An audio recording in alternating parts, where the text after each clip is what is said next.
Hey, what's going on? It's Inventor here, back with the Spiritborn on Diablo 4 Season 8. I just cleared Pit 10 to unlock Torment 1, so now I'm going to start climbing toward Torment 4. My plan for Torment, as usual, will go something like this. First of all, I don't need boss mats to fight bosses, so my goal is going to be to unlock the boss powers first. This is probably a far This is probably wishful thinking, but at some point I do want to try to see if I can clear Lilith on this character. But anyway, I'll go over that maybe a little later. I think that's hopeless, but I might mess around with that. Worst case, like at the very least though, I'm gonna take some time to, in quotes, unlock the other boss powers. Let's say like I don't know, Harbinger's Den, if I want to use his boss power. Because even though I have it unlocked, if this were a fresh character, I wouldn't have it unlocked, so I would kind of want to simulate having to go and work for it, right? So that's first. I don't need boss mats to fight them, so I can do that first.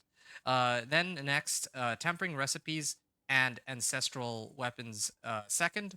Of course, I have aspects missing too. I can go into the dungeon and unlock some of them if I need to. I think there's one for Quill Volley I don't have.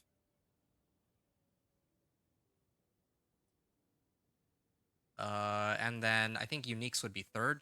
So which uniques would I need? Well, I already have Harmony of Ebawaka. That's pretty helpful. I think that an endgame sort of Quill Volley with like mythics would be running like Air of Perdition or something from what I've heard. But in my case specifically, I don't. Well, I mean, Harmony of Ebawaka I already found, and it's like a good roll, and it gives a lot of damage, and it has a couple of very useful effects. So Harmony of Ebawaka would be quite appreciated, although I don't really have it on hand right now. It's in my stash. Fourth would be Masterworking, my equipment, and then Glyphs would be last. Having said that, as is customary with my Torment 1 to 4 runs, I'm going to see how far I get with my current equipment before I hit a wall. So I'm going to start with that.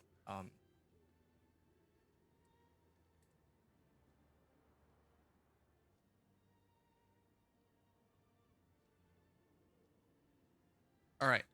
So yeah, let's begin all this. Okay, so I have to go to Karagar, and I'm gonna grab some extra incense and elixirs too, and then let's get right to work.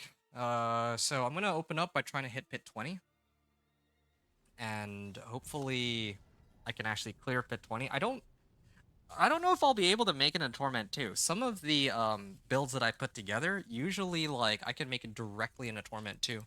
But the level of power that I'm at, clearing Torment or making it in Torment 1, right? But I don't know if I've built this character well enough for that. I'm not. I think I'm missing like an aspect or two, and frankly, just in terms of overall familiarity with the Quill Volley Spiritborn, or just Spiritborn in general, I'm definitely lacking in terms of the experience department. That definitely matters, right? Like if I know a build better, then of course I can push it a little bit further. That's the case with Companion Druid. Generally speaking, I know its limitations. I know how much damage you can put out. I know its weaknesses. Here, a little more complicated. Let's see if I can pull them in. Oh, yeah, do I do damage to these guys? I do. Okay, yeah, I still do damage to these guys. I'll be able to clear this, I think. But, oh, yeah, these guys are pretty... Yeah, I have to release my entire attack roster, or skill roster, to kill them.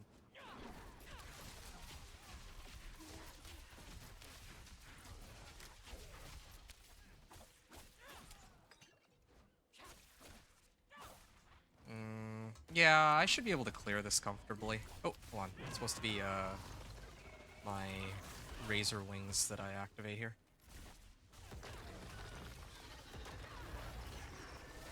Wow, my Seeker did like no damage.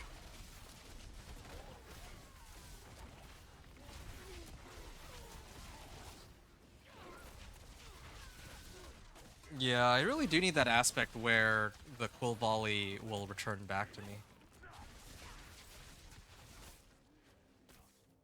Hold on a second. Melted Heart of Selling.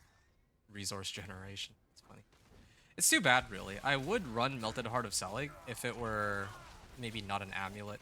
Uh, 22, like 60 maximum resource. Yeah, because like there's some builds that I could put together that do use more max resource and all that. All right, anyway. Trying to pull all of them together before I use all my skills, right? There. A lot of damage numbers. That's the thing about this build too, I remember. I need to make sure that I turn off some of the damage numbers later, just because otherwise my screen just gets filled with like these yellow or orange numbers. Hello again, Medivh. Yeah. Hope you're doing all right. What are you up to right now? I saw you were in like Torment 4. I'm guessing you're still farming. Like, what are you farming for? Are you playing ice shards? Is that your... Like, I know that originally you were working on my, like, ice shards and all that. That's how you found me. I don't know if that's still the case now.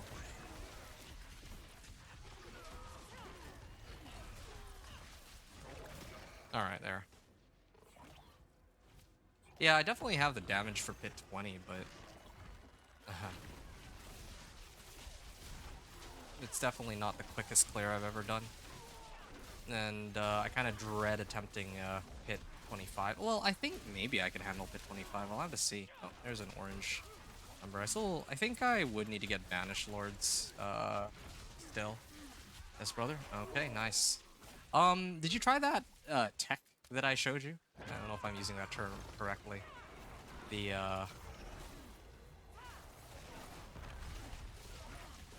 The one where you get like the Pock rune, Lum rune, and the Watt rune, and all that, so that you can just get like perma orange numbers. Did you give that a spin at all? Impressive. Yeah, because I'd love to experiment with it more, right? But I just don't have the time to, because I'm like still doing this. And to tell you the truth, even after I finish this,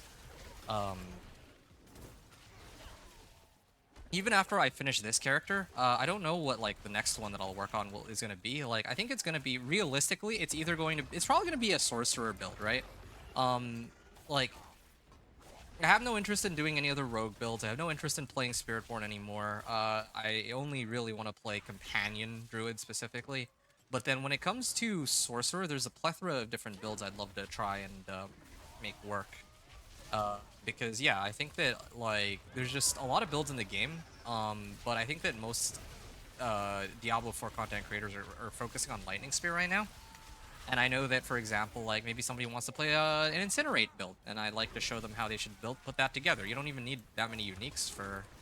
Do you even need any uniques for Incinerate? I know that there's Flame Scar, but you could probably make like a perfectly adequate Incinerate build without that. But anyway, yeah. So Incinerate is one of them. There's some of the other ones. I remember there were other ones too. Oh yeah, like Blizzard. Yeah, I kind of want to mess around with Blizzard because I feel like Blizzard is low-key kind of popular, but not many people play it because...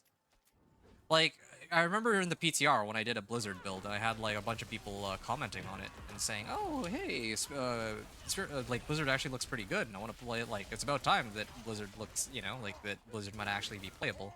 And then I had to break the news to them that, "Oh no, this isn't actually Blizzard that's doing all the work. It's my boss powers, right?" And then I like started the season. I had a choice between running either Ice Shards as my first character or Blizzard, and then I chose Ice Shards because, well, for a number of reasons. But now, in my off time, I actually took some time to put together like a Blizzard build, Blizzard Ice Spikes. Is that what they're called? Ice Spikes? Yeah, Ice Spikes, right? And that build is fine. It'll get the job done. Unfortunately, there's no way to really make just the Blizzard by itself like a respectable build, though, in my opinion. Alright, yeah, I'm definitely doing damage here, but... Oh, wow, it's an orange?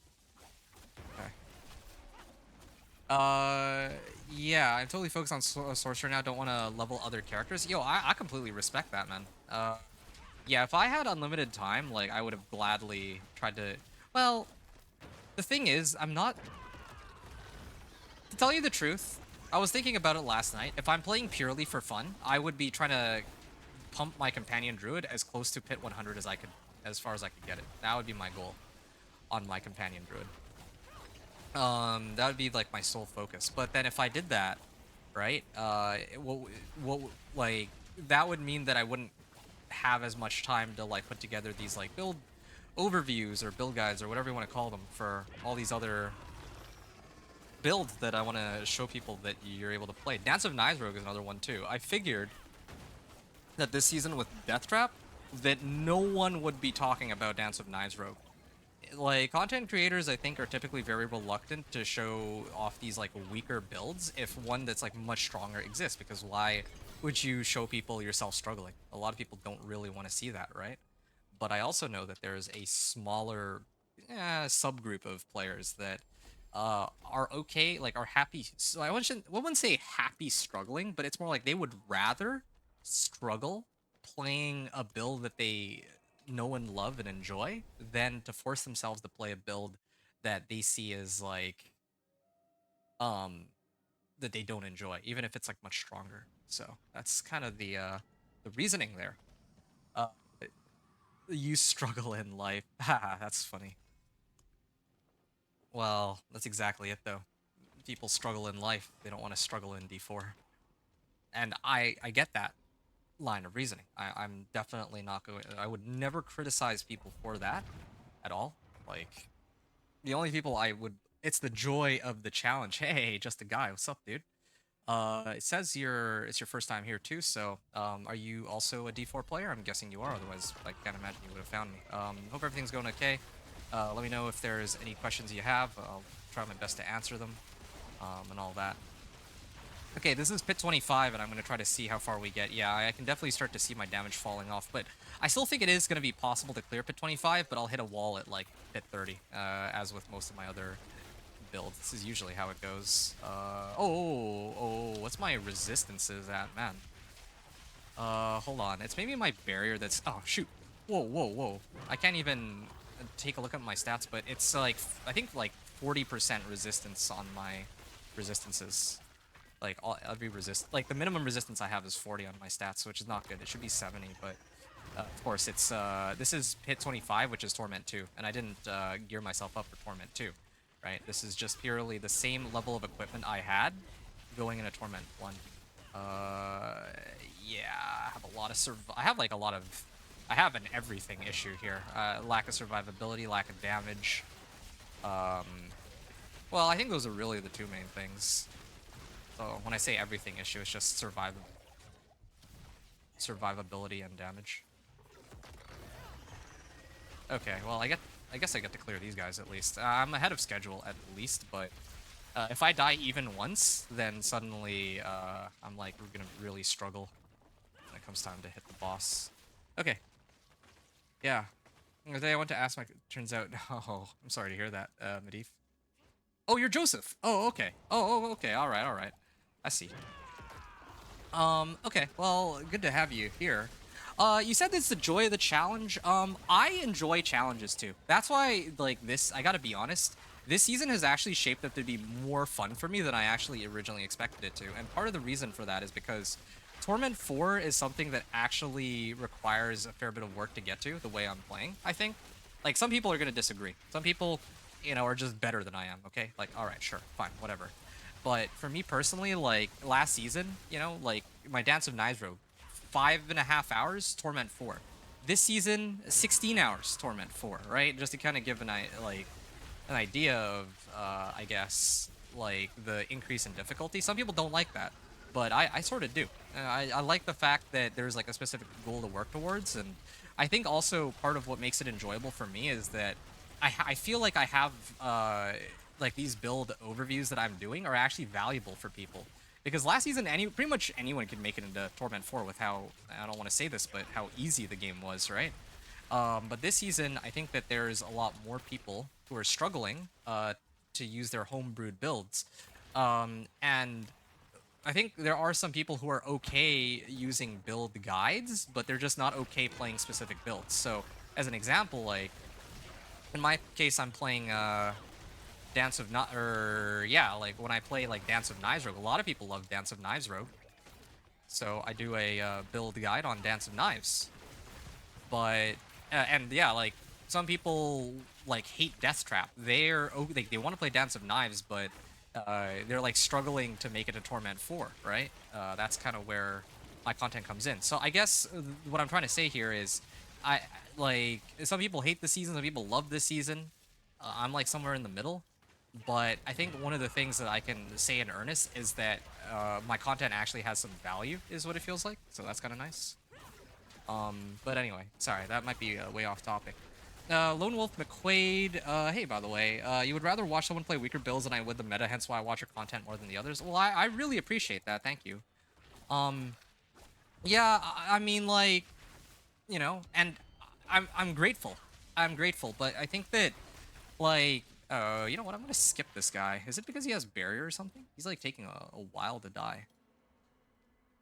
I think the problem with, well, how should I put this? I think the issue for me, right, is that, uh, like, if I could always, like, right now, I could go make myself a lightning spear sorcerer, or, like Death Trap Rogue. That's a good example. I could just dog walk the game on Death Trap Rogue, right? That's what most people would do. Some people just care about season journey, and yeah, like, good for them. But, you know, like, what if I don't want to play Death Trap Rogue? What if I have no interest in spamming Death Trap? Like, what if I actually really enjoy spinning to win, right? Here's another good example. Let's say Barbarian. Everyone this season is running Earthquake Dust Devils on like Whirlwind or something. Well, okay, now it's like Petquake, right? Petquake is like the go-to, but what if I'm not really interested in Dust Devils? What if I'm not interested in Earthquake? I want to play Whirlwind specifically, right? Like, I don't want to play like an Earthquake Barbarian that's just masquerading as Whirlwind. I want to actually play like a proper Whirlwind Barb, like pure Whirlwind. uh, so it's more interesting for me as a player, and I'm sure there's got to be some other people who feel something similar. I feel a lot, or I get a lot more enjoyment out of trying to make a build that I want to play work rather than forcing myself to play the best possible builds just because, well, they're the best possible builds, right? Some people will enjoy the Death Trap playstyle, but let's be honest here, I think a good chunk of people who are playing Death Trap or whatever other, let's say like Lightning Spear, are really only playing that build because it's flavor of this season. And as is customary, Blizzard says one thing and then they do another. Like they said, oh well, we are going to opt not to, like, we're gonna try and be a little bit more preemptive about nerfing like certain builds, like whatever. Okay, so they said that, but then like what's actually happening this season, right? In practice, they haven't done that. At least I would say. Oh, oh, okay. I'm actually surprised I'm still alive. That should. Oh, okay. Hold on a second. Maybe I should focus here a little bit. Uh. Okay. These explosions are actually killing me. Okay, I gotta get more of these razor wings. I'm hoping that he dies, but this is kind of. Okay, if I get an orange number, I think suddenly, like, everything becomes so much easier. That is the nature of Quill Volley. Oh, shoot. There's too many of these.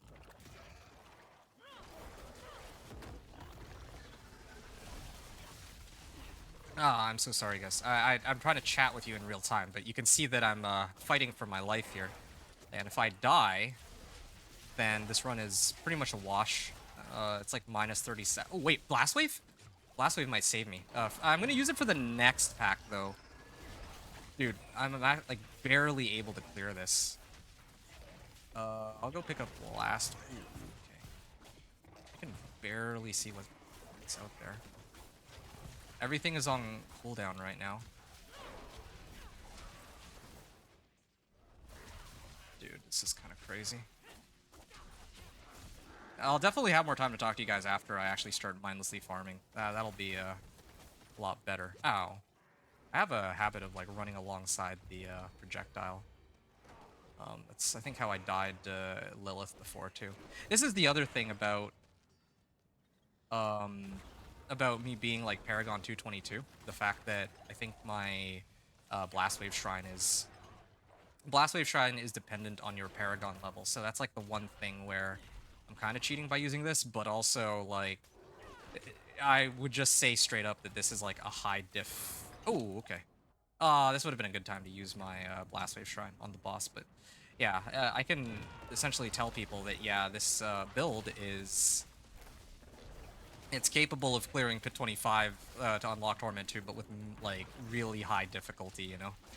Actually, in fact, the only reason I will, I mean, assuming that I clear Bramble, which is, I think it might even be a bit of a dubious proposition, but the only reason I'll be able to do it is probably because of the Blastwave Shrine in the end, and assuming that I don't get myself killed. If I fail this fight, I'm probably just gonna say that, yeah, Pit 25 is my...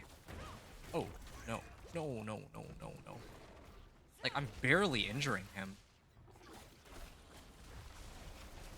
Ow. I cleared, like, what, a tenth of his life here? Dude, this is where Blastwave Shrine would have been a lot more helpful. Okay. Where's the vulnerable proc? I got him down, like, harder. Oh, no, no, no, no, no.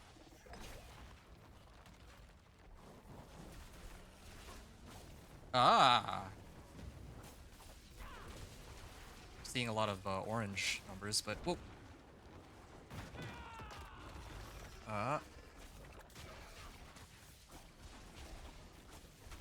Oh, yeah, that's he's doing a lot of damage.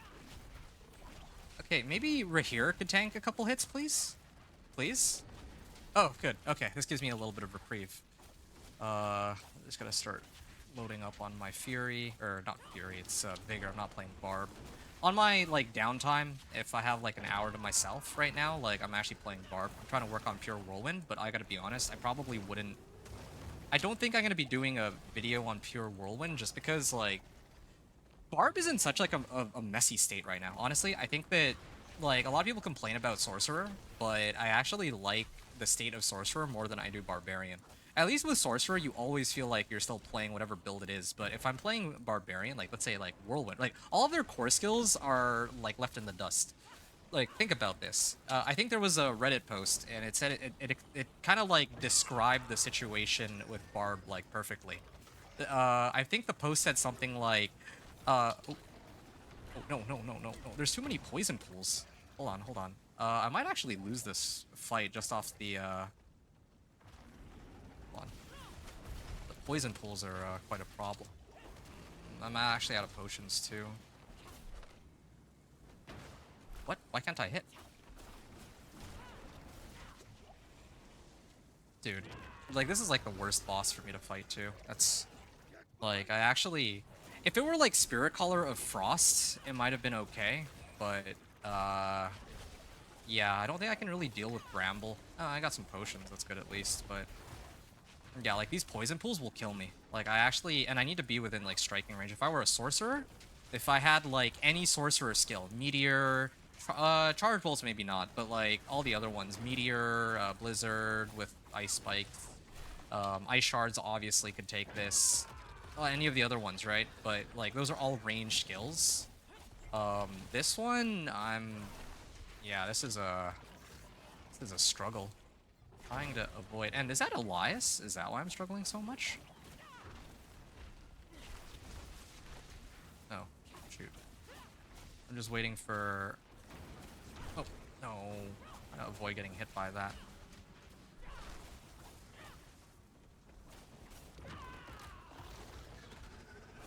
Okay.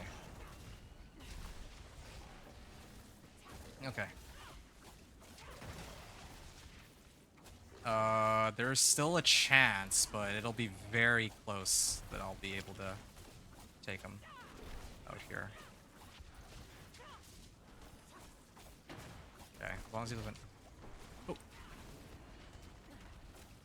That was, bad timing on my skills. Yeah, see, I can't even dodge that. That's how rough it is.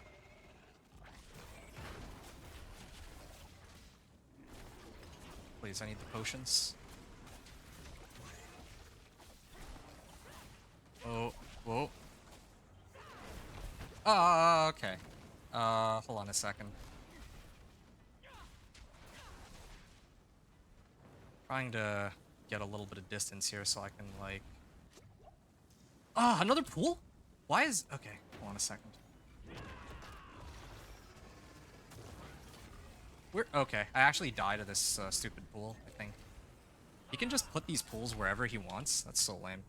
Like, notice I'm, like, standing all the way over here, and then the pools are... Okay, anyway, whatever. You know what? Yeah, I failed, pit 25 here. See? This is exactly in line with what I'm talking about with regards to... How should I say? Pit 25 run fail. Pit 20 run success. Same gear as pit 10. Okay. Fail. So I think I had like 8 minutes left, roughly. So this would be like...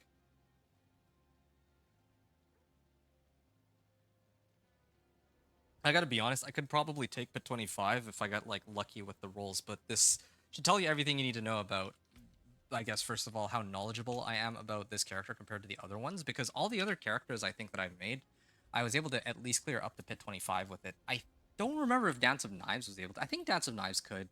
I think even Thorns was able to. Actually, Thorns was much easier than I was expecting it to be. But I think part of the reason for that is because I just pumped up that boss power to the moon. Anyway, that was a struggle. Now would be a good time to kind of talk about what the plan here is now that I've failed Torment 1. I'm free to like upgrade my equipment and all that good stuff. So, here we go. Thorns attack. Who knows? Maybe I pivot over into Thorns and try that out. Legendary Pants. Okay, this one's got movement speed, resistance, and all that.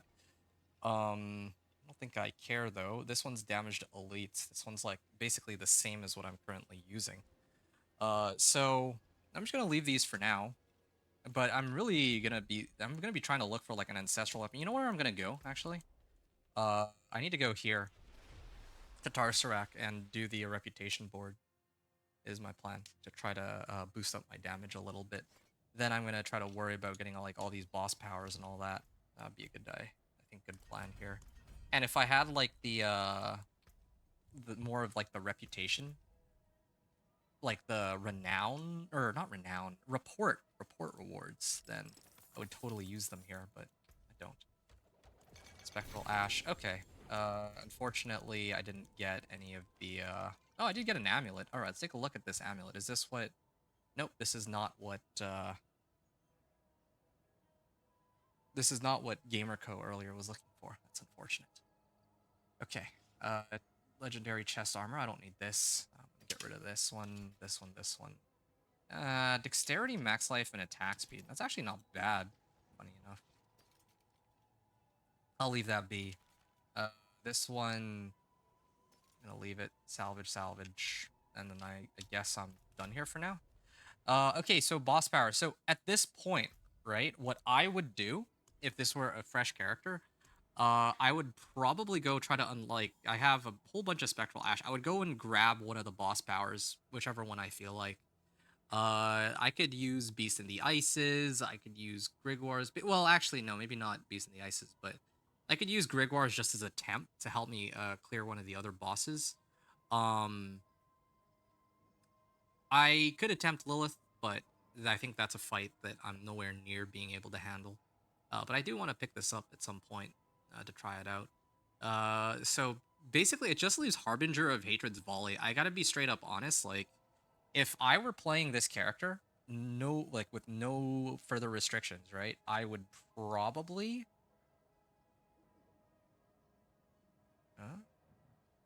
I would probably run Harbinger of Hatred's Volley. Like, I don't think I need to explain why. This power really carried me against bosses on the Thorns Barb, so it would be a similar situation here. Anyway, let's see. So, I think last time I did a boss power, or I cleared a world boss, it was Avarices, right? So I could actually, instead of using Scourges, I could use Avarices at least. to help me clear whatever other boss powers that I would need. Except, frankly, I don't know what other boss powers I would want to use for this build. Maybe like something like this, actually. Hatred's Embraces Haste, Harbinger of Hatred's Volley. Um, uh, I don't know what other ones. If I had Wandering Death's Chest Beam, that could be really helpful. Chills. What else have I got? Oh, I know. Cinerat's Flames increase damage to all elements. Well, this is a lightning skill, right? So I could actually use this in comparison. I'm gonna assume that I have all magic at this point with all the incursions I've run.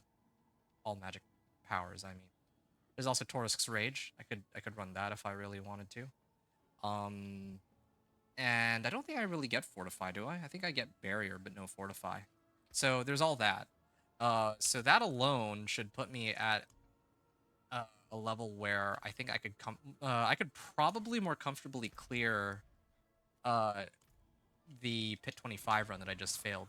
But there's actually one other thing I can do to boost my overall survivability and or damage.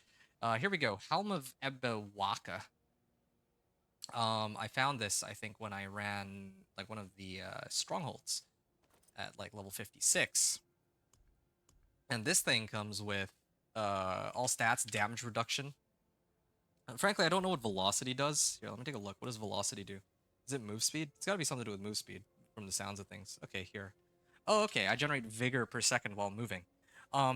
But the unique effect on this, my skills deal 26% increased damage per spirit type they have, and then according to my secondary spirit hall choice, my skills are all additionally Jaguar, Eagle, Gorilla, or Centipede. So what I could do now, uh, uh, I could one stack of ferocity, like maximum resolve by 2. I could do like Gorilla and then Jaguar, but then I do lose out on my barrier if I do that, which, you know what? Sure, that should be fine. So now I have Jaguar and Gorilla. I'm pumping up my damage, and I'm getting a lot more damage from Harmony of Ebewaka. If I did not get this Harmony of Ebewaka, then probably what I would have done is I would be spamming like maybe like incursions to get boss mats to either get Harmony of Ebewaka or Rod of Capellice. That's another important one too that I need to go pick up. So those would be the two that I prioritize. I think I'll salvage this old helm. Where did I toss my helm? Okay, well, too lazy to figure it out. I'm gonna go try to run Pit 25 again and see if I can clear. I should be able to clear it now, just this adjustment alone. Okay, sorry, that was quite a long. That was a very long tangent. Hopefully I didn't keep you guys waiting too. I mean, that was like kept you guys waiting like maybe 15, 20 minutes. Sorry about that, but that run was genuinely intense, and I did want to try to clear it, but I mean, unfortunately, that's just not. It wasn't meant to be. That's okay. I can try it again here, and you know, everything should be peachy. But this gives me a chance to really talk to you folks about the rest of what you were talking about. So Lone Wolf McQuaid, first of all, was asking, I would rather watch somebody play weaker builds than I would the meta, hence why I watch your content. So, again, like I said, I could go and make, like, Lightning Spear right now if I want, right? Like, I could do that, but I don't really have an interest because, yeah, like, I would like to think many of you, and just many D4 players in general, I would rather play a much, like, a build that struggles a lot more, but it's like a build, like a playstyle that I'm happy with, right? Um, okay, where's my... yeah, my damage is much higher now. I see like a 501k in there somewhere. Yeah, 3.5 mil. I definitely wasn't hitting for that. Just that one... Well, I actually have 2 adjustments because I put on Harbinger of Hatred's Folly. Although, to be fair, I wouldn't be getting... Oh, it's the... I think it's the boss power that's doing that, actually. Maybe it's the boss power. Hold on. Let me mess around with this a little bit. There. Okay, yeah, it's the boss power in action. Maybe I might have to take that one off, but... Yeah, even using, like, one boss power, suddenly my guy is much stronger. Don't really have a way around that. I mean, that is part of the season. I could just not use that boss power, but then... Well, that would... I'd basically be limiting myself in some way, too, right? Actually, what level is this? Oh, it's ranked 17. No wonder. Maybe it's because it's okay. Uh, uh, uh. Yeah. Okay. So here's what I would do normally, right? Well, there's a couple things to unpack here. I'd basically spam incursions. I'm basically just skipping the part where I run like a ton of incursions because I got like this boss power. I would either Harbinger of Hatred's Volley would certainly be better. Like I have a way to apply vulnerables, so like Harbinger of Hatred's Volley is like insane for damage with that. I'm actually curious. Oh, hold on. Ooh, okay.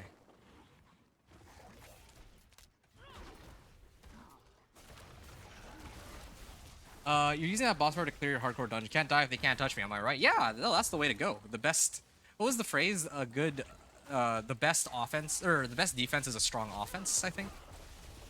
Yeah, that's crazy though. Like, you know, props to you for attempting hardcore. I don't have that level of courage and bravery that you do. That's for sure.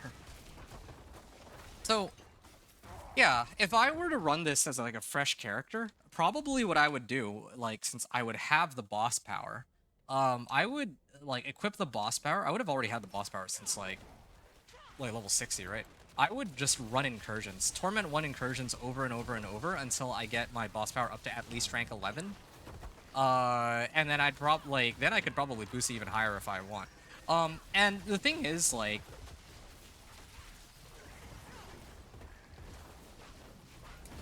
you know what?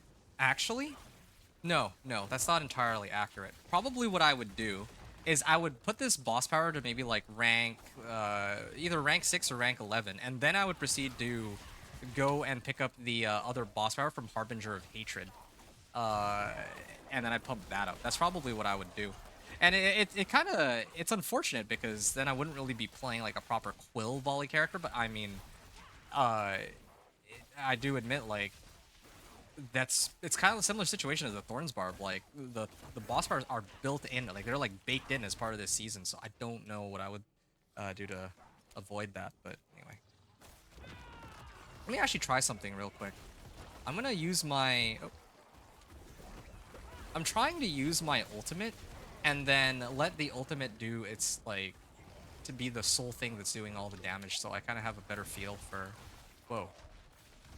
I use rate like my little razor or whatever it's called. Yeah, I actually still do like a lot more damage though. That's a simple reality. I still do way more damage even without the boss power. I'm pretty sure. Here, let me find another pack. Like, look at this. I have like 10 minutes left on the clock, and this is 25. Against the boss, it'll be very clear. Like, yeah, it should be very clear against the boss. Okay, I'm gonna activate my ultimate here. I'm just gonna wait and see how long it takes for this to. I take it back. They take like 0 damage. But my Quill Volley does damage though.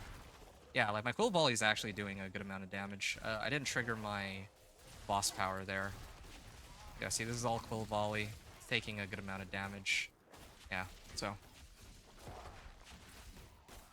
Hey, J Dirk. Where did I get that helm? You know what? I actually wrote it down somewhere. Give me a second, okay? I will pause this.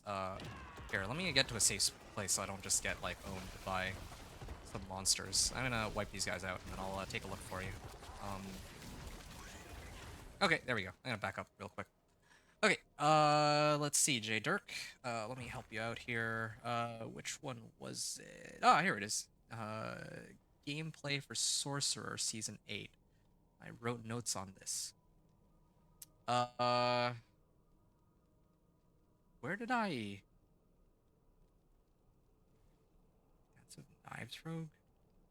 Or, no, wait. I have it written somewhere. Here, give me a second. Yeah, sorry. I just need a second. Ah, here we go. All right. Hail of Varglass got dropped for me by Urivar. But usually, I think it's supposed to be dropped by Grigwar. Let me just double check that real quick. Who drops Max roll uniques?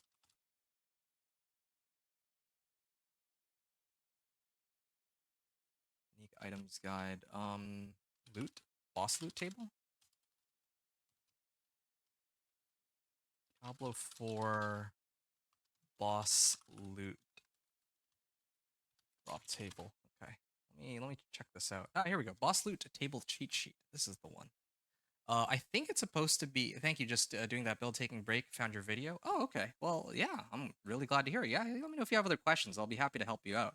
And also have like a tech that I wouldn't say I discovered it, but I went and tested it yesterday with and um a big shout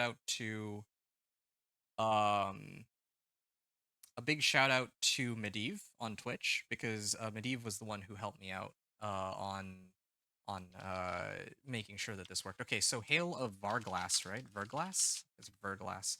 So, okay.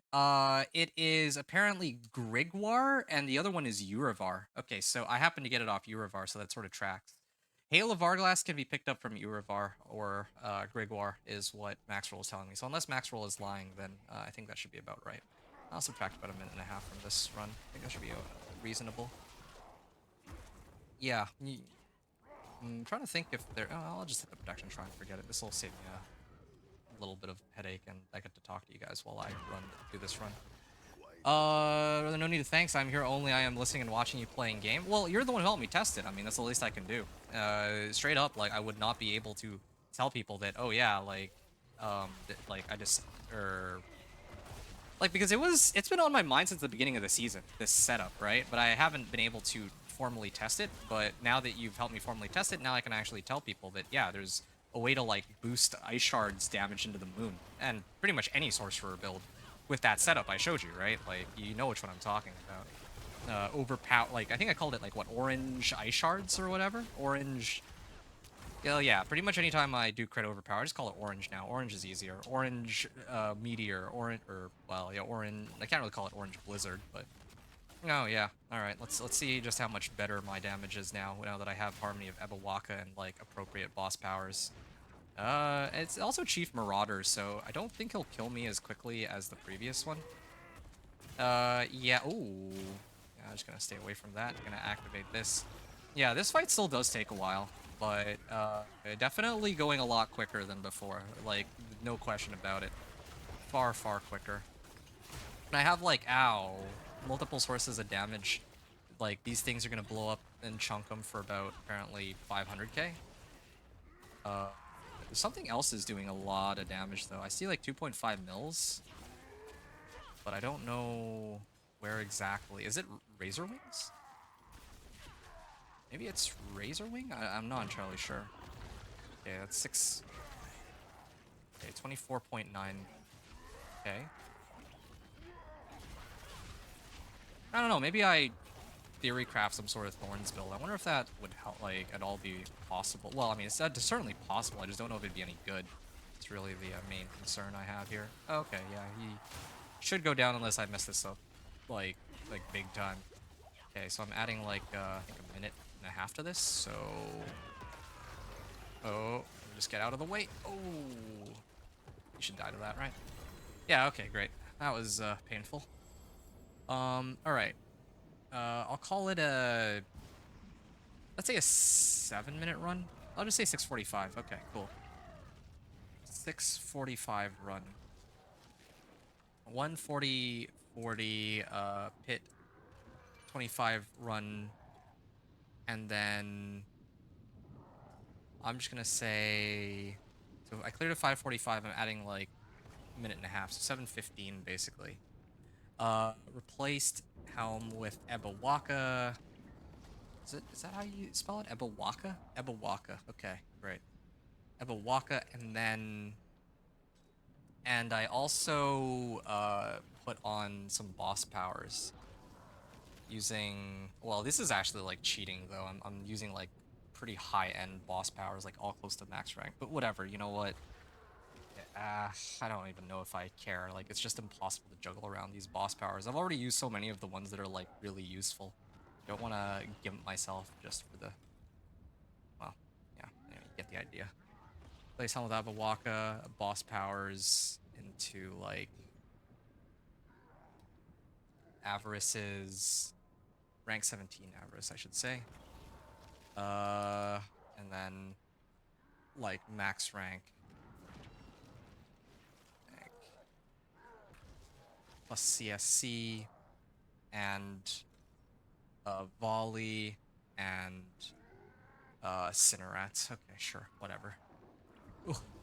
Maybe I just say that I basically skipped all of the incursion stuff. That saved me some time.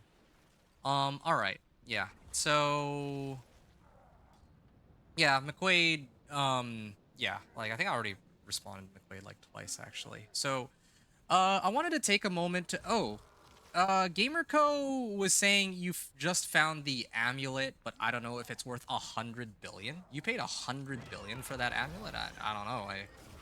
I only have like 200 million. I don't know like where, or I don't actually have any concept of whether or not 100 billion is a lot. That seems like an awful lot of money. You sure it's 100 billion, not 100 million? Because 100 million I'd part ways with in a heartbeat to get an amulet with the exact rules that I wanted, but 100 billion? That seems like a bit steep. Anyway, hey, I got a malignant heart, nice. And I should actually level this up too. I don't even really know which glyphs I'm supposed to use, but whatever. Own glyph. Alright. Okay, so... Oh, just a guy, sorry, I missed this earlier. What do you have affixed to your tunic and pants? That's a good question. Let's take a look. You mean for my, Spiritborn? I'm running just total armor on my chest piece, and then I'm running, uh, total armor on my pants. 666 item power, by the way, and also exactly 1000 armor, here, which is kind of interesting. Medivh says, I hate Masterwork. I don't blame you. Using that boss power to clear my hardcore dungeons. Ah, right, yeah. I mean, all the boss powers are very useful. It's just that I'm very reluctant to use the boss power sometimes because it's shared across all my characters, right? So, since I already have all these boss powers max, it's kind of like cheating. It's like, imagine if I started off level 1 and I just use Harbinger of Hatred's Volley. Like, of course, yeah, I could clear Penitent, but what use is that kind of a gameplay to people watching me just clear everything on Volley when if you're making a fresh character, you wouldn't have that luxury, right? Now you're only listening and watching while playing a game. Yeah, it's 100 billion, but I don't buy any. You have on my 97 billion. Darn, wow, 97 billion. Yeah, I don't have anywhere close to 97 billion. I have 97 million, if that counts for anything. Yeah, but you don't buy. Oh, okay. Well, yeah, 100 billion is pretty steep, but I don't know how much these amulets really go for on the market, you know? Like I don't trade with other people. People that show up to my channel, I might pick up an item or two or give them an item or two here or there, kind of like Medivh gave me runes to test stuff. Okay, fine. But yeah, I don't do these like ludicrous trades, the things I'm looking for. Also, Joseph, you were saying you know the Necrovid helped me. Well, thanks for that. I appreciate that because I did spend a great deal of time and effort into, putting that video together. I know it's a 20-minute video, right? But, people don't see like I spent like an hour or two actually writing up all the information I need and then turning it into like some notes that I can talk about when I do the video, plus all the gameplay that comes with actually experimenting and making sure that the necro works, right? That by itself also like all that gameplay took like what 6 hours 1 to 60, well, let's say 5 hours 1 to 60, and then probably an additional like 8 hours to get through Torment. So it's a 13-hour run essentially, right? So yeah, they're best. Medivh said I'm best. Nah, far from it. I'm nowhere close to the best. That's not who I am. That's not how I roll. It's just I'm really just trying to put out content that people need. That's really all there is to it. That's who I am, I guess. Or as a content creator, that's what I'm trying to do. Um yeah. Yeah. Why were we discussing that in the first place though? You didn't do it. It just came online. We'll do it for sure. Lightning build. Oh, which lightning? As I told you before, you are lightning all or Sork main always. Sork is love. Yeah, sorcerer, huh? Oh, wait a second, I'm in the wrong area. I gotta set it to torment too. That's part of well, part of tradition.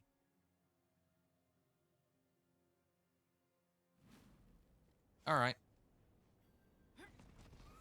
here I go, and I'm actually going the wrong way. It's supposed to be this way.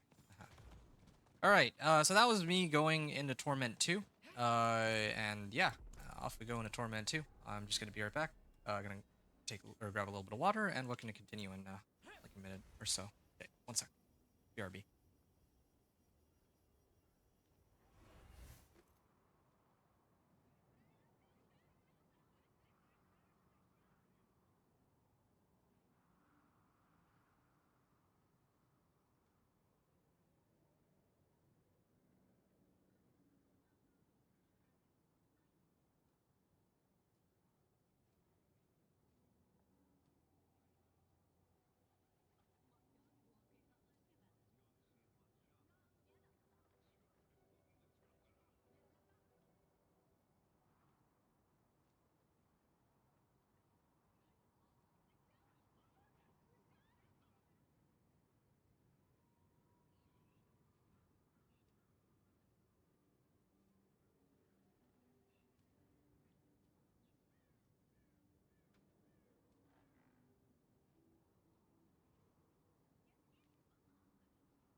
All right, sorry about that little break. Yeah, so I got a couple things I need to say before I proceed onward. Actually, first of which is I need to hit the Tree of Whispers to get my to try to see if I can get like an ancestral weapon or what.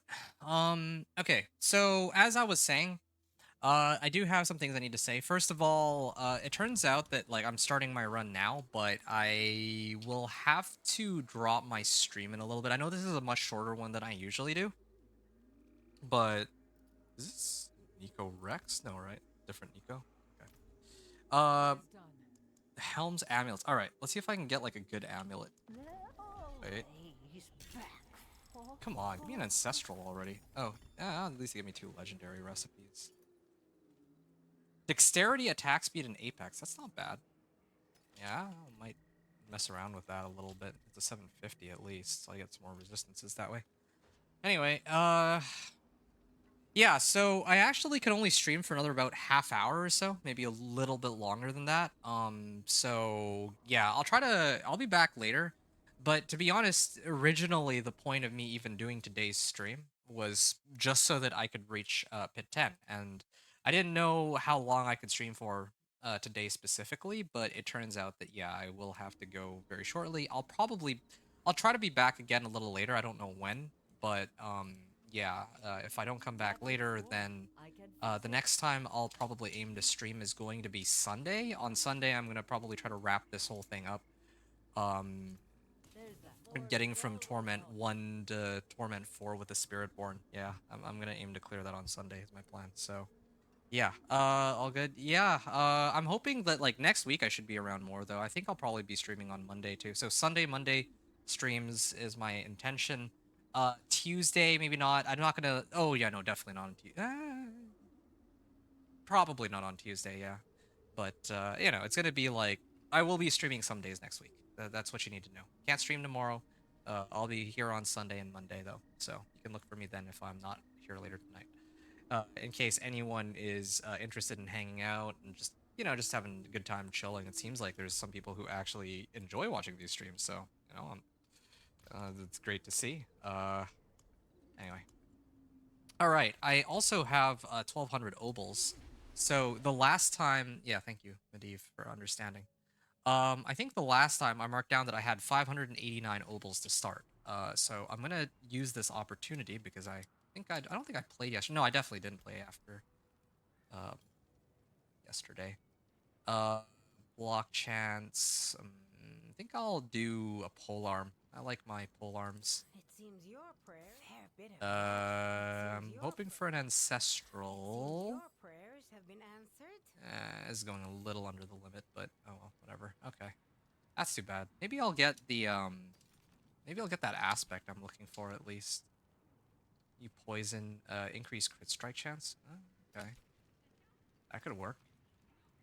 Hey, wait. This is the aspect I'm looking for actually. Rebounding Centipede's Maw.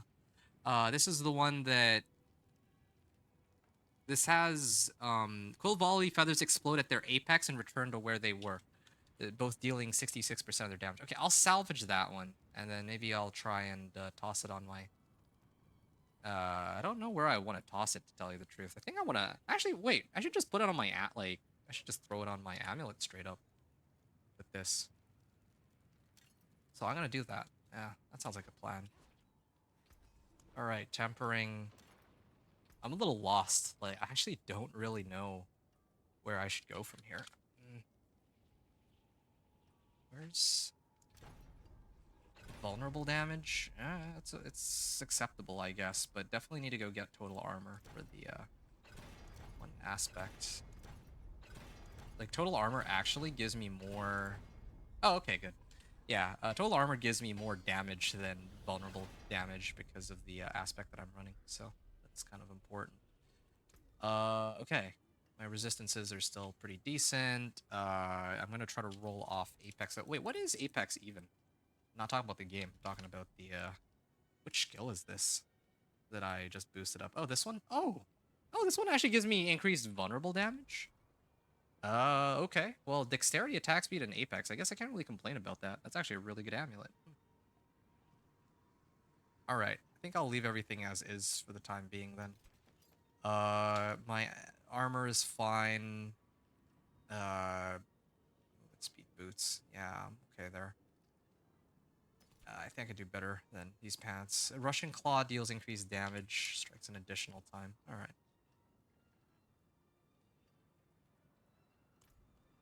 You know, I should have probably upgraded all my gear to 750s, but whatever. Okay. I think the next goal should be the Rod of Capellice, now that I think about it. So I'm gonna need to figure out where I can get that. It's kind of a shame. I'd like to. You know what? Actually, I'm doing this all wrong. I kind of want to do Beastmaster's training. I remember now. I was supposed to try to like make this the Devourer skill like really strong. That was the plan, right? Worst case scenario, I just default back into Quill Volley, but you know, I wanted to have some fun with all this. I'm gonna go and lock another board. Real quick. Increase damage for each 3% of my max life I have as a barrier. Uh, increase damage to CC to enemies. Increased damage for 10 seconds. Okay. 3% increased damage. You deal bonus damage equal to 20% of your two highest bonuses. Well, I mean, don't I already have damage with physical, fire, lightning, cold, poison, and shadow? I thought I already have a boss power that gives me that, right? Cinerat's Flames. Increased damage to all elements.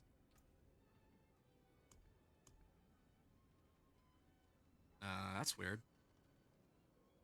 Alright, well, whatever. You cast 3 with the same spirit in a row, restore 15% of your vigor, and deal 30% increased damage. Well, yeah, I usually do, like, all of my skills are Eagle skills, essentially, right? So why don't I just use this? I'm basically homebrewing a build right now. This is, yeah, basically where I'm at. Resource generation. Okay. Yeah, that seems pretty useful.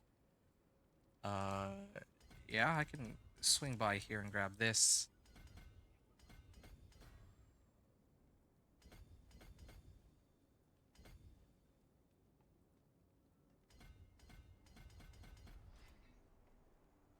And fighter, I dodge or block an attack. When I use a cooldown, I gain thorns. Yeah, I can get like a whole load of thorns, but I don't know if that really helps me that much. I don't know. That could be kind of cool. Could try that out. Over 6 seconds. Chance to knock down vulnerable enemies. Ideal increased damage to CC. Revealing. More loyal friends you'll not find. Yeah, I'm just putting on 2 Paragon boards because eventually I would have this many, right? I would have about this many. Yeah. Uh, there we go. Okay, I'm gonna refund this. Okay, so this is like the equivalent of if I were to reach like Paragon. This is like Paragon 50 pretty much. Assuming you have all the renown rewards. I probably would have reached level 50 pretty quickly, just spamming like whispers, running incursions nonstop probably would have gotten me there. So yeah, I'm gonna try this again really quickly. I'm gonna do another pit 25 clear, just to kind of have a benchmark for time. Um, yeah, we'll go from there. So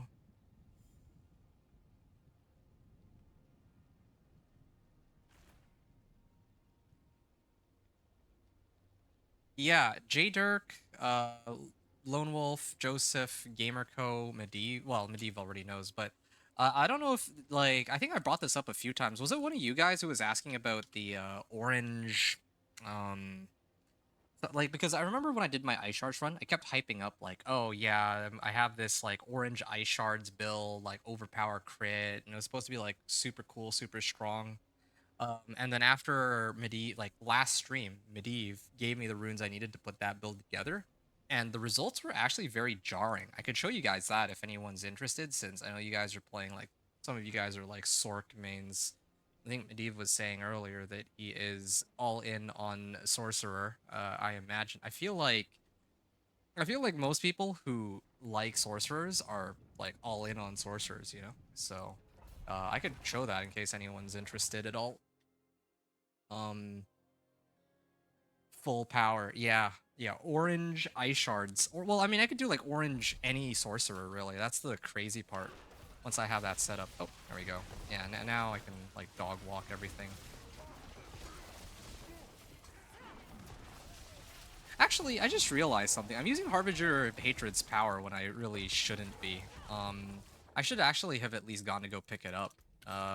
So I'm actually like, whatever. I want to say I don't care. Whatever. It is what it is. Like I'm really at this point. I'm really just trying to figure out like what combination of skills really works well with my build. And there's like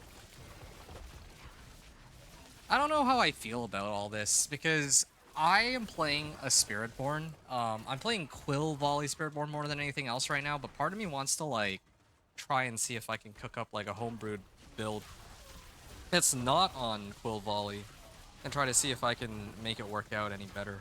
Because, yeah, there's like all these like thorns aspects. I could try to do like thorns with like Devourer or something. That could be kind of fun, right? I'm sure that I could cook up like thorns and Devourer and make that all work somehow. I don't know. I'll have to see. And I have like powers too that boost like damage over time and all that, so maybe I can mess around with that. Yeah, I might try that. Yeah, I guess it doesn't hurt to try.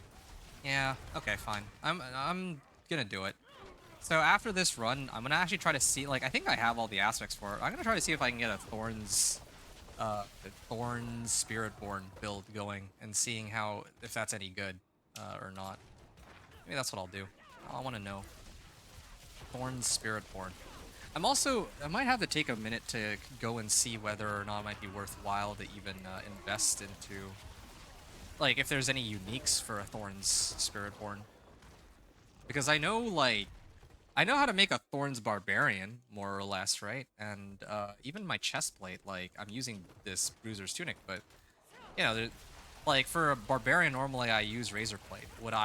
Should I be using a Razor Plate on this guy, too? I would like to think that I would, but who knows, maybe there's, like, some better alternative? I'm not sure. Oh, shoot.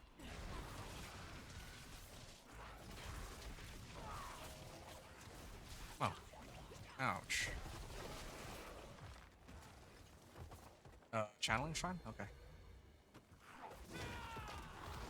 Oh, okay. They're scary. I definitely have the damage now. I'm sitting at like 5.4 mil, but yeah, still hurt. I gotta be completely honest here. If I'm already hitting for 5.4 mil just off of the adjustments I made, I don't even have like BLT. I straight up don't even have like BLT, and I don't have. There's like a lot of stuff that I am still missing. Oh, okay. I just soared on them, and then they immediately died. And so I do kind of wonder. Oh, I just realized too. It's probably because my amulet has this rebounding aspect. Uh, yeah, that's why I'm suddenly doing so much more damage than before. That's like another reason why, I mean. So I'm gonna have to, yeah, mess around with that a little bit. I'm gonna do it. I'm gonna do it. I want to mess around with thorns and do something a little different. I don't really have much interest in Spiritborn as a class, but I feel like it would be a bit of a disservice not to try something at least a little different on this. So I'll probably mess around with Seeker and Thorns a little bit, the two of them. I also need to figure out a way to get more like healing received. I don't know how that's gonna work, so healing received is a tough thing to build for Devourer. Like another reason why it's a little complicated.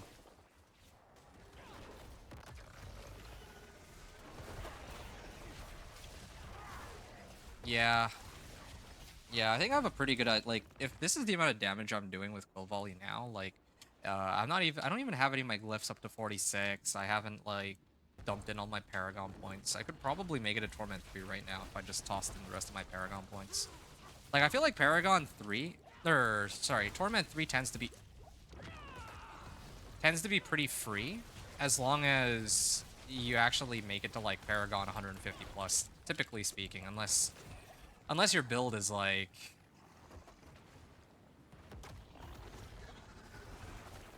Unless there's something about your build that prevents it from doing, like, a lot of damage or something, then, yeah, Torment 3 should be, like, doable, I imagine, but... Okay. Alright, let's do this, then. Thorns Devourer build. I'm gonna cook it up right now. Jaguar skills, increase damage for each active swarm. Alright, well, whatever. How long did that run take? I'm gonna take a look here real quick. Okay, so I cleared it with 10 minutes left on the clock. And the reason why I was able to clear it so quickly, pit 25, 10 minutes left on the clock, is because I put on 2 legendary nodes. So sapping and revealing. Sapping and revealing legendary nodes. And what was the other thing I did? Oh yeah, I got this aspect, rebounding aspect. Aspect on amulet. Okay, good. So now it's time to try and cook up a whole new build. So let me get rid of some of these. Activating my main boss power grants increased damage. So, oh yeah, earlier I think Joseph was saying you use I think that boss power only activates when your resource is full. Yeah, sorry, I forgot to say something about this earlier. I realized that, which is why I stopped attacking with my Thunder Spike. So I would actually cast Devour when I had like, you know, like a slightly lower health and then or lower vigor, and then I would just not use Thunder Spike. I'd drain out my mana with Quill Volley, and then that's how I realized that maybe my Devourer isn't really doing as much damage as I'd hoped for. That's the what was going down there. All right. Let's see here. So Cinerat's Flames is fine. Hatred's Embrace is fine. That's like a lot of crit strike chance. I'm astonished they didn't nerf this. But sure. All right. Beastmaster's Training could be the third one, and then in place of this, I could use Harbinger of Hatred's Volley. But isn't there some other boss power that gives me like damage over time, or am I crazy here? That's cooldown reduction. I don't need that. Spawns a wave of acid that deals poisoning damage over 4 seconds. 10% more poisoning for each 1%. I could do this one. I don't think I've messed around with that boss power yet. I just don't know if it's any good, but I could, yeah, mess around with it. While channeling a skill. Well, I don't really channel a skill. I could use, like, this is always a safe bet. I can always switch back over to Harbinger of Hatred's Volley, and that's GG. Truthfully, I wanted to mess around with Lilith's Wind of Hate, but I just don't think that, and even the modifier on it looks really cool, but I do not think that my strength, like, I'm strong enough to handle Lilith, nor am I skilled enough to avoid her mechanics. apparently you can't really avoid them so easily on Sorcerer either, so I don't know how I'm going to go pick up that power this season. Alright. Cast an ultimate skill, grant cooldown reduction. Okay, so I think I would do Ashava's, but okay, I'm aware that Ashava is not. I don't have. I didn't clear an Ashava for it, but let's just pretend we did because again, I think I want to actually cook up a brand new build. Uh, yeah, these are already maxed out too, so who knows? Maybe I can, get something going with this. Thorns. Maybe I can get thorns. Like all that stuff to do with thorns. Gonna go back to Karagar. And yeah, healing received. I don't know what to do about this healing received stuff either. Uh is it dexterity? No, willpower? Ah, here we go. If I get more willpower, it does boost my devourer, but it's just not enough. Where can I get healing received? Here. I'm gonna have to start readjusting my build. So, skill tree. Mm, let's try and cook up a build entirely based off of thorns. So thorns, uh, I'm going to see here 120 thorns. Nice. So I could try to max out on like Bastion maybe.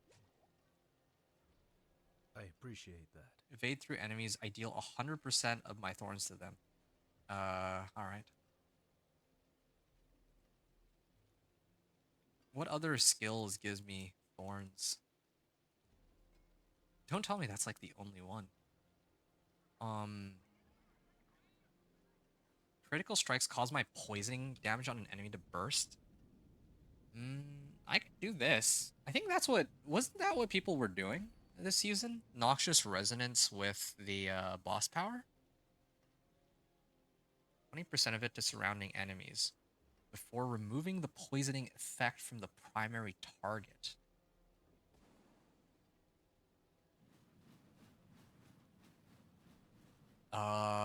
Okay. Yeah, I poisoned like I straight up can yeah, maybe I think that's what people were doing, right? Here, hold on, let me check something out real quick. Ashava's poison breath. Here, max roll tier list. I think don't people already have a build for this? I remember hearing that this season. So, Spiritborn. Touch of Death, Crushing Hand, Stinger, Rock Splitter, Thorns is in B tier apparently. Mm, Razor Wing Spiritborn. Okay, that's fine. Whatever. But what's the Shava Poison Breath? Spiritborn Ashava Poison Breath. I don't usually look up guides, but it's kind of the opposite here. I'd rather avoid what everybody else is doing. Um, it has an internal cooldown. All right, that's fine. Ashava's okay. So I basically would just be maxing out Ashava. So there's a couple different ways I can play this, I guess. Like I'm trying to do like a little bit of everything. But yeah, I kind of want to get like a Thorns build, a Devourer, and Noxious Resonance all at once. One of these is bound to do damage. I just don't know which is bound to do the damage here.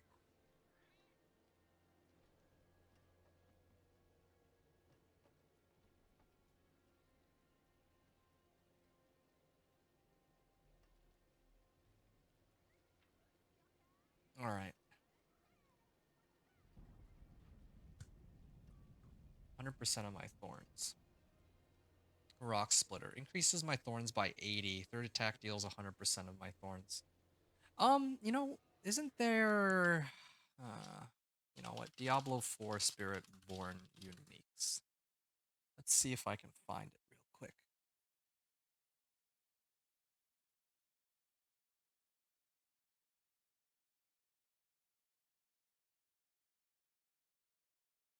Core skills are now additionally basic skills and free to cast. Could do Thorns Overpower. Casting an ultimate skill. What's potency? Man, there's like so much stuff. I should maybe do the research on it before I come back to the next stream, especially because I have to end off here anyway, very very soon. Just the word. Let's see. Level 4 potency, Spiritborn. Okay. The heck is potency?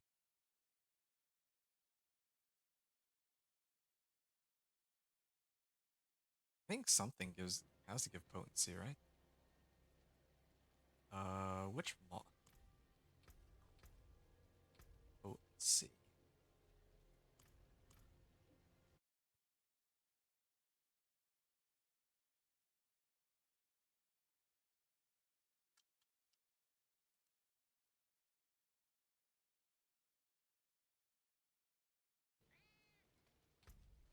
All right. Well, what other uniques are there that I can mess around with? Casting evade consumes 1 stack of resolve.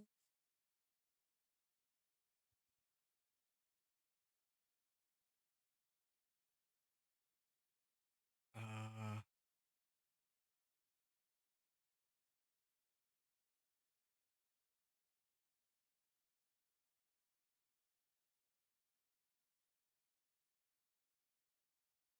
Focus skill, mobility, potency. Wait a second. Is that a potency skill? Are these potency skills? Oh, these are potency skills. So then... Man, there's so much stuff here. Oh, that's not what I'm trying to do. All right. I'm gonna do this. Let's start off with this then. I'm gonna save this as Quill Volley. That's all I'm gonna do. I'm gonna take all of my existing equipment, except for maybe the Helm of Ebawaka, and then I'm gonna like put it back into my stash or whatever. And then I'm gonna try to like re-equip my guy with all brand new equipment, just so that I can try like a new setup.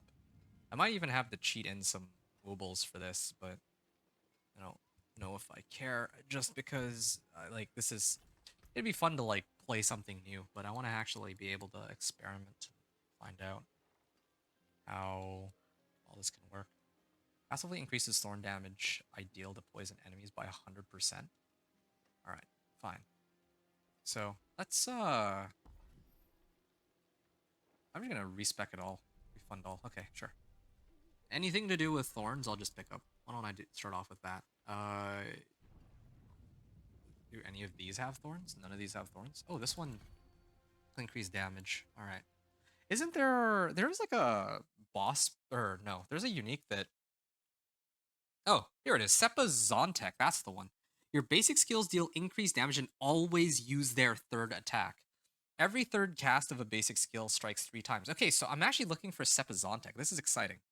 So I need to find Seppa Zontek. Diablo 4 Seppa Zontek.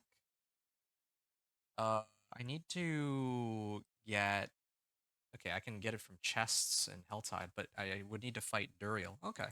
So I'll need to farm like Duriel boss mats and Andariel boss mats from incursions. I will probably... I can't make up my mind just yet, but I might try to do something with these boss powers and Ashava's Poison Breath. So I'll maybe just stack up Spectral Ash and see what I can find there. And also get geared up in the process. Alright, well, this is going to be a lot of fun. What other things do I have here? Polearm, lucky a chance to make enemies vulnerable. Don't need that really, but okay. Can max this out.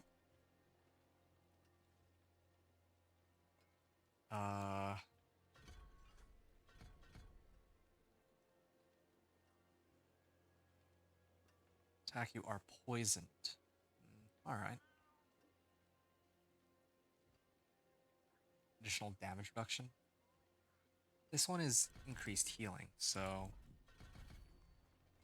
I'll grab that. More block chance.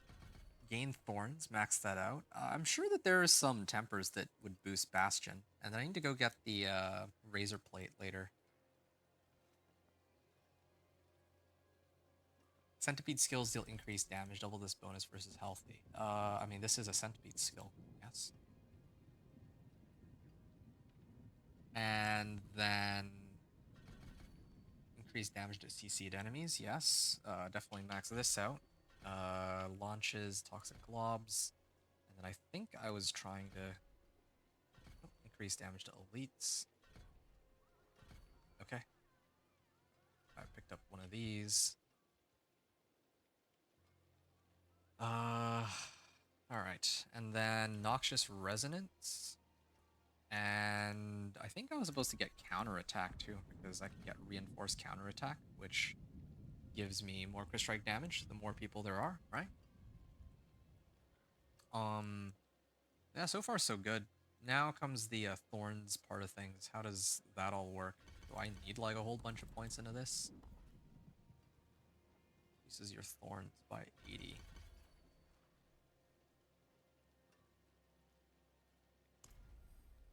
Okay, so this is what I got so far. What's my thorn stat at? I have 0 thorns. Yes, I suppose that would make sense. So I need to go get a razor plate.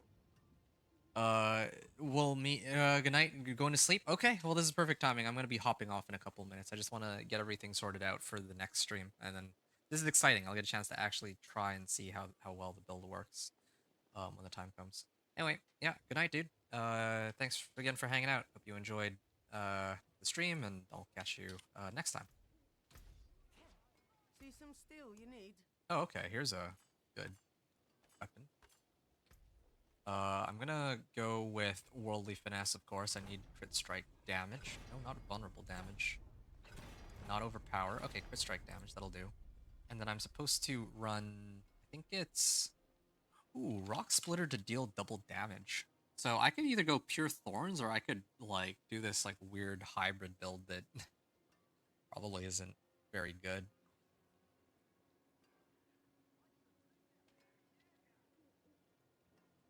Hmm.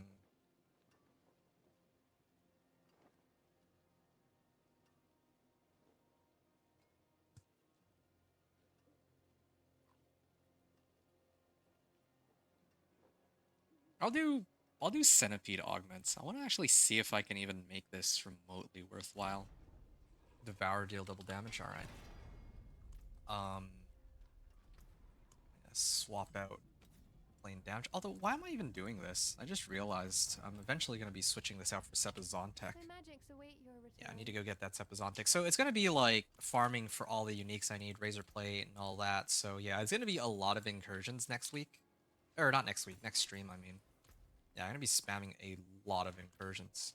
That's just the simple reality. And in fact, I might even opt to use plain emeralds or flawless emeralds here. So this is how the build's looking right now. Increases thorns. What's my actual thorns value? Oh, wait, what? Oh, is it only when I leave town that I actually get my... I have Bastion. That should be giving me more thorns, so...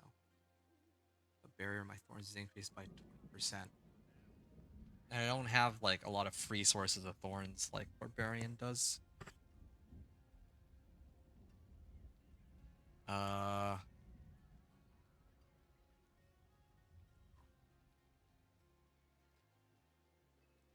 Cost 70 vigor for this.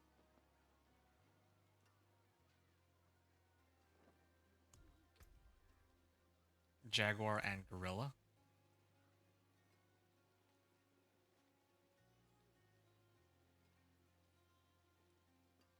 Oh, here we go. Deals 100% thorns to enemies you hit and grants you barrier.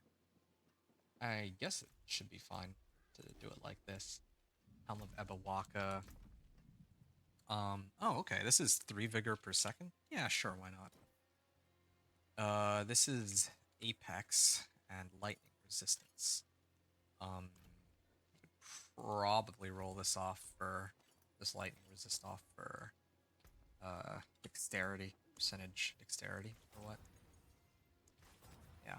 This one I'm just experimenting. Forget trying to... Oh, I just missed dexterity because I misclicked. Ah, I got total armor, though. Total armor could be helpful here. Is it more helpful than dexterity? I'm actually not sure. This would give me I go from 98 down to 89%. Meanwhile, if I... What was this? No. What was this one? Unyielding hits. Casting a gorilla skill. All of my skills are gorilla skills. Increase my weapon damage by percentage of my armor, right? So 26% of my armor. Yeah, I still don't have Juggernaut's aspect, but you know what? I'm just gonna throw it on. I don't think I care. I want to actually know what it's like to put together this garbage build that I have in mind. Pants. Can't wait to get ancestral. Oh, that was healing received. Here, hold on a second. 31.4%, 48.7%. There's got to be jewels that, or gems, I mean, that give me like healing received, right? Or am I crazy? There's barrier generation. This one's all stats.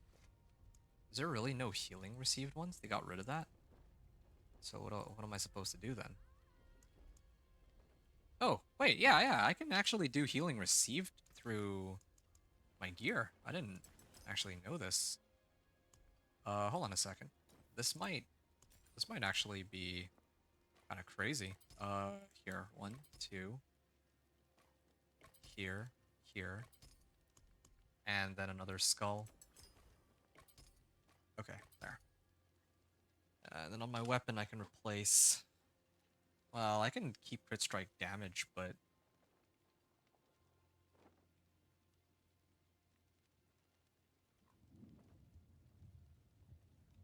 Pestilent Swarm. Yeah, I'll sort that out later. Okay, so Devourer is looking a lot stronger than before. Yeah, I do need to get some more damage modifiers, though. Like, for example... Here, I'm just gonna do it. I'm just gonna throw on Juggernauts for now.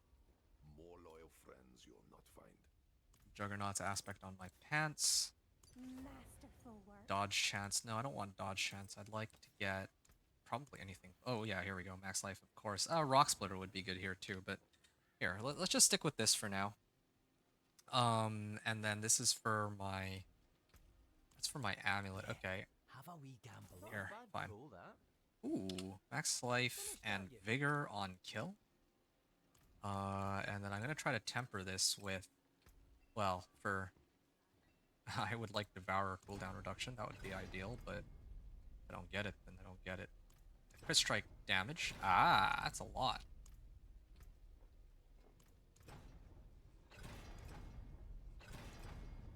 Potency. Devourer cooldown reduction. Oh, that's perfect. And then instead of Vigor on kill, what else can I get instead? Overpower damage. I could probably do like crit strike damage. Oh, hold on a second. Maybe crit strike chance for now? I haven't maxed out on it, so. Okay, so this is one good ring. Combined strikes. Each different basic skill I cast. I don't really use too many basic skills, though. Increased damage over time for each different power control. Stoppable.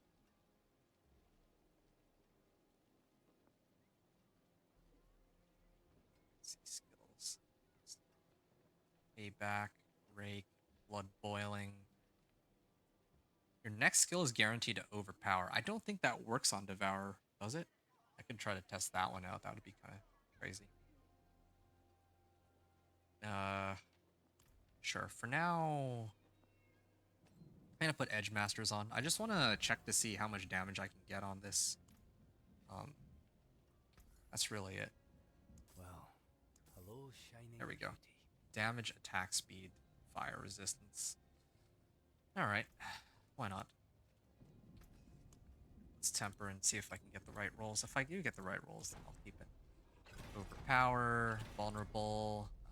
This one is supposed to be Devour.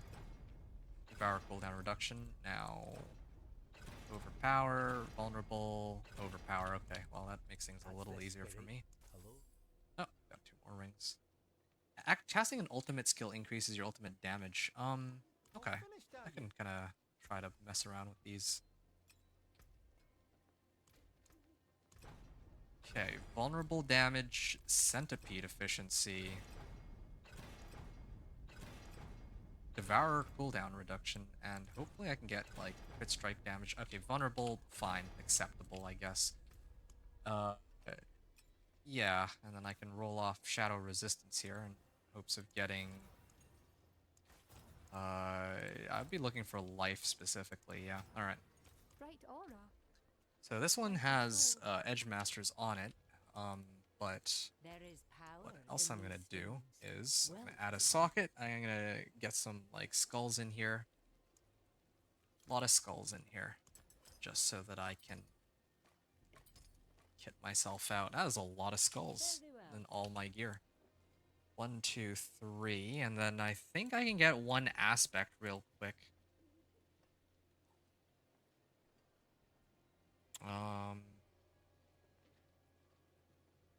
I'll just do Inner Calm for now, just as a temp, just so I can, like, kind of a proof of concept to see if this is at all worth investing into.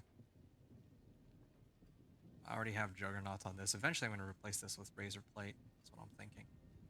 And then for the rest of my equipment, boots and all. Well, I'll just sort out boots later, but yeah, where's my gloves? Hello, shining. Oh, there's my gloves. Oh, okay, yeah. There is Aspect magic of in all things. Retribution. Let me show you. And I think that there... Oh, yeah, here it is.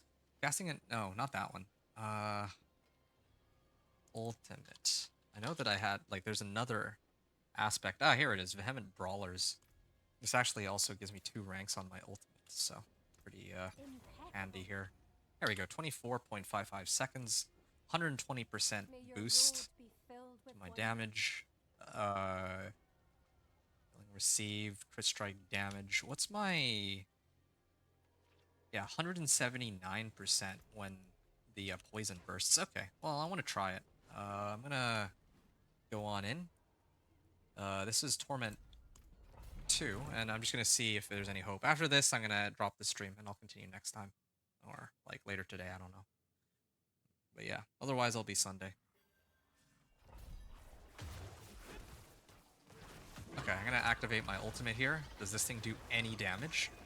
Whoa, that's not bad. That's actually not too bad, right?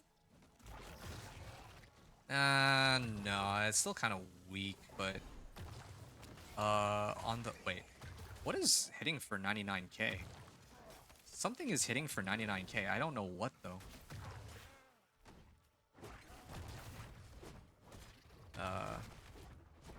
Yeah, something is hitting for a pretty sizable amount of damage. Definitely not my summon, is it? Oh, yeah, I have, like... Oh, yeah, my Beastmaster's training is also helping quite a bit, too. Yeah, he does, like, no damage. Alright. That's a Shava's fart? Is it really? Because, here, I just, like, farted. Oh, you know what? I think I know what's happening. So, here, this is a Shava's fart. It hits for, like, 1,165, right? Like, look at this. 995. 845. They're hitting for 7k on thorns. So, the thing that's actually causing them to take a ton of damage here... Just waiting for it to proc. There. That thing. It's... I think it's this. I actually think it's this thing right here. Noxious Resonance.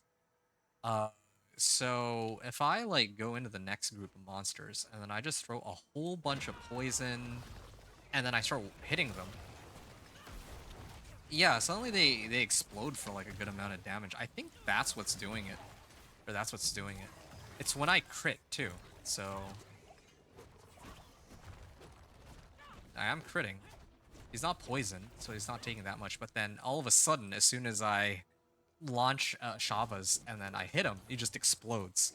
You know what? Alright. I think I have something cooking here. The next time I stream, I have, like, a very well-defined goal in mind.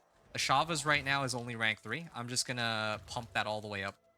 I'm gonna, like, incursion this thing all the way to rank 20. And that's how I'm going to go about it. I think this is... Yeah, like, look at that damage. Like, this... They're just exploding for 2,600 damage. I think that's... I actually think that's the boss power with the with the keep passive. Wow. Okay, this has some serious potential. I'm excited for this, but I gotta stop here. It seems that it seems my time has come. So I'm gonna stop the recording here. Anyone who's hanging out in chat, it's been a lot of fun, but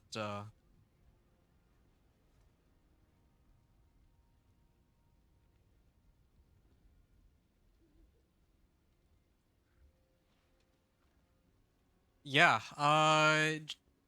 Joseph, it's been a pleasure. I do hope that I was able to be of assistance in today's stream, and yeah, I really do appreciate you, hanging out, keeping me company. Same with GamerCo. This is exciting. I'm actually kind of excited. I haven't been excited to like theory craft a build like this in a really long time. This build has some potential, I think. I think I actually might be able to hit Torment 4 with this thing. Um, Off this this Ashava poison breath explosion. Maybe next season I can try to mess around with thorns, but so far I feel like a lot of my build's potential is coming from this poison breath. So I also have to do some research in case this is already like a well-researched meta build. It actually very well might be, but suddenly like yeah, this is actually looking really promising. So I don't know. I'll have to see. All right. Yeah. Any final comments here?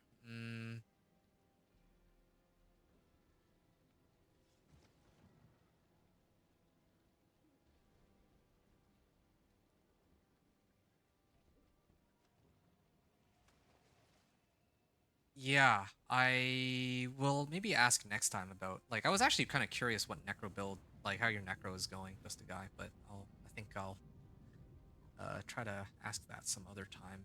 Um,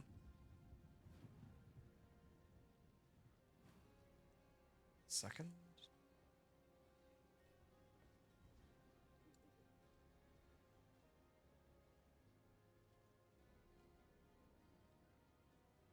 All right. Yeah, I'm gonna stop here. All right. Hope you all enjoyed the stream. Thanks everyone for watching. Inventor out.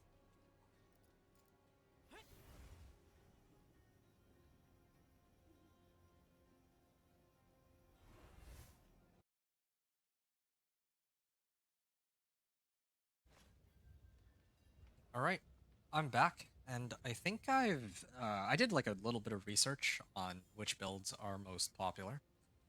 So, here, let me just fetch this real quick. Yeah, on the pit leaderboards on healthhides.com, I think it seems that the top dog appears to still be Quill Volley, but I think that there's a couple other Spiritborn builds that are also like kind of up there. Yeah, I think most of them are Quill Volley and top end right now, but I think there's one guy. Yeah, here we go. Pit 95, a guy named Immortalize, who managed to get Rock Splitter at yeah, he managed to clear a pit 50, or pit 95 on Rock Splitter. So that's kind of cool to see. Uh yeah, but I think I'm actually okay. So I got three choices. I either do Quill Volley, which I'm gonna take off the table because I already did Quill Volley. That's a safe pick. I'm pretty sure I could probably clear Pit 55 just fine with it eventually. The next option is I would play Thorns, right? Like,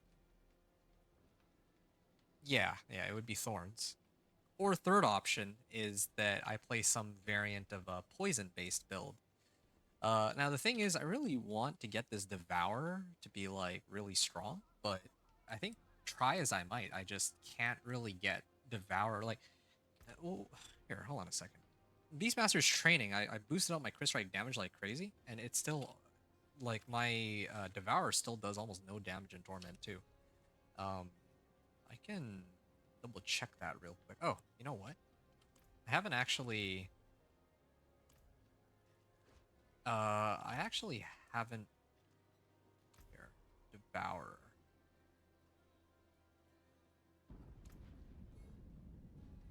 Um, here's what I'm gonna do for now. I can, yeah, actually slam this on my weapon real quick, and then Sublime. on my amulet I can do, where is it? Apogeic Führer. how that one's supposed to be said, but yeah. honor, So this is how I'm gonna do it. brighter soul. I'm just gonna toss this in. Devourer. I'm gonna salvage this. I think I don't need that. And then I had this ring. This is supposed to be a temp. I can probably get rid of these now, or leave these in stash for the time being. I will never be replacing my helm. Simple as that. I don't think I'll ever be getting rid of my current helm. I can always burn obols for it. I'll keep my fortune. So Return I'm gonna to try sender. again and quickly see how if my Devourer is worth it at all, but so far I'm not particularly impressed. That's just the reality. 21 points. Can I... Where else can I send my points into? Oh yeah, okay. Defensive skill. Don't really use any defensive skills, but could probably find something. Guessing Scourge grants 60% of your max vigor. Core skill. This is basic skills. Alright. So the plan, if I recall correctly, was that I'm supposed to, instead of using this, I want to use the, I guess this one. Or, well, either one of these. Either this one, Prodigy's Tempo, or Vital Strikes. 80% increased damage to vulnerable, sure. So this is me using this roster of powers, but without having, without using Noxious Resonance, because I think Noxious Resonance is what's causing my damage to just go sky high. This is the way I can boost my current amount of damage, I guess. Um, yeah. 15% more damage from damage over time effects. I could do that, but I'll worry about that later. I might consider using that. 15% more damage. Here. Pit 25. So, yeah. This is me testing out my current level of damage on Pit 25.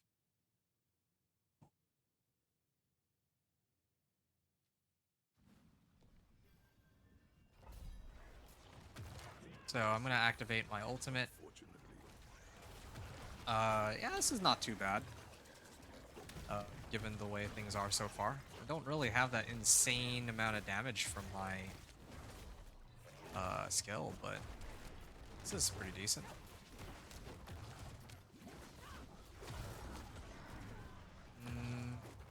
Yeah, I think I really do need Noxious Resonance here. I'm gonna activate my ultimate again.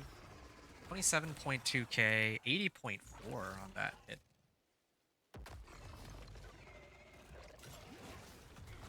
$34.2. That was with my, like, a bunch of my modifiers. I'm really trying to think if I'm missing anything. Casting a gorilla skill. I have already, like, this is a gorilla skill, right? So this should by itself be doing a lot of damage. Yeah? Do I have conceded somewhere? Oh yeah, I'm just using like generic modifiers. Okay, and what about my thorns? Hold on a second. Let's see. What do I have? Also, I have the gorilla as my main spirit hall, but I should actually have jaguar. I was thinking of like using this sort of triple, I mean, most people call it double dipping, but it would be like a triple dip. So I would stack a whole bunch of poison, and then I would use Noxious Resonance, and then that amount of damage would also get pumped into a jaguar attack. Every 15th time you deal direct damage with a jaguar skill. So yeah, that could work. But I do need some attacks that are more, well, that attack more frequently, I guess. Maybe that's where Quill Volley comes in. Noxious Resonance. I think that's what people are doing, though, from what I've seen on the pit leaderboard. Can I get like guaranteed critical strikes or something?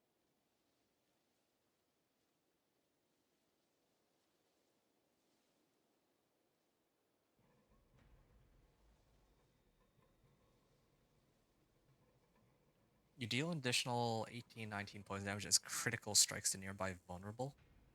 Okay. Looking for more crit. Like, makes enemies vulnerable for 5 seconds. Increase critical strike damage per stack of ferocity. Oh yeah, I could totally throw these on. 3 and 3 because all my skills are Jaguar skills, right? Yeah. So that actually helps. I just don't know how to get ferocity. Yeah. Just looking for a way to get like proper critical strike, but not quite there yet. But at least I'm trying to, at least I'm getting to the point where I'm kind of figuring out where all my damage is coming from, I guess.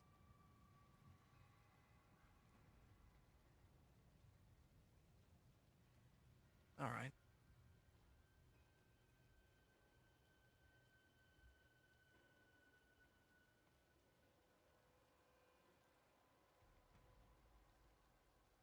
Base damage as poisoning over 6 seconds to all enemies hit.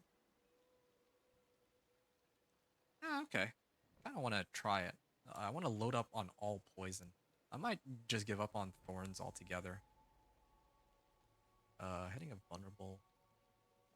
Throw attack bursts on the target. Care about that.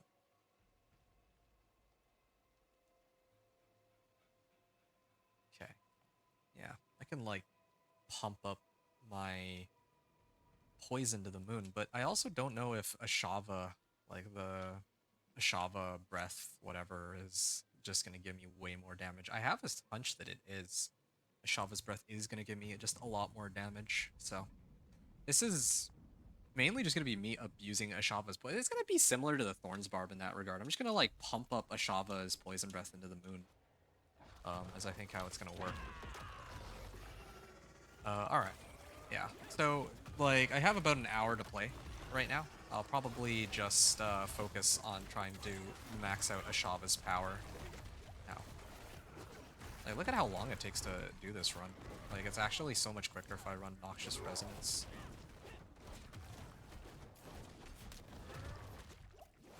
And I don't actually have all my skills either. Okay, hold on. What if I use Stinger? Not Toxic Skin. Toxic Skin can be a good one too, because it also applies poisoning damage, but I don't think it applies nearly as much poisoning damage as Ashava's. Actually, yeah, so this does 12.9. 11.8. What's the trigger for this? Affected by damage over time. Okay. So I need to use other skills to apply poison, and then I launch Ashava's.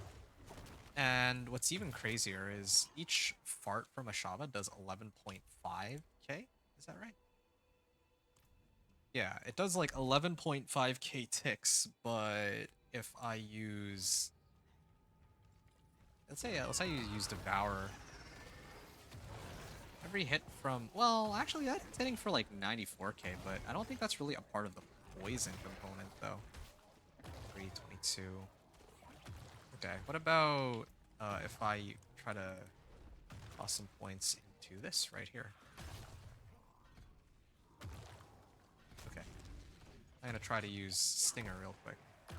This is kind of cool. I kind of like this. It does drain out a lot of vigor, but 18.9k, that's actually not bad in comparison. And then this also applies some poison, doesn't it? Or...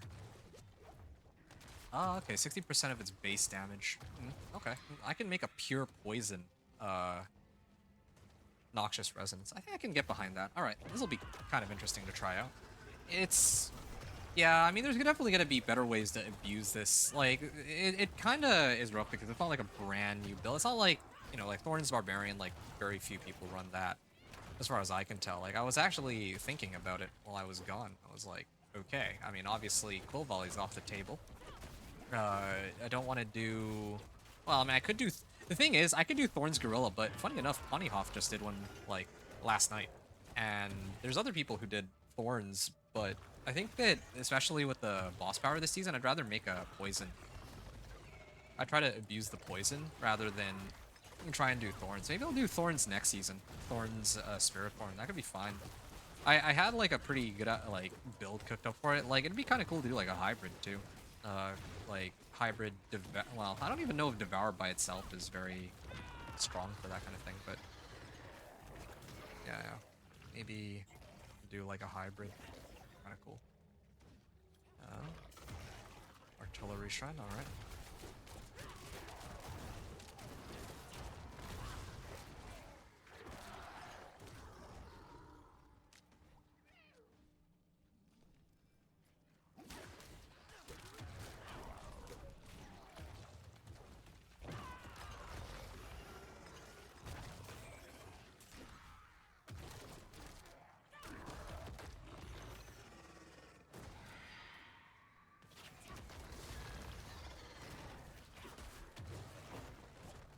Alright. Yeah, I need to pump up this boss power. I'm gonna get it to like rank 20. That's like first priority. Then I'll also get all the boss mats I need. And then if there's some like some specific unique I need, then maybe I can sort that out after. But getting this Ashava's boss power to max, I think, is gonna be the goal. And then running it with Noxious Resonance, I think those two will be like a pretty big. Those two combined will be pretty important. Just realized that this is all Torment 2 that I'm doing right now. This is pretty good for not even running like... Did I just straight up take off my boss power? Oh no, wait. I have my boss power. I'm just not running Noxious Resonance. Yeah, Noxious Resonance is the one that makes everything really easy. Because then I just detonate the poison, and then I also need to throw on like Jaguar, whatever it's called, too. Okay. Yeah. I might do it. Get behind this.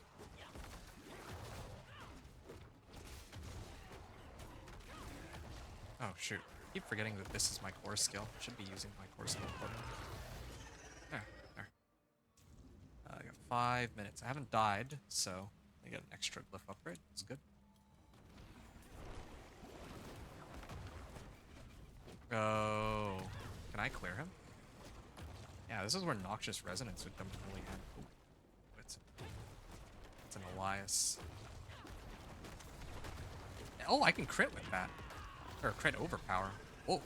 Whoa, wait, what? Huh? Did Devour do that just now?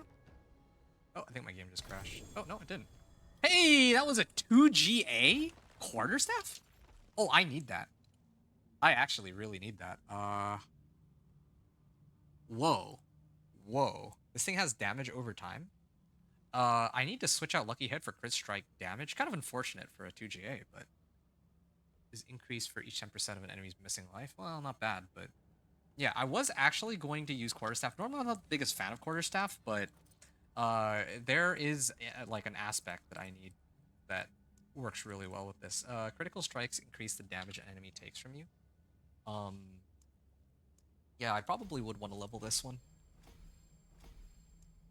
Yeah, these two are going to be the glyphs that I end up running, probably. I think I have a pretty good idea as to how my build is going to end up. I'm just going to prioritize maxing out my Ashavas first. So I'll be running a whole bunch of incursions for that, yes. Ideally, I want to run it on Torment 2. I think I have enough strength to run it on Torment 2 right now. But let me actually set up properly then, if that's the case. So, crit strike chance, overpower, poison, max life, resource, and all that.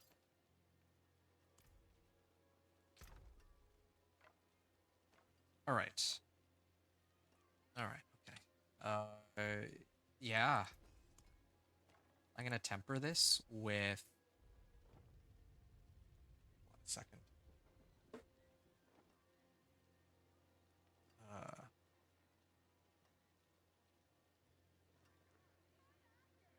So... Oh, do I? Oh, I do have it. Okay. So Stinger or chance for Stinger to extra hit. Chance for Devourer to deal double damage. I don't know. Devour was actually pretty solid there. It blasts them in a line. Toxic blobs that apply poisoning damage wherever they land. And then this one is 73.3k. So I think at this point, if I were to like pump this up, like I actually want to test this out. So Let's get this to rank 11. I still have like a little bit I can keep boosting it up even higher. So I went from 70k to 164k on this. So now, I'm gonna try this. I know that I said I was gonna like pump up my boss power through the incursions. I will in a bit, but I need to know like what is happening with all this. Do I have enough for this? I'm actually running low on these. I may have to. Well, I might actually run out. I haven't been using these very wisely. Alright. Okay, I'm gonna time this one. So this is rank 11 Ashava. So last time, well, yeah, it was a rank 11 Ashava power. And I didn't even switch over to 2GA. Yeah, so this is the same exact setup. Ooh. Ooh. Ooh. Wait, what? Is that? I'm actually confused. This power doesn't seem to be doing as much as it should be. But on the other hand, my Seeker is actually doing, like, as it should. Because it's a, as an ultimate, it actually feels pretty good. As soon as it comes out, it actually does, like, a lot of damage to everything in the area. That's supposed to be, like, as expected. Still need to tailor my build a little bit more. Whoa, whoa! Why all of a sudden why is my ultimate doing so much damage all of a sudden? This is actually kind of nuts. Rock splitter. Gonna have to switch that up.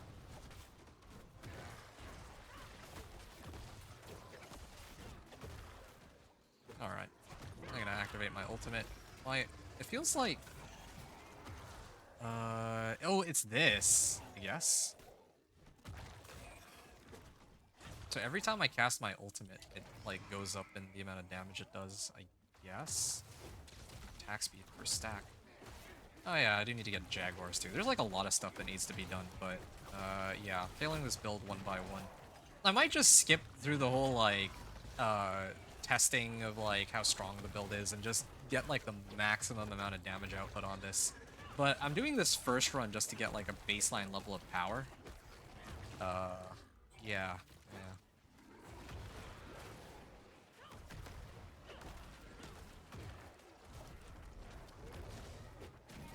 Alright.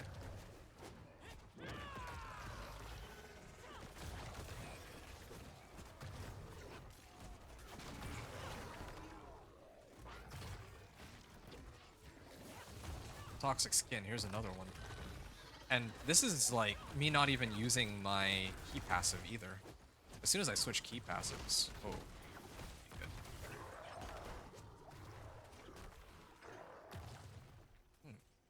Stinger. But yeah, this is just, like, none of these powers do any damage in comparison to just Ashava. But that'd be kind of a fun way to get people into Torment 4. Like, you just need to max out your Ashava power and then throw on Noxious Resonance with a whole bunch of crit strike damage. I can get behind that. I think there's also a ring that gives crit strike damage to, like, a unique ring. I might have to go grab that. I just don't remember what it's called. I just remember seeing it. That actually looked pretty helpful. Okay. Did he just hit me for 54.3k damage on my points? Yeah, I'm gonna ditch the whole thorns deal. I don't really... I think thorns would be great, or could have a lot of potential. I think I might even try that in, like, Season 9 PTR or something. I don't know. We'll think about it. Because Season 9 PTR, I totally forgot to talk about that earlier. Season 9 PTR is, like, taking place, like, what, next... or the... Actually, no, I didn't forget. I remember, I did talk about it, actually. But, yes, Season 9 PTR is going to be happening, like, at least the campfire chat for it is happening next week. And usually, if they're doing a campfire chat next week, that means that the actual PTR is going to be the following Tuesday. Is usually how it goes. If I have to wait an extra week for it, then fine. But given that wouldn't make very much sense, though, because July, like, they're planning to do the release of Season 9 on July the 1st, which means that they would usually want, like, about a month to fix all their stuff. So if they were to, like, postpone it anymore, then they wouldn't really give themselves much time to fix a lot of the underlying issues, right? So that would make much sense for them to do a PTR, and that, like, it feels like it's been so quick into the season too. It's only been like 3 weeks, and I haven't even got a chance to mess around with all the things I want to. It really does feel like a really short season. But, oh well, whatever. Yeah, I can comfortably clear this. This is good. Okay.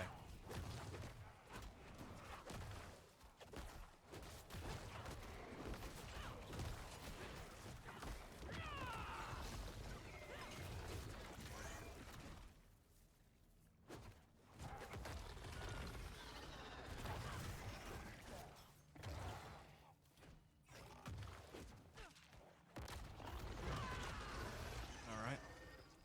This thing will last for 15 seconds. Kinda wish there was a way to extend that, but oh. Yeah, this guy.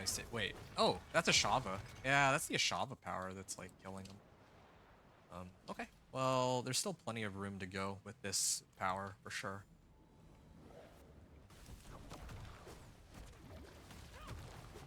Okay, I'm gonna activate my ultimate here, and I'm just gonna step away real quick. Yeah, my ultimate is like kind of tickled him, but now if I use the Ashava power, it still does take a while to go down. Okay. All right. I don't know where all this like damage is coming from though. Like sometimes he just takes chunks of health worth of damage at a time, like right there. I'm so confused. Okay, 9 minutes. 26 minutes in. At 25. 9 minutes.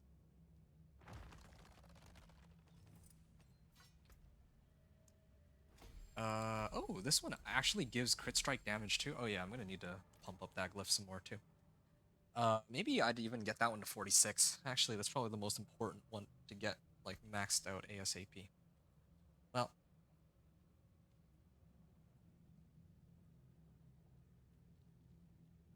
Alright.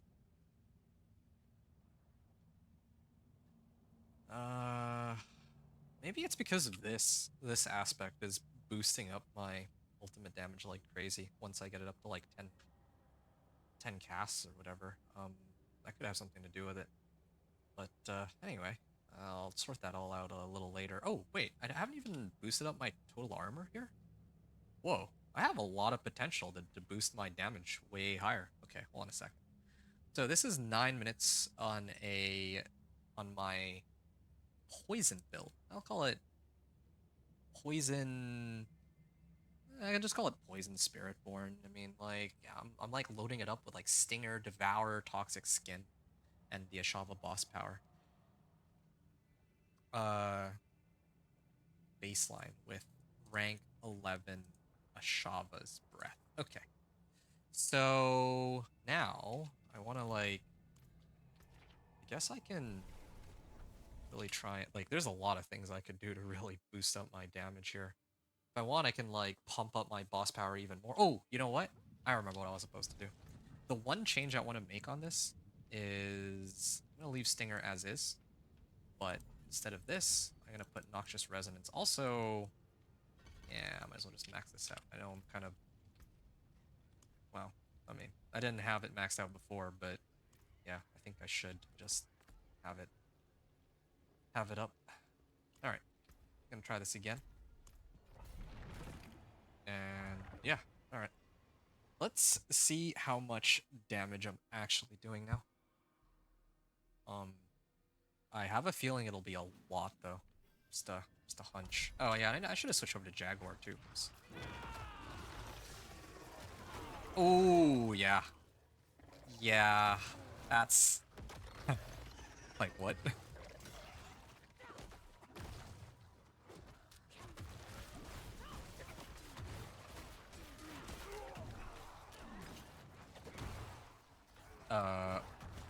Alright. Well, good to know that my, I guess, hunch is correct on this. Oh, yeah.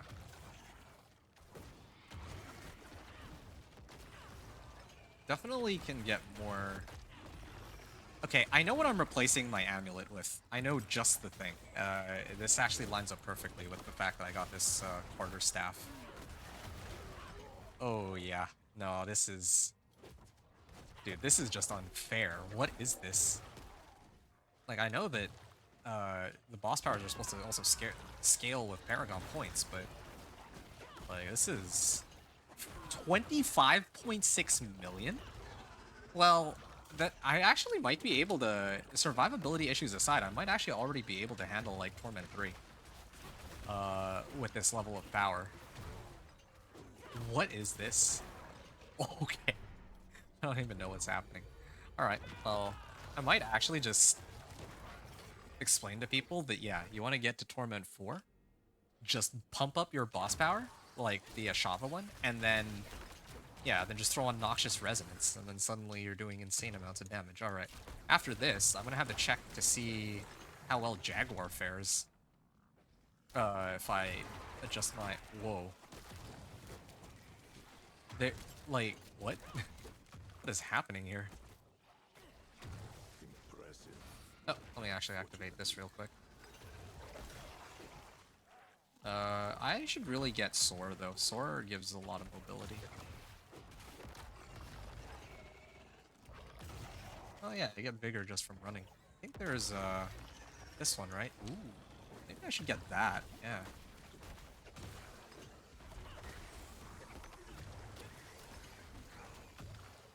Alright.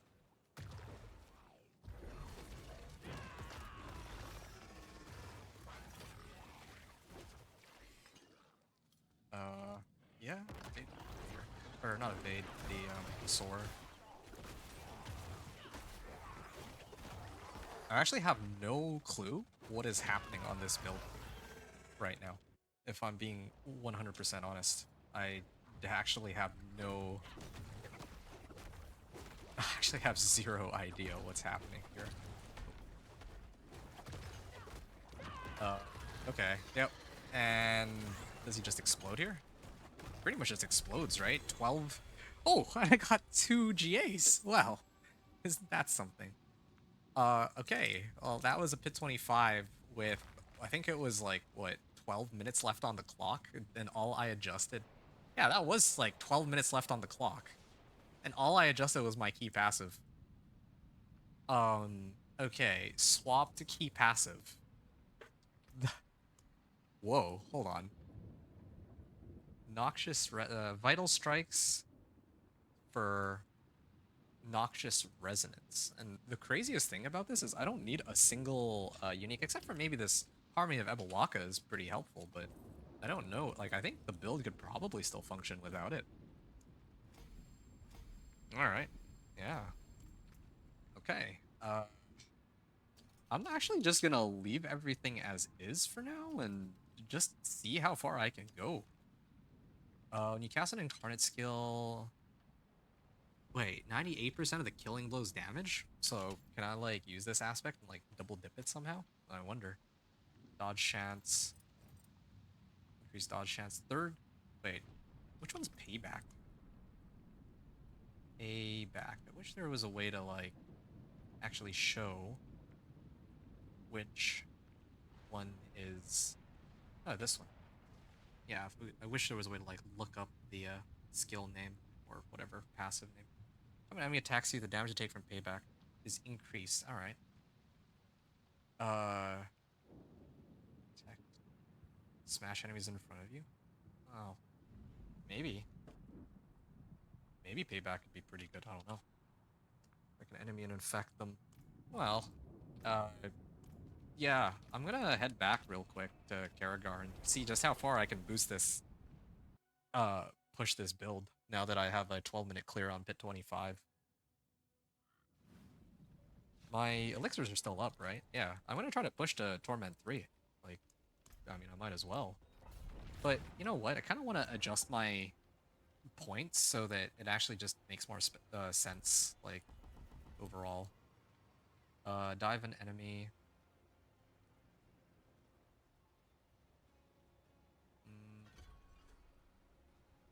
Do I? Third attack spreads. Huh? I care about that. Okay, killing an enemy, your next thrash generates 10 additional vigor. Alright. 2 stacks of ferocity. Why not? Keep that going. Okay. So Stinger is maxed out. I can core skills cost more vigor. Do I care about them doing more damage? Because at the end of the day, the only thing that matters is noxious resonance, right? So I should just pick up everything to do with pumping up noxious resonance. Like, I wonder if I could just make my build in such a way where I'm only using one skill.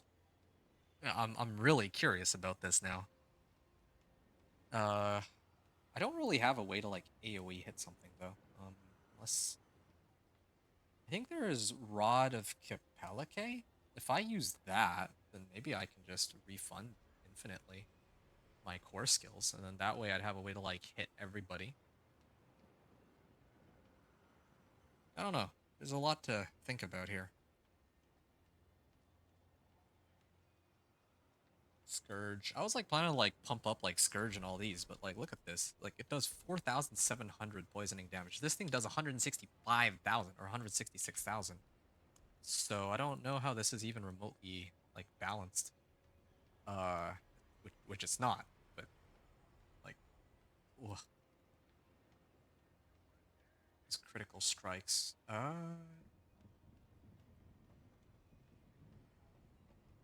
So hold on a second. This is your critical strikes cause your poisoning on an enemy to burst. So wait. Before removing the poisoning effect from the primary target. Well, yeah. Why don't I use this one then? Measured toxic skin, and they'll just run into them, and then they'll blow up, right? Uh, Minimum ferocity increased by 2. I think I have more damage based off how much vigor I have, right? Isn't that something I... Oh, did I not... Oh, hold on. I think I may have messed up the skill tree a little bit. Okay, there. Max this out. So now I get 5 vigor per second while moving. Vulnerable deal less damage. What is this? Gain a bonus based off of weapon type. I don't care about that. Increased dodge chance. Whenever I dodge, no. Don't care about dodging. PR block chance. Ooh. Ooh. I can mess around with that. There's an aspect that I'll use later that could be very helpful with that. Oh, that's why I'm supposed to use Furnace. Right. Per stack of ferocity. What other things can I not pick up? Whenever I heal, my poisoning damage is increased. Alright, well. That could be very helpful. Increased damage. Oh, you know what I should get rid of? Devour. As much as I hate to say it, Devour by itself doesn't do very much damage. I'm gonna actually commit my whole build around just pumping up my poison damage. I haven't skill equipped. Yeah, I mean this could work, right? Protector.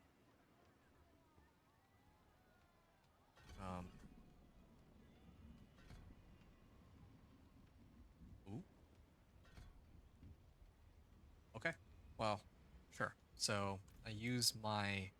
If I'm going up against the boss, I can just hit the hunter. What about all my other skills? Thrash. Okay, this is supposed to be on left click.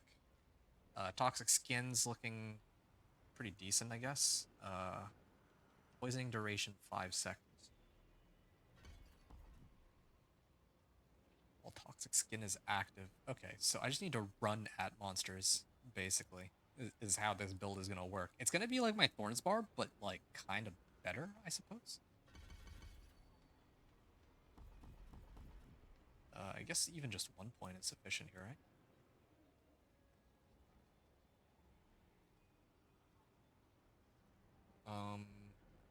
Ability skills. Oh, yeah, I know what I was supposed to do. I'm supposed to get Soar. So that I can... Makes me unstoppable for 4 seconds. Continues to make enemies vulnerable. Is there a way to, like, keep applying vulnerable at all?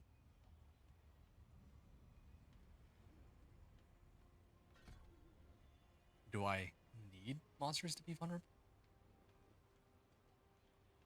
There's gotta be something else that I have access to that could make stuff vulnerable.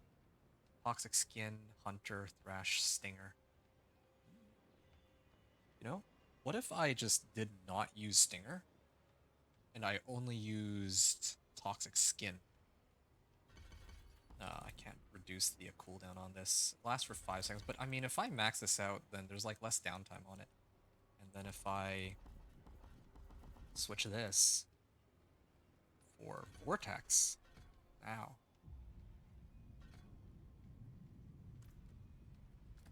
So this is how it's gonna work. Soar, Hunter, Toxic Skin, and Thrash. So I'm spamming Toxic Skin and then running at monsters. I hope this works. I hope this works. Alright. Oh, I actually did change my build up quite a bit. I may have to chalk this run and then do it again from do pit 25. So basically redid my whole build for this. This is for the better, I think. Oh. So now if I use this, wait, I do like no damage. What? Oh, I actually need to hit them though, I guess. Yeah, I guess I do need a core skill still. Well, that's good to know. Like I've activated Toxic Skin, right? Wait, I'm confused. Why is this thing not activating, like popping, like, I mean, my boss power is supposed to be poison. Oh, there we go. Yeah, yeah, like that. Yeah. I just run at them and they die. That's how it's supposed to be. Well, but I need a way to, like, actively apply damage over time. Maybe I should be using... What about Withering Fist instead of this? I was expecting to, like, need more stacks of Ferocity, but no, maybe do I already apply Ferocity? Gain 1 stack of Ferocity whenever I kill an enemy or damage a boss? Nah. Okay, let's make some more adjustments to the build. Oh yeah, one other thing, real quick, I want to check. What's this at? 241. Okay, that's not bad. Yeah, I'm seeing the damage, like, it's going crazy. Noxious Resonance is kind of nuts, but I need... Yeah, I definitely need something else that... Well, I think I need Stinger, as much as I hate to say it. I just wish I had a way to make it free, so that I have a way to apply AoE, poison, and all that, but, Oh, if I'm healthy, it makes enemies vulnerable for 3 seconds? Hold on. Wait, what? Increase damage if it hits only a single enemy. Okay, I would normally say that that would be good for bosses, but, I mean, all the damage is coming from Ashava's power and Noxious Resonance, right? So I should just use this instead. Uh, Toxic Skin. Okay, of all my skills, I would say that I actually need Soar the least. Yeah. I wanted to mess around with Soar, but mobility is always, like, lowest priority for me. Like, I know it shouldn't be, but... Okay. Let's try this again. Stinger, Thrash, Stinger, right? Okay. I'm gonna try it. This is for Pit... Well, I was just in Pit 30, but I'm gonna try this again. This is with all the right skills. And the previous run was 12 minutes. So, let's see. Need a new baseline. Oh, there we go. Yeah, I just need to hit them 3 times and then they die. Oh, do I need to crit them? Is that why I can't immediately kill them? That might be it, actually.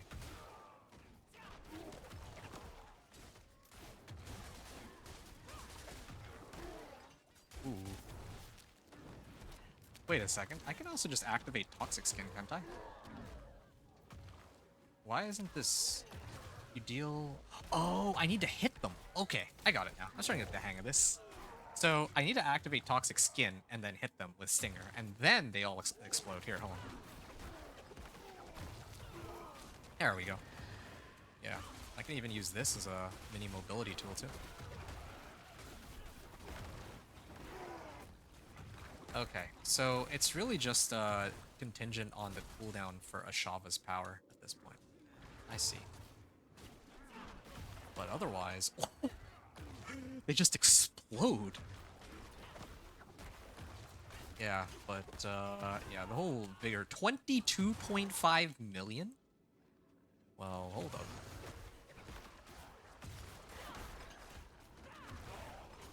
Yeah, I definitely need a way to generate vigor. I think I do need Rada Capellica for this. Then again, if I do that, I lose out on some damage. I'll think about it. Oh, there we are. Artillery Shrine. Yeah, I'm liking this. I'm starting to get the hang of this build. I like how I'm, like, theory crafting this build, and I actually have no idea how it's supposed to work. I just know... I'm just, like, trying to piece it together as I go along. Hey, what's up, King? Yeah, you're the first one here. I'm probably only gonna be... I think this is a really short stream. This is only gonna be, like, another half hour or so. I just wanted to, I guess, like, I had some ideas that I wanted to try for my Spiritborn. And, yeah, that's basically what this stream is about right now. Yeah, so I'm trying to have fun and put all this together. Yeah, and so far, it's going kind of... It's pretty crazy, this setup. What's on here? Oh, that's useless. I have a dead aspect. There.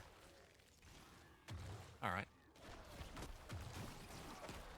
Okay, yeah. It is looking really good.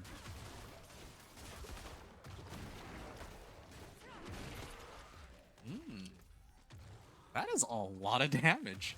You made a Spiritborn too. You want to try Crushing Hands? Ah, there's so many, like, I gotta be honest, even though Spiritborn is my least favorite class, I gotta admit, there are a lot of really fun, like, things you can do with Spiritborn. This is the one I came up with that I wanted to do because I think that, like, this is the only season that we're gonna have access to this kind of, like, broken dot boss power that works so well with Noxious Resonance. Noxious Resonance, like the key passive, wouldn't normally be this broken, but it's just the fact that Ashava's, like, Poison Breath is, like, overskilled like crazy, so if I had come up with this on day one, like, I could have actually probably gotten a Spiritborn to, like, Torment 4 in, like, a couple hours, just because of this ridiculous scaling.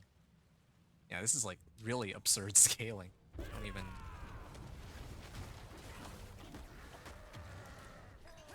Oh, wow. I'm actually still alive, though.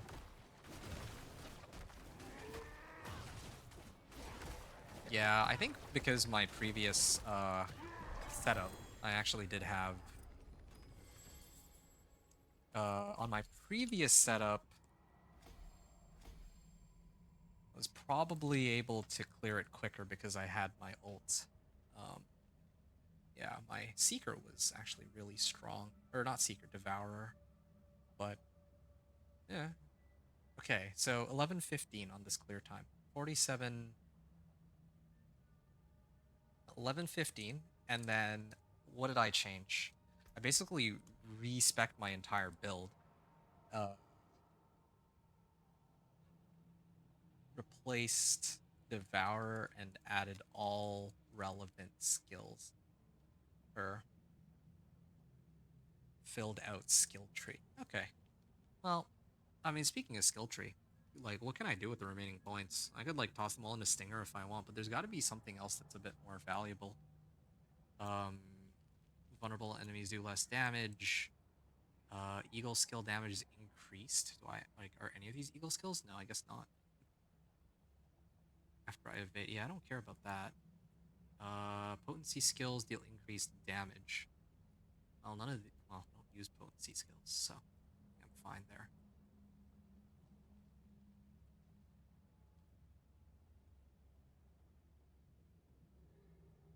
Crushing Hands. Which one's Crushing Hands again? This one? I remember, yeah, I don't know how Crushing Hands works, but I definitely know that there was, like, somebody who was doing, like, Rock Splitter build, and he cleared Pit 95, so that's all I know about, Spiritborn, really.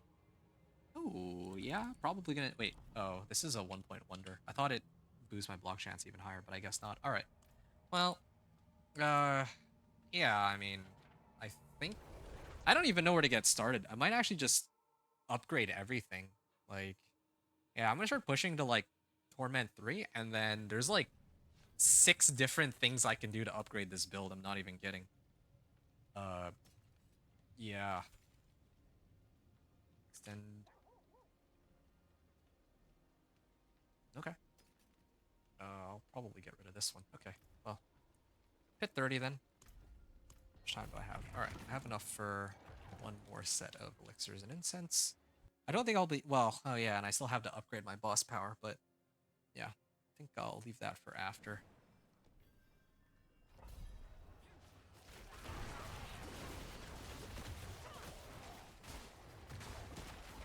Ooh, okay. I have your back, friend. Yeah, I don't like this. Do better. Ooh, yeah. There.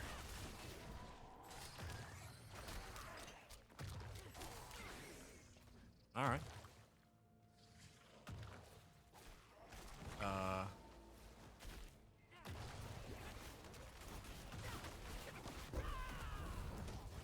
Ooh.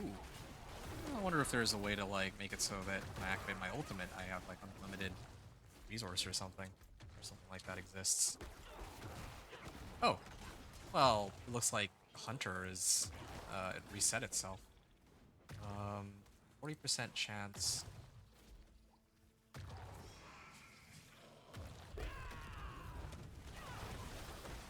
All right. Yep. Just gonna load them up here.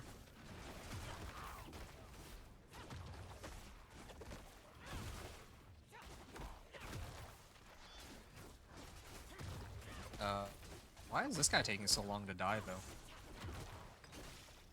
Oh, wait, what? I am actually so confused. What is... Oh, I think my Ashava power was going the opposite direction. That's probably why. So I didn't actually hit him. Okay, but if I actually hit all these guys... Oh. Alright, I think I'm starting to get the hang of this. Vortex. I gotta activate 3 of my skills. Maybe even my ultimate in the process. Alright, 18 million.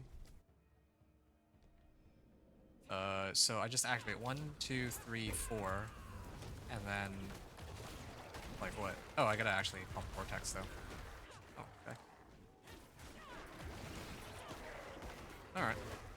I don't know what to do about my basic attack though. Wonder if there's something better to replace that with.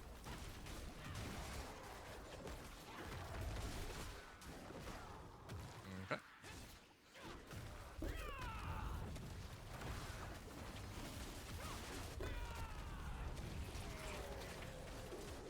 Yeah, it reminds me of Quill Volley, but this is kind of cool in that,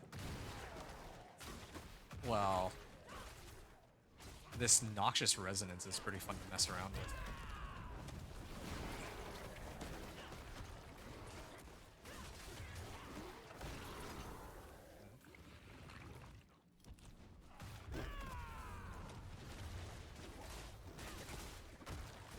Where's my...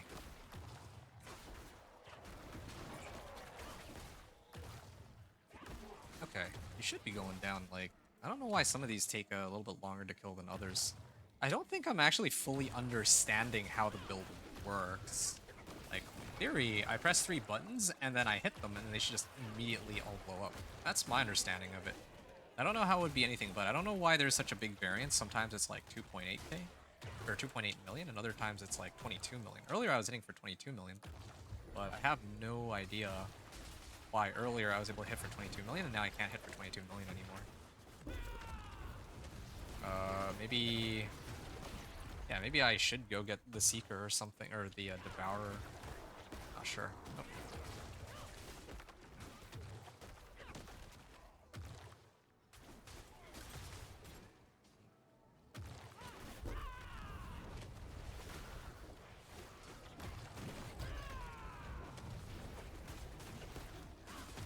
Okay, finally, my Seeker wore off. Yeah, I need to Vortex them all first so that when the fart goes off, then I can hit them. But then, this is actually a little bit more complicated of a build than I intended to make it. Yeah, because when I have toxic skin, I think I get it. When I have toxic skin, it causes my like hits to when it's active, I deal an additional, you know, bit of poison damage as critical strikes to nearby vulnerable poisoned enemies. This thing makes things vulnerable and poisons too, right? So I need to activate or I need to vortex first. Then I activate toxic skin. I hit something.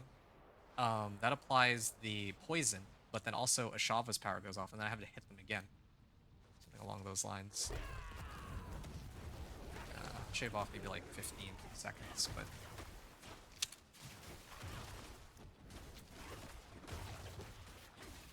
yeah, I'm gonna deal with ads here. 2.2 million. I don't understand. Earlier I saw like some like 20 millions. I have no idea where that damage number is coming from. It's kind of scary. Like, you should know. Is it because of... The only thing I could think of is that, yeah, like, it's because of my ult earlier. It's like the only thing I really changed that's, like, different, really. Everything else is, like, exactly the same. I don't know why my ult makes such a big difference. Increases my ultimate damage. Yeah, 7.1 million. Yeah, there we go, 7.7. That's when I activate everything. Is it because... Yeah, I actually have no idea. I have no idea what's happening here. Like, when I activated my ult, I went from doing 2.2 million to 7.4 million. And, this thing doesn't even give, like... Well, I guess it allows me to deal 100% increased damage to injured enemies for 8 seconds. Maybe that's where my extra damage is coming from, actually. So there's an explanation for that. Okay, so this was, I'll just call it a 930 clear. 930. Okay, now I can try to hit 35, I guess. Scourge.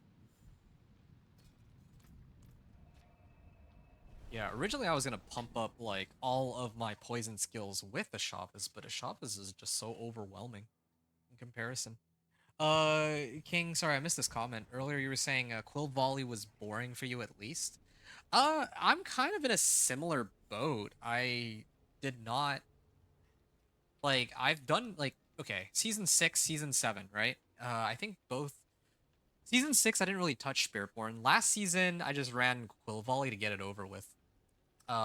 Because I know that it's like the go-to build, right? But this season I'm thinking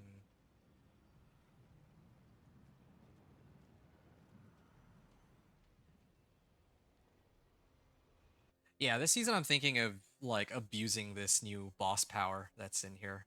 Yeah. I was gonna try and do things incrementally, but I don't even know if I really want to bother with that right now. I think maybe I should just... Oh, wow. Yeah, I think I should just grab everything. I think I'm just gonna grab everything and... Like, that would just be a nod to how quick, like, how strong this build is. Okay, I'm gonna finish this run, and then I'm gonna go load up on everything I've got. Yeah. Well, so just to kind of give an idea of what I mean when I say load up on everything. So like I have a 2 GA Ancestral. I'm going to like replace one of the GAs. So it's really just a 1 GA Ancestral, but that's still kind of nuts. So I'm getting rid of 2 GA Ancestral. And then I also have to replace my Spirit Hall. Right now I'm on Gorilla. I should switch it to Jaguar. I'll lose a lot of barrier in the process, I think, but at the end of the day, I think that it's just way better.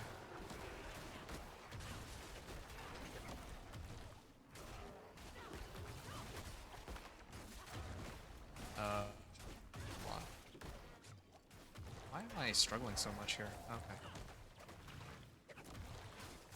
Yeah, it's, I guess because I need the Ashava power actually to be on them. This one should... Huh? Okay, so that's the Ashava power. Otherwise, my damage is like 0. Like, look at this. I'm hitting for like 4k. 26. 7. 1.1 million there. Then as soon as I activate what is happening? I need to, okay, hold on a second. Something's up here. I mean, okay, what is causing this to trigger?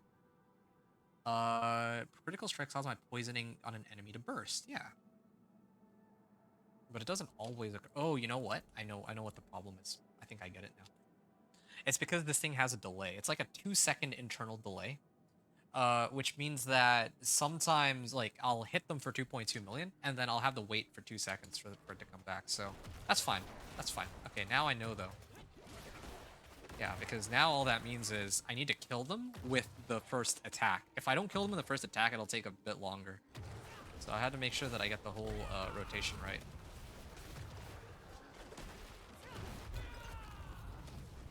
Okay. I wonder if there's a way to, like, get like a crit overpower on this too, but I don't think there is. I think it's kind of like a special type of damage when you have like you do damage based on how much damage you already did. So anyway, yeah, this season I'm gonna abuse this boss power because, like, yeah, I mean, I want to show people a cool build to get into Torment 4 with. I don't know what build people want to see for Spiritborn. I feel like it's not like Rogue where everyone wants to play Dance of Knives Rogue. Like, and no one has done like a guide for it. Spiritborn is like, if you're not running Quill Volley, I feel like there's a pretty even distribution of all the other builds. Like, you could actually make, like, I could do a build overview for like any type of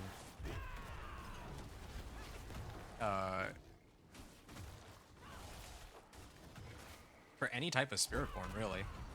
But I'm just gonna choose this one because this is like the one that I'm gonna abuse for this season. That's really it. Oh, okay. Well, just blew up. Now I'm just waiting for Fart to go off. Oh, is it because I haven't crit? Yeah. Oh, there. Yeah, I see it now.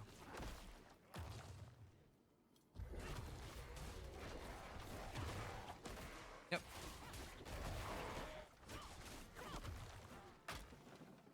Okay. And then I think I can also get that Jaguar power too. That's the other thing. So, just to give an idea as to what I'm missing, my Ashava power is rank 11. I am not running the Jaguar tree, which is supposed to give me like 15%, do like an extra 15% of the damage that I've dealt in the last, like, however many seconds, right? And what other things am I missing? Those two alone are pretty insane. Ancestral weapon, like I was talking about.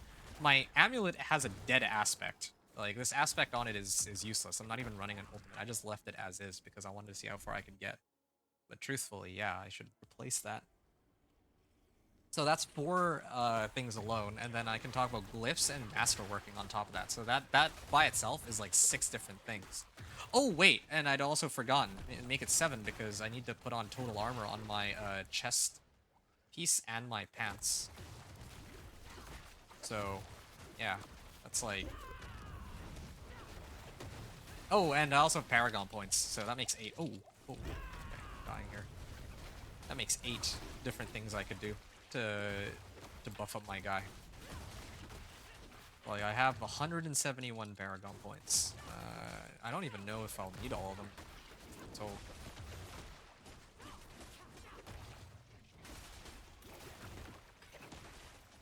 okay. Well, this is going to be one of those. It does take a while to prep this setup, though. But at some point, I want to just, like, I need to get this thing to like rank 11. Once I get it to rank 11, ooh, 12 million damage.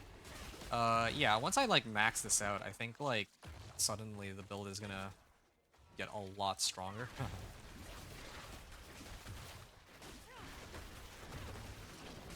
Wait, why is it resetting infinitely?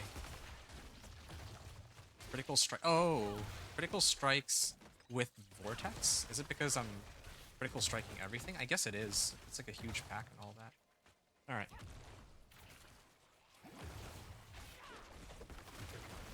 Oh, yeah, thought so. Yeah, looking pretty good. But the base damage of my skills is, like, worthless. It's so funny. I'm basically just abusing this boss power like crazy, you know? Everything else in comparison is not doing nearly as much damage. It's just a simple reality.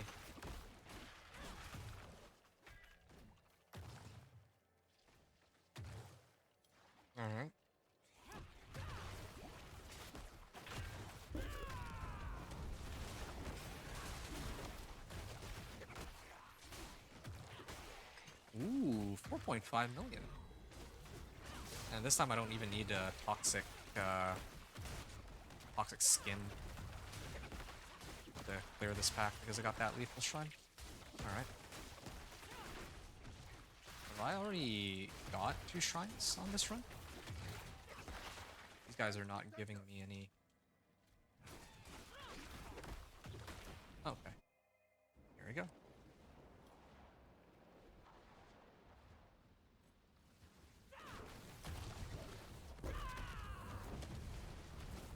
Okay. Yeah, I can definitely boost up my damage a fair bit here. Yeah, it's clearable. I don't think I can do pit 40 just yet, but again, like, I'm actually griefing by not putting on, like, a proper aspect of my amulet. I know just the aspect. When I throw on that amulet, I think I probably boost my damage by, like, a lot. And then also, same with the Jaguar, too. And come to think of it, if I did use my, Devourer here, I might actually be a pretty good excuse to, like, I think Devour would actually apply some crazy amount of poison. It has something to do with it. Oh! Okay. This is... I might have to just ditch this run. I'll try again one more time, but I don't like the fact that I'm instantly dying either. My resistances still need quite a bit of work, so I need to figure something out there to solve my resistance problem.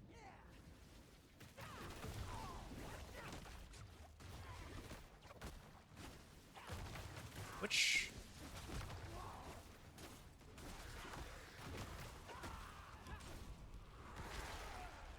Okay. There's too many different things going on here. There's my boss power. Yeah, these guys are taking a while to go down, though. My elixirs and incense are up, too, even now. The worst part. I dodged something.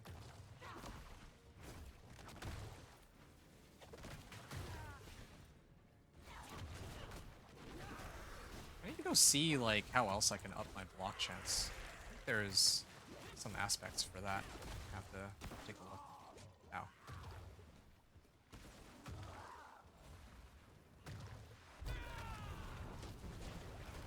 Ooh.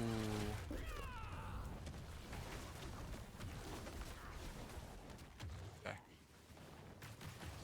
Ow. Yeah, I see it. The range on that is pretty low too.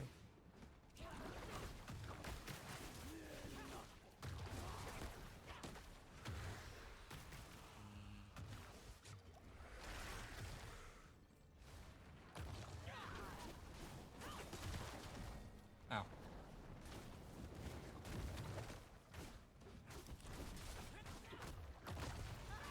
Nope, there's some poison. Oh, that was painful. Might as well plan everything I can here while Rashir's skill is active. Okay. Well, really means business out here.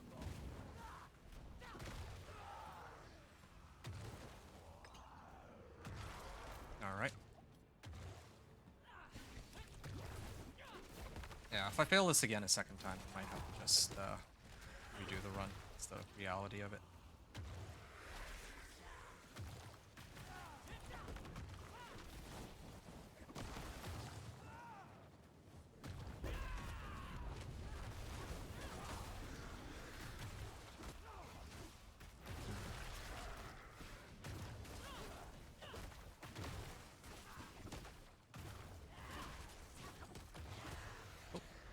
Back up here. Oh. Ow.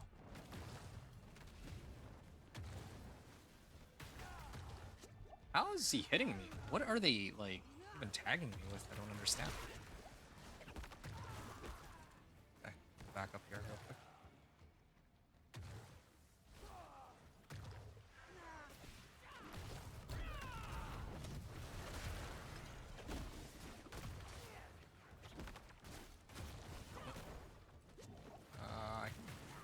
chill a little bit.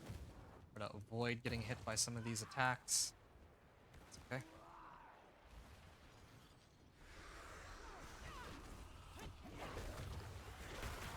Okay.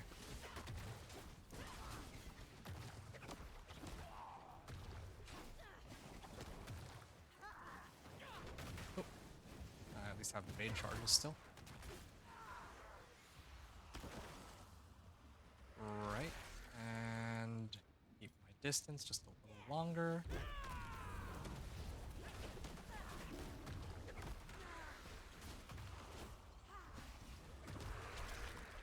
I just need one more hit, please. There. Oh. Okay. I got it at least, but that was a lot more painful than it should have been. Okay. I didn't actually keep track though of. That was pit 30 or 35, I mean, and I cleared it with like a minute and let's just say a minute 30 to spare with the death. So 110, hit 35, and this was a minute 30 to spare with the same setup as when I cleared pit 25. All right. Well, it's time to start trying to whip out the big guns. So there's like a lot of things that I can do here actually to amp up my overall damage and everything. There's like so much. I don't even know where to get started. So let me actually get like a better weapon. Just gonna get a better weapon. Gonna replace the aspect on my amulet. Ooh, juicy. All right. I think for this one I would temper crit strike damage. There's no way I wouldn't try for that. Weapon aspects. Come on, please. Okay, good. Chance to heal life. Yeah, we can kind of get rid of that. Ideally, I want more crit strike damage. As much crit strike damage as I can manage. Even more than dexterity, I think, even. Wait a second. Can it only roll dex? Oh, I think I just... Welcome to my home. Oh, I just trolled myself. I should have actually... I should have rolled off damage over time. Oh, I didn't realize I can't have damage over time and crit strike damage on the same weapon. Okay, well, I just... that's too bad. That's a lot of crit strike damage I'm missing. But on the other hand, I do get dexterity, so... Alright. No, I still kind of messed up, but whatever. It's fine. I'll make do with what I have. I'll salvage this one. I think I'll keep... Or I'll swap out my pants. So... This is for if I use healing. Forget what it is. Magic is neither If I good use the nor Devourer, evil. but How may I help in this you? case, nope, no need for thorns. I need total armor. There it is, total armor. Juggernaut's aspect. I know that I didn't properly unlock it, but whatever. Alright. So now I have 2k. Oh yeah, right. And then I have like a whole bunch of like healing received. Huh. Well, whatever. I think this is the easiest way to start. So I just throw on some total armor, hopefully, yeah. What else can I grab? Well, I can grab all the other ones later. I care. Vortex size, probably. Yeah, probably vortex size once I get it up to max rank. Alright, so this is pants. I already have pants, so get rid of that one. And then, oh, disobedience aspect. Well, isn't that something? I'm going to replace my... Finally got disobedience aspect. Well, I already have it before, but I might as well just max out on it, right? Ooh. And also, one other thing. I should probably get a temper on this, shouldn't I? For total armor. There we are. So... 34%. Okay, where's my unyielding hits? Is it still a low roll? I think it is, isn't it? Yeah, it's still pretty low. 34% on my armor for 3 seconds. So, like, 1/3 I need 4,500 armor, is that... Am I understanding this right? Yeah, I need 4,500 armor to, like, really max this out. 4,500 armor. I don't think I'll be getting that, but... It's possible, I guess. Cold resistance.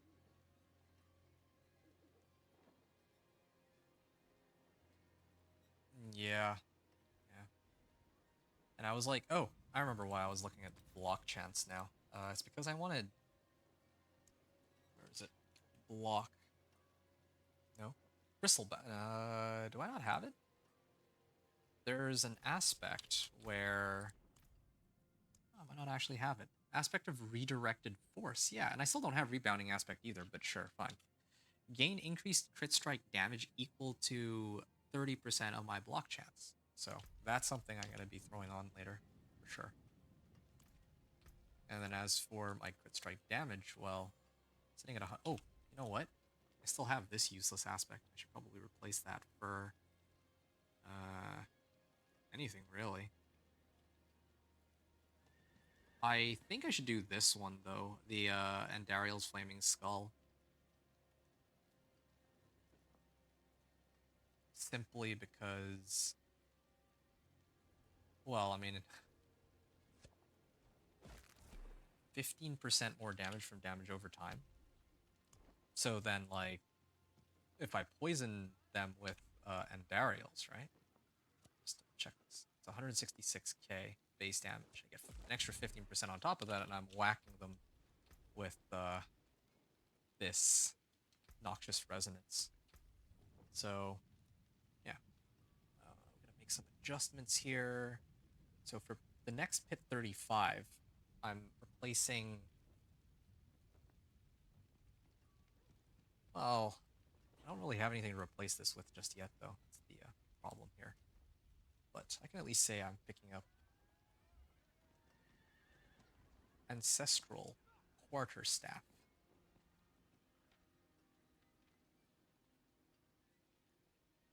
Which is an additional... okay. Really need that. This one... I don't think I need that either. And this one go away. This one's got crit strike damage.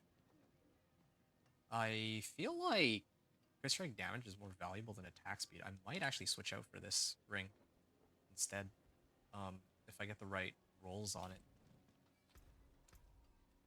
But at the very least, I'll...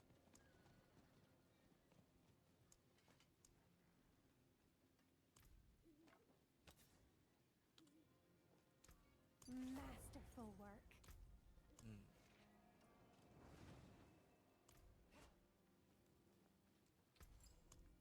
Craft 2 emeralds. It's too bad. I'm actually losing out on a bit of damage here, I think. Maybe. Just because of that mistake, but whatever. Noxious Resonance. Okay, so now I'm switching out for this one. How much damage did I lose? Ooh, that is a pretty big reduction in damage. But, on the bright side, this thing is up from... went from 166k up to, well, 252k, but I don't think that's entirely accurate. I think that that damage is coming from the fact that this is damage over time, and it's skewing the number on my weapon. Oh. Wait, what am I doing here? Why am I not using this one? Max life, thorns, yeah, whatever. I'll just let that go. Whole arm too. I could actually totally throw this one on. Could throw this one on and then replace Overpower for crit strike damage. I cast an Incarnate skill. Enemies around you become vulnerable. I don't know which one's an Incarnate skill, but yeah. This one is supposed to be crit strike damage, right? Oh yeah, this one doesn't even have vulnerable. Okay, well this one's a no-brainer. I gotta run this one. Vulnerable and Devour. Wait, I don't need Devour cooldown reduction. What? Alright, well then, yeah, I just need to do crit strike damage here. There, yeah. This is way better than the old one now. know if I'm gonna need to masterwork at this rate. This is actually kind of nuts. Kind of crazy like the disparity between like when I did my Spiritborn or my like Dance of Knives rogue versus now with this build. Wonders of Sanctuary at your fingertips. All right. How may I help you? Yeah, I don't know. Like, do I have Inner Calm? Actually, wait, that was another thing I was supposed to do. This is supposed to grant me barrier, but now direct damage. At least an additional strike. Dealing 15% damage. Okay. Gorilla. Okay. Jaguar and There's Gorilla. magic in So all I have it things. in reverse now. Let me show you. And then do I care about healing receipt? Not really, right?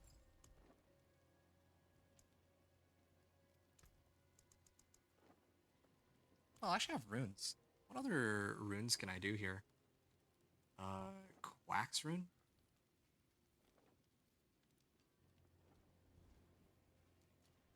I have... Alright, fine. Reduce my active ultimate cooldown. Well, that's pretty useless. Crit strike chance, maybe? Activate my ultimate, and then I get, like, guaranteed crits.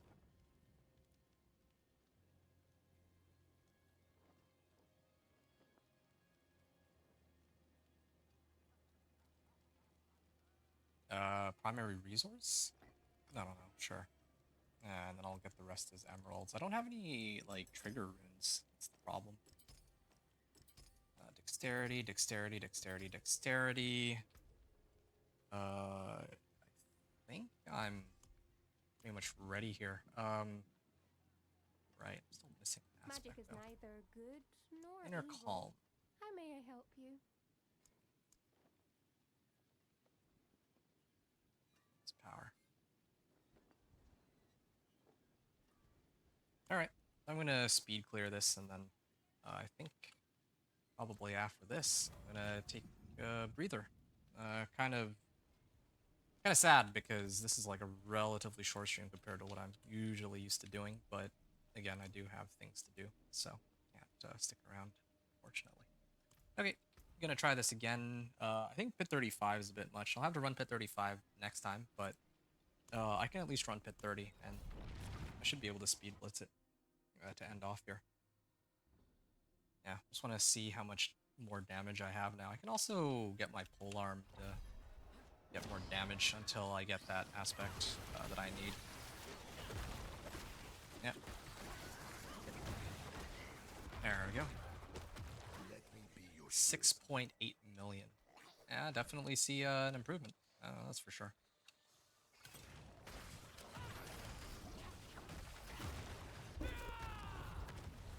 Oh, okay. Now I have like no survivability though. Oh, okay. I see. Previously my barrier was what was keeping me alive. Now I have no survivability, but I have a bit more damage. Yeah, need to... Oh, well, I guess part of the issue is I actually did have, like, elixirs and incense up before. That was the other issue. Alright.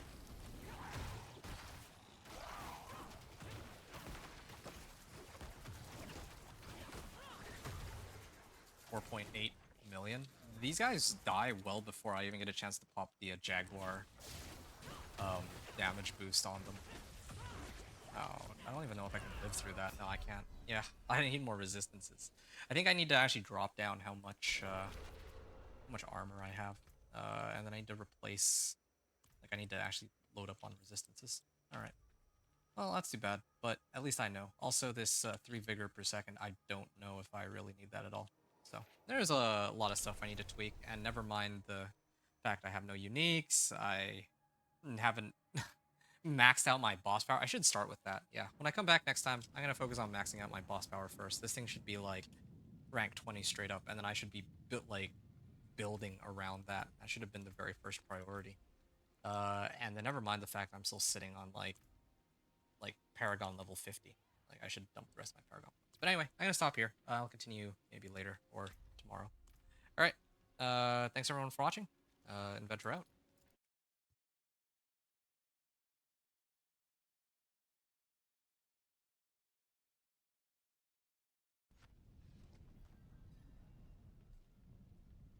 Hey, what's going on? It's Adventure here, and we're back with the Spiritborn.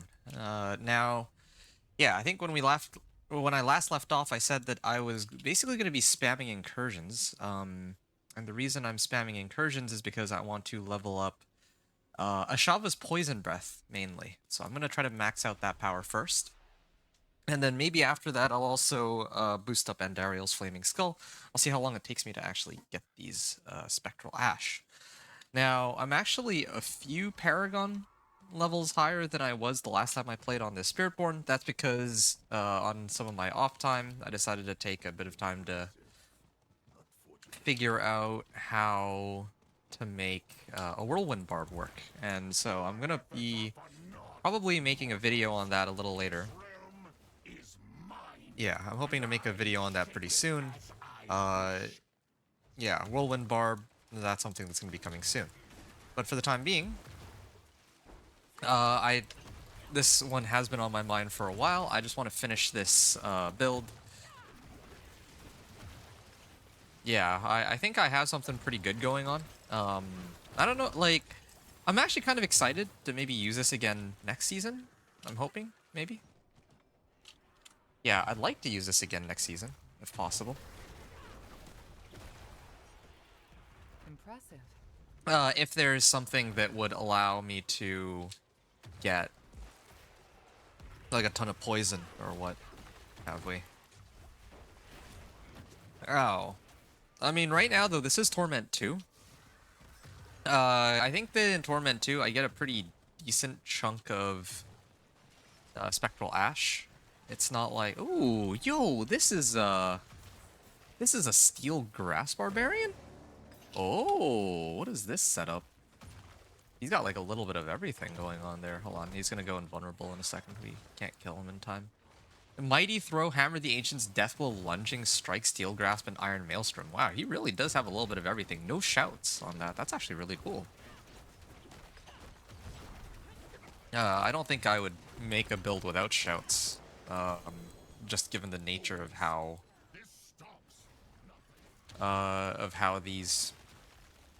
how Barbarian operates, but yeah, I mean, I think that's pretty interesting setup we got going on there. Anyway, yeah, so I am, like I mentioned, I'm higher level than what I used to be. I'm still not using Paragon points yet, or not that many, so I guess that's not particularly relevant. But still. Yeah, I guess I wanted to use that as a segue to mention that, yeah, I do want to talk about my Whirlwind Barb. That'll probably be in a separate video. I might do one of those, Season 8 build overviews for it. So, I'm still thinking about that. That's still, in the cards. And then I need to do a whole bunch of, Sorcerer guides after that. So I'm really trying to think about it. Yeah, I don't know. I'm excited. And I have to basically do all this by end of next week, in theory. Because if I don't do it by end of next week, then, I mean, the PTR is going to be coming out, like, not this Tuesday, but the next one. Or, I don't know if the PTR is coming out, but it seems to be the case that they will do a PTR campfire chat, and then they usually proceed to... Oh, these guys hurt, though. I have no survivability. Usually, if they do a PTR campfire chat on the this Thursday, then they'll announce the PTR for the following week. So that's usually how it works. So we'll see. We'll see what happens, but yeah, that's traditionally how they operate. Okay, skill tree. Rank 5 passive dodge. Trying to see if there's anything that I can pick up that could be particularly useful. I could max out Hunter. Yeah. Can I max out any of the other ones? Don't really think maxing this out does me any good. This guy needs to go down first, huh? Where's my oh, is my fart going towards the boss? I think it might have been. I also realized that I should probably replace my weapon and stop, like, I'm basically trolling for, like, no reason here. Because I'm using this quarterstaff, but I actually have this polearm, which is actually better for what I'm doing right now. Otherwise, I'm missing a lot of crit strike damage. And crit strike damage is a direct multiplicative modifier on my build with Noxious Resonance, so I should probably go and get that.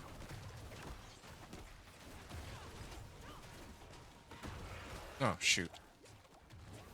There. Alright. Heal efficiency. What are these boots? Penitent Greaves. Heal efficiency. I got like some obols. I had some obols from the other character. I can't be bothered to figure out which, how many obols I had before. But I think boss powers, I was at like 400. So I'm getting about 300 a run. It's gonna be about time. I'm just gonna focus on trying to. I'm gonna prioritize trying to max this out. That's the goal for me. I'm not gonna be switching out to my other characters today. So whatever progress I make here is strictly for this character.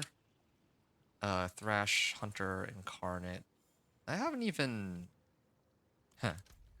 I'm actually missing a lot of crit strike damage. I'm just gonna keep bouncing back and forth between incursions here. I think I should. I need to max out this Ashava's boss power. That's like #1 priority. And once it's maxed, then I can do whatever I want. Yeah, that's what it comes down to. I'm just gonna max out and make sure that everything's okay. Also, I should probably turn on my elixir here. Any elixir is fine, really, right? Did I miss it? Here, I'm still made it in time. And I think there's other people in the area too that are hanging around. Oh, hey, wait, a treasure goblin. Oh, did I miss it? I just made it. Oh, shoot.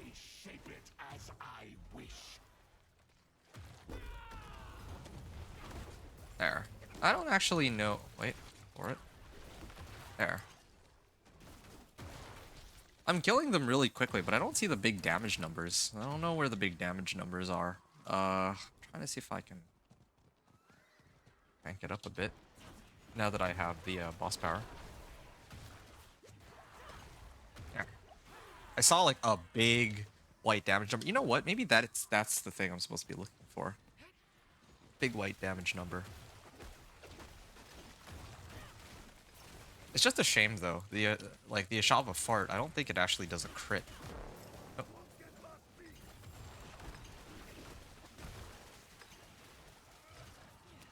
Yeah, I see Quill Volley there.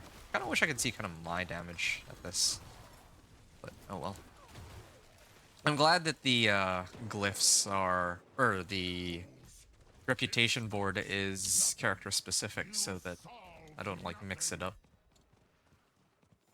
Yeah, I'm pretty excited to show my barbarian build though. I spent like quite a bit of time on that one actually. I know I was supposed to stream yesterday. I mean, I was doing other stuff too yesterday. That's why I couldn't stream. But I did have the time to, you know, maybe put together my setup for the whirlwind barb.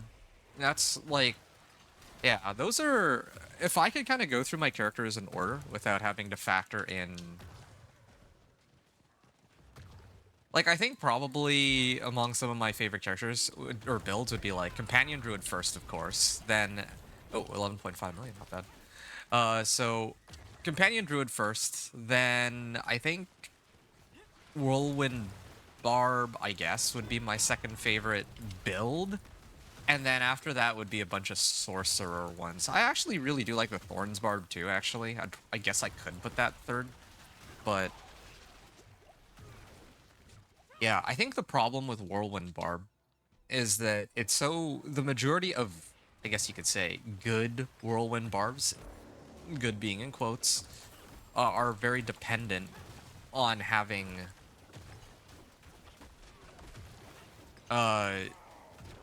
Yeah, majority of good Whirlwind Barbs are dependent on abusing Dust Devils and Earthquakes. That's just how it is. That's where most of your damage comes from. But in the case of my Whirlwind Barb, I mean, in like this, I think the most recent patch that was like earlier last week, they made it so that um, they buffed Gores, like the unique, and there was also an aspect of Dire Whirlwind. It used to only give crit strike chance, now it gives attack speed too. So it's a pretty big boost. There we go. This is kind of refreshing seeing that, yeah, there's other people who are also doing the same thing as me, running these. Getting a lot of... yeah, also getting a lot of whispers. I'm gonna hop on over, go Tree of Whispers, and then hopefully go into the next incursion already. They're going so fast. Must admit, I almost wish that they were not as quick as they are, but whatever. Okay. Helms, boots, gauntlets. I already have good helms. Do I have good gauntlets? I'll do boots. Sure. I don't know what else I would... You know what? I actually know what I would run. I'd probably run Rakanauts. I don't know if there's any specific set of boots that I need for this build.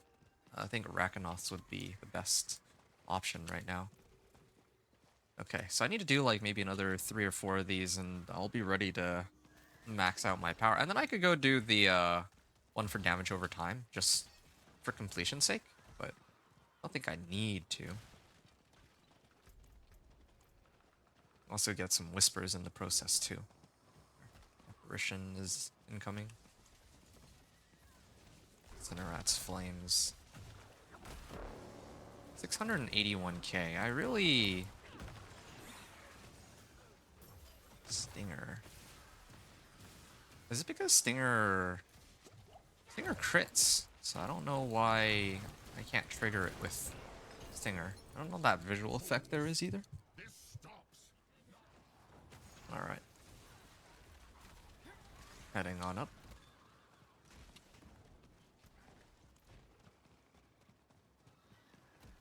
Yeah, need to keep looking for more of this like better versions of these aspects, like unyielding hits and all that. That would improve my damage a little too. I'm sitting on very pretty on like 3,000 armor too, so definitely there's some ways to boost this all up. 3.2k, look at that.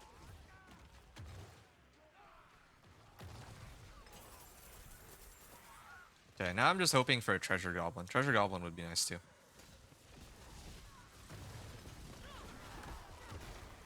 Ah, 5.7k. Looking good. Oh. I will be picking up those flowers. Not every day that I get access to flowers. Alright. And... Rake. Oh yeah, here we go. Unyielding hits. It's, I think that might be an improvement over my current one. The final showdown with Belial. Well, I have my ult. I activated it, but it reset itself. 57.5 million. Yeah, I really do not understand, here. I have, like, I can't see the damage number that actually kills them.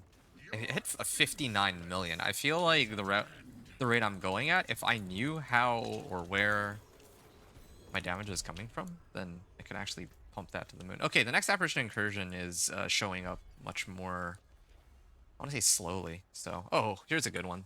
Got max life on this, and fire resistance. I can just slap on total armor, and then this would be a good replacement for my current pants, which would in turn help my 3 vigor per second. I can use this too. Yeah, my resistances aren't very good right now, right? Yeah, it's just the resistances issue. I can fix that. I'll deal with that later.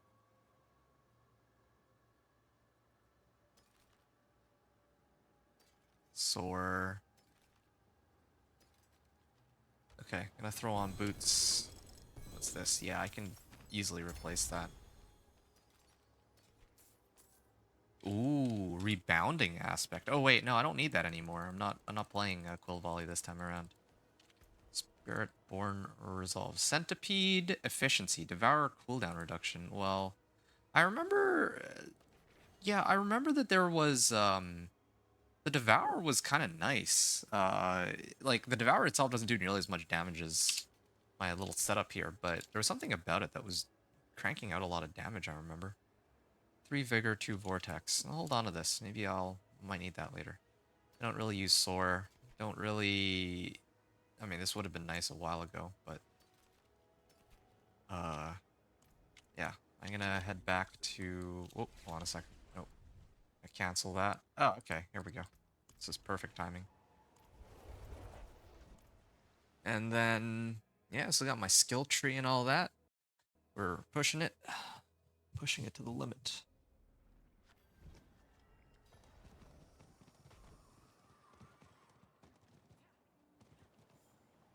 I turn gear. Is that all then? Never seen that dialogue before. Turn gear into artwork. That's a cool one. There's gotta be some other passive nodes I can take somewhere. Well, I'll head on over to the boss first so that I can maybe grab some Spectral Ash. So the majority of the Spectral Ash pop out at the end, though. When, like, baby Belial comes out.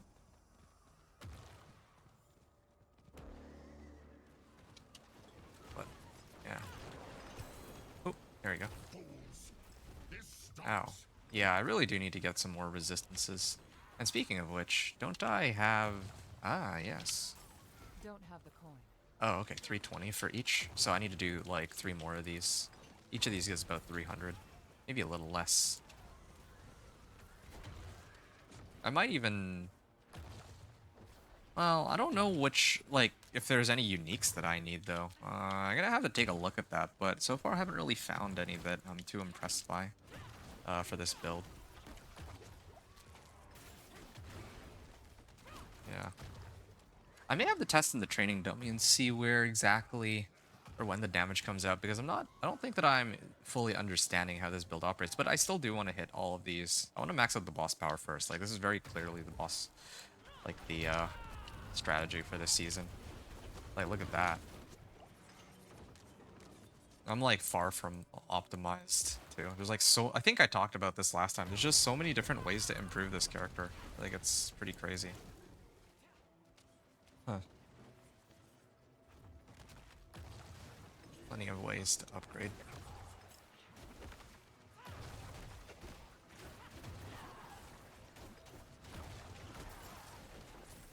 Alright.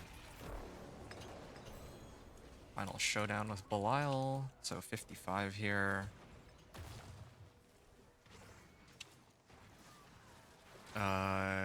Yeah. I could use this as a baseline or something.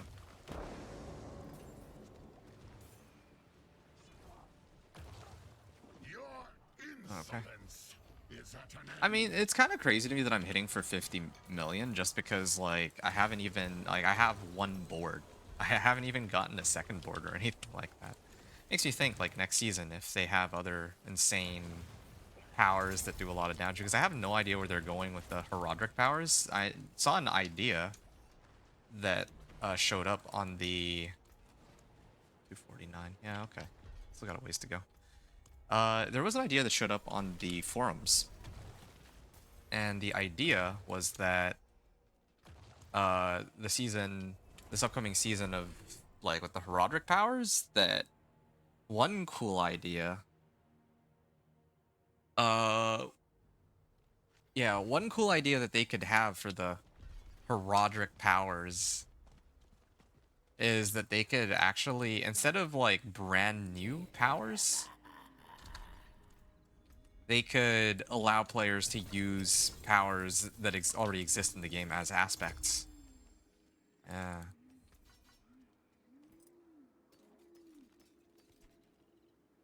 Continuously affects enemies around you for 5.6 seconds. Which one's Scourge? This one? No, it's not. Scourge is one of the other skills, I guess. Alright. Chance for Ravager to deal double damage. I'm not using Ravager. Ooh, Razor Wings. Crushing Hand. Damage over time. I'll hold on to that one too, real quick. Withering Fist.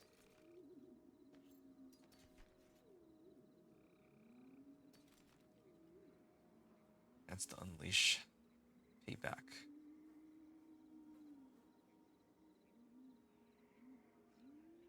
Dexterity and armor. I think I'm okay on that for now. How can I help? Don't ruin all that work. I have about 100 million gold. I spent quite a bit trying to gamble a good amulet for, like, I'm trying to re-roll at the occultist to get like a perfect. I can't really call it a perfect amulet, but a better amulet for my whirlwind barb. That's why I'm lacking. I know this blade. Thank you for bringing this. Okay, now it should be easier to teleport here.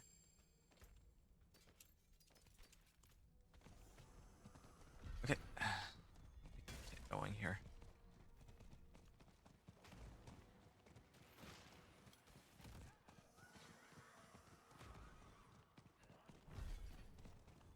Oh, here. Your efforts are for naught, mortals. 6.6 million. Is mine, and I shape it as I wish. Oh shoot, I'll actually die here if I'm not careful. I really need to buff up my resistances. I haven't died yet today, but there's been way too many close calls. Okay.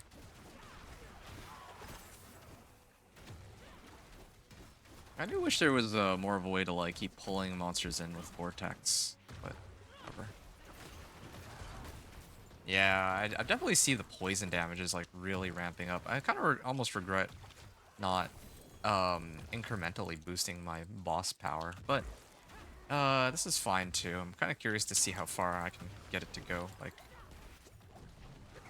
right now it's at 1.5 million. Doesn't feel like 1.5 million. Hold on. There. So it hits for like 36. It's kind of weird because here it says 38k, right? Like each tick is like 38k. Like it's not like there's like hidden damage either. They're clearly taking 30k per fart, or per tick. And then only when I hit them with Stinger do they somehow take like 50 million damage. I don't understand it at all, but Quite the challenge. that was really strange. It's really weird. I don't know how this is all being calculated. I don't think that this is going to be a viable build next season, so I'm just going to take advantage of it while it lasts, I guess. 10 million. 11.4 million.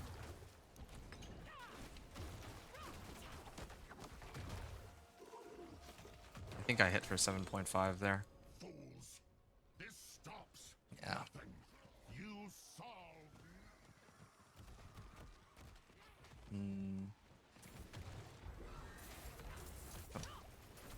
Oh, shoot. Yeah. I need more survivability for sure. This guy is going to try to... No. It's taking too long. I'm going to just res here. It's okay.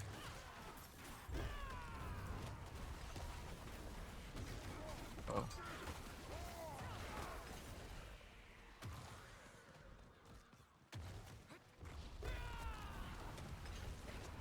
Yeah, my ultimate's going pretty crazy. I don't understand why the Hunter has this crazy reset on it. It already executes. It does like 3 different things, and then it can also execute all in one is kind of nuts. Yeah, this guy's got some pretty good damage on his Dance of Knives too. Pretty impressive considering he's running like Dance of Knives rather than like Death Trap. I mean, I guess when I ran Dance of Knives, it wasn't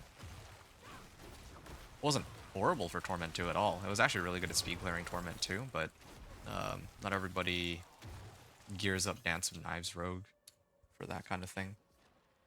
Like, some people will just play Dance of Knives Rogue and they enjoy the playstyle, but they don't like kit it out with like the right aspects or anything like that. At least not until like later. Either because they're still putting their build together or something of that sort. I'm actually kind of curious. I want to take a look at his build. Ooh. Throw attack speed, dexterity. Smoke grenade. Does he have the right aspect on that? Oh, yeah, he's got like a clone setup going on, but he also has Fist of Fate. Ow, what? What even hit me? Okay, well at least I still got rewarded for that, but that was expect them to drop me so fast. Yeah, I mean, I guess that's what happens when I have no resistances to any of this.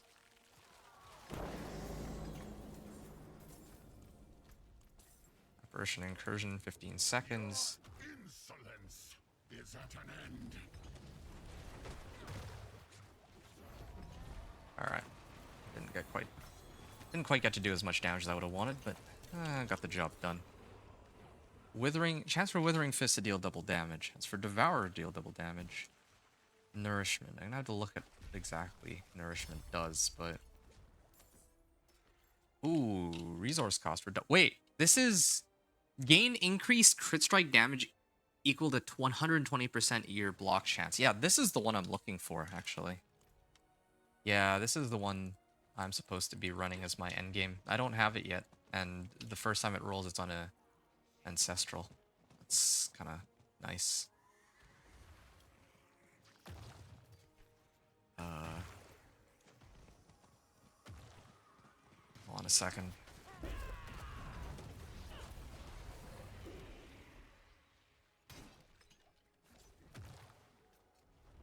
I see that there's some Spectral Ash. No, I need to go pick that up before I go to the next incursion.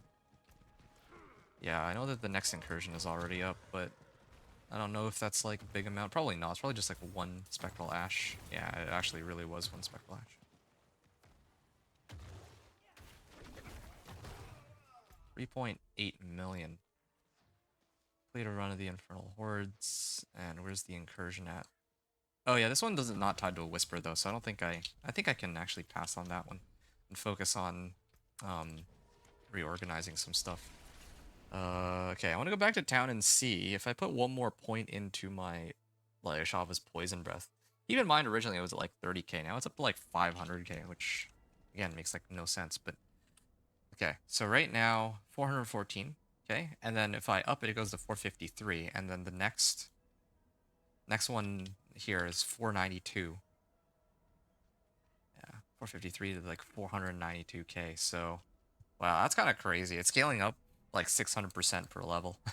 I don't know where those numbers are coming from. It makes like no sense, but that's what they give us to work with. Gloves and boss mats too. Fists of Fate.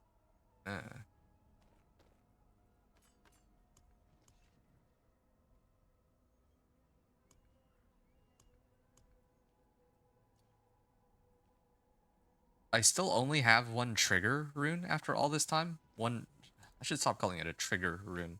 Should actually use the proper term. I have one ritual rune the whole time I've been running these.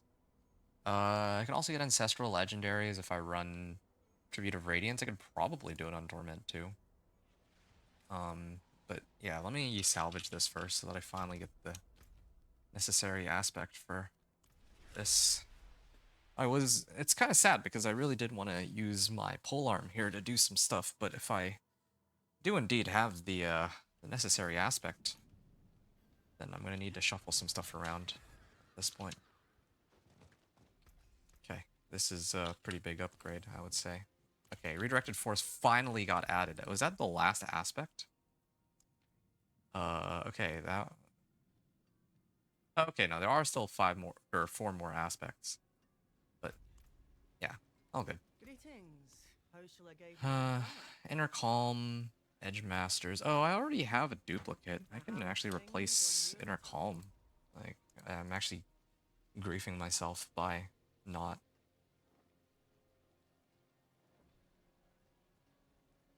Like, this whole time, I totally could have replaced this Inner Calm. Well, or this one, I mean. I could have replaced that with a whole different aspect and gotten more damage that way. But I guess when I left off last time, I was just messing around, not really paying as much attention, or I wasn't really focused on maximizing my aspects. Like, I was just playing and trying to figure this build out, if I remember right. Okay, Aspect of Redirected Force should actually go here. Yeah, because this directly boosts the power of my key passive, Noxious Resonance, and then this goes here. And funny enough, I don't think that there's a difference. Like, increases casting a gorilla skill, which is all my skills, increases my weapon damage by 26% of my armor. So a quarter of my armor, and then the cap is 1500 bonus weapon damage. And right now I'm sitting pretty at like 2300 armor anyway. So I'm actually still pretty far away from that cap. I think on my weapon it was actually unyielding hits 17%, so 34%, 1/3.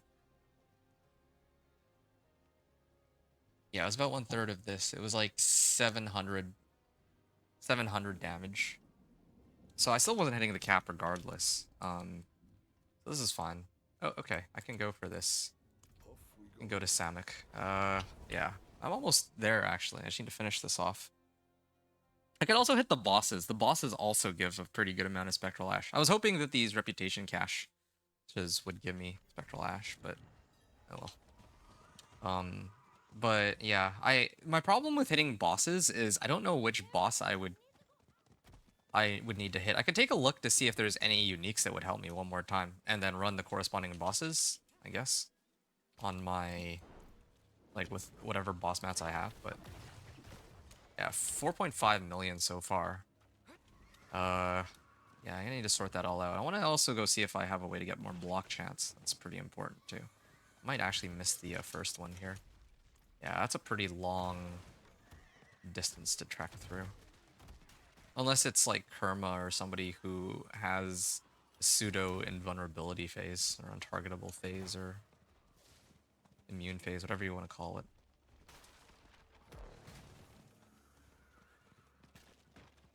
Yeah, I don't think I make it. Oh no, I'm barely here. Oh, did I make it in time though? No, I didn't make it in time, but it's fine.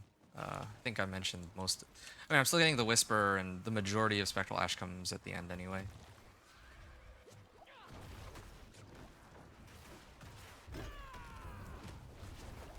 Okay, I'm gonna put on Toxic Skin. Yeah. I need to also sort out the the resistances issue too.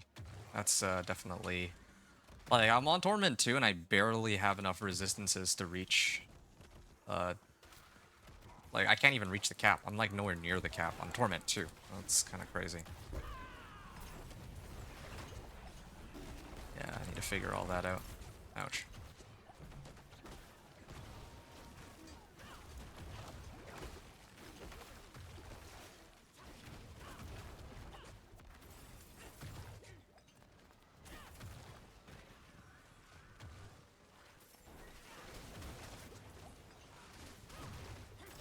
$41.3 million there. Yeah, no idea where that's coming from. But it won't matter. I think oh, there is yeah, there's a Whirlwind Barb here, but I think he's running Earthquakes, so he should be doing good damage too. 21 million. There. I don't know, like, kind of tempted to go rewatch and see if the 21 million put a dent in his life, but oh well.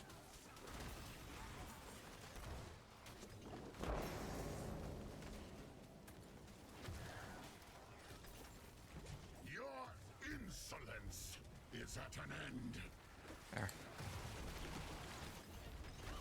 See, I don't even get a chance to see if that was my damage or theirs, but I do kind of wonder what would happen if they did release like a game mode where you can, like, single player, basically. I won't even call it soul self found, just single player. Ooh, finally found one. Dexterity on the GA roll. Maybe Tybalt's could have been nice. Because I do have a way to go unstoppable, don't I? Maybe not, actually. My ult makes me unstoppable, I think. Or I could get my ult to give me unstoppable, but that's really about it. Okay, Apparition Incursion. There's another Apparition Incursion, but this one is one that I've already been credited with. Let me go Tree of Whispers.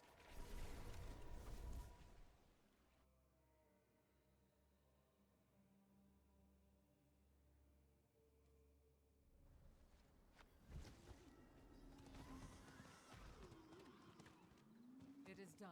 Helms, boots, and gauntlets. And let's do boots. Okay. Gives me some time to sort some stuff out. Spiritborn motion. Okay. Vex rune. Oh, okay. I wasn't expecting that. I need 100 offering. I get 100 offering and then I get +1 to all skills. Okay, that's not bad. I love how I've managed to find a legendary on this run of 1 to Torment 4. Yeah, I managed to get a legendary, like, invocation rune before I managed to find a second rune of ritual. Well, I guess a third. No, no, it's actually the same rune in my pants as what I have here. Wax rune. Crit strike chance. Do I care about crit strike chance? What do I even have crit strike chance?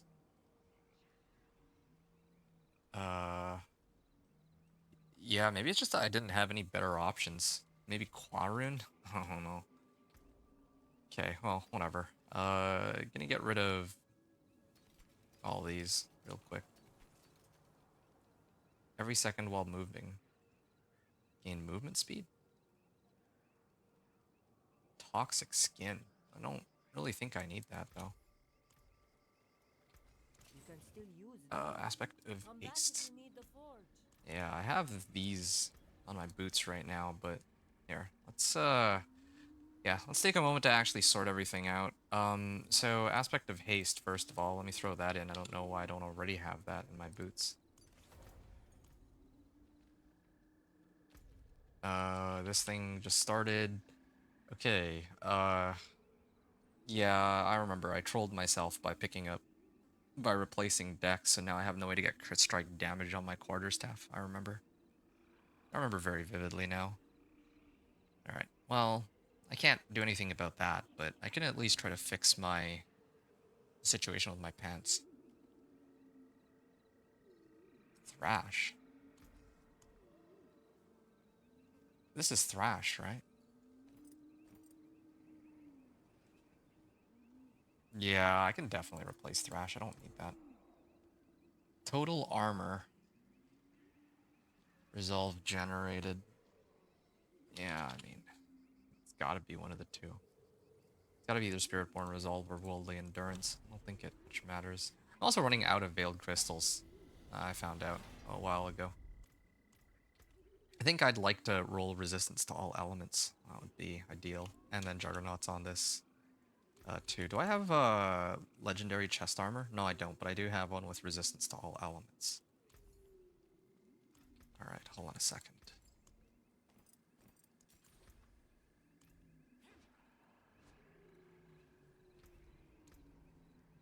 Juggernauts.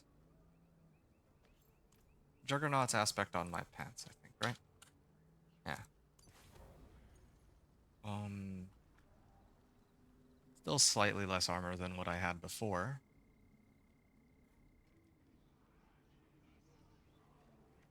But this is...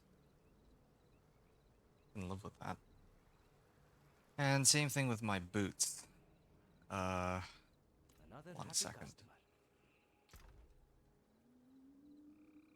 Oh yeah, these are my old pieces of gear. I got a lot of pants, it seems.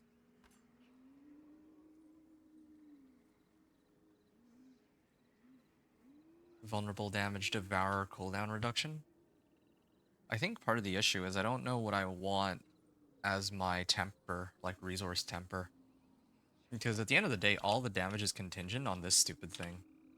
And speaking of which, yeah, let me just get this up one more rank. And the next one, next level up, will cap this out. So, yeah, at 8,400%.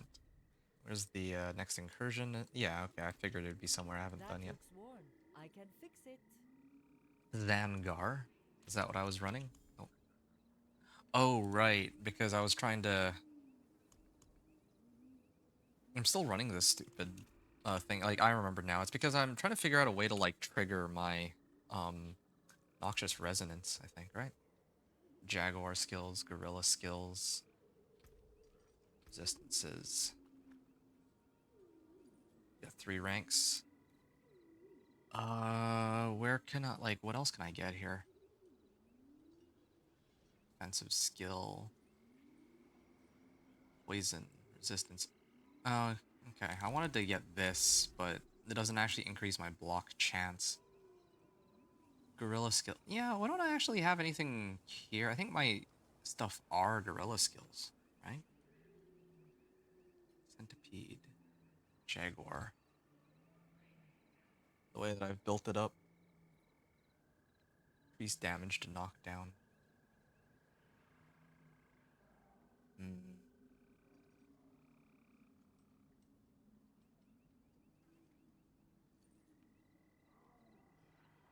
Okay.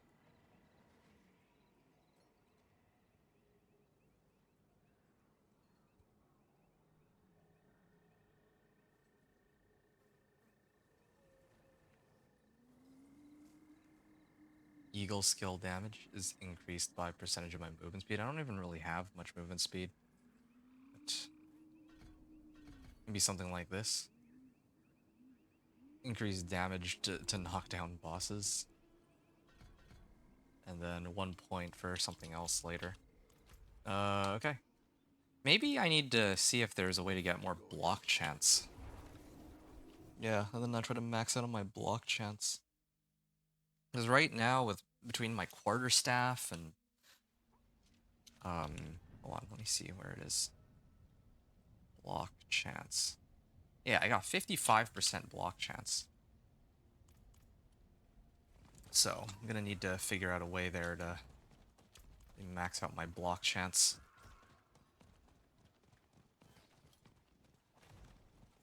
Block chance.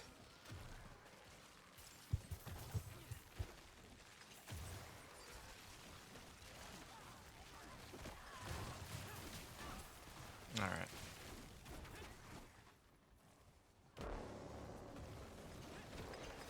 Ooh, died real fast. This stops nothing.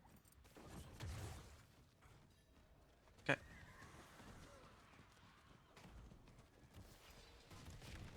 Might as well drink this, just for the increased XP. Although it feels like I'm starting to level really slowly. Ooh, 9.9 mil there.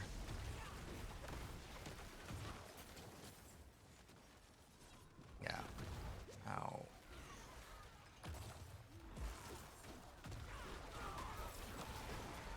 Alright. Yeah, all my non-noxious resonance damage is like 0. Of course, I could build around not having like this crazy boss power, but I mean, since I have it this season, I might as well abuse it in this case. Ooh. Wildfire. Picking up all the glyphs, but I haven't even bothered to... I only have 2 boards after all this time. I haven't even attempted to get it up any higher than that.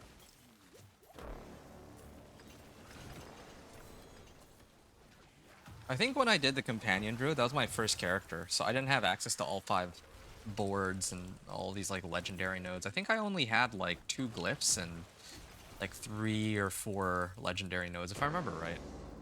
So I think that comes out to like Paragon like 100 or something. I'll take a look later. 10.6 million. Yeah. Okay. There's some more stuff. Potency. I was hoping to find more goblins too. Was replaced early. It bursts for 320% of the damage it would have done. Okay. Additionally, take thorns damage. Crit strike chance with Jaguar skills increased by 15%. Well, I don't really need that, do I?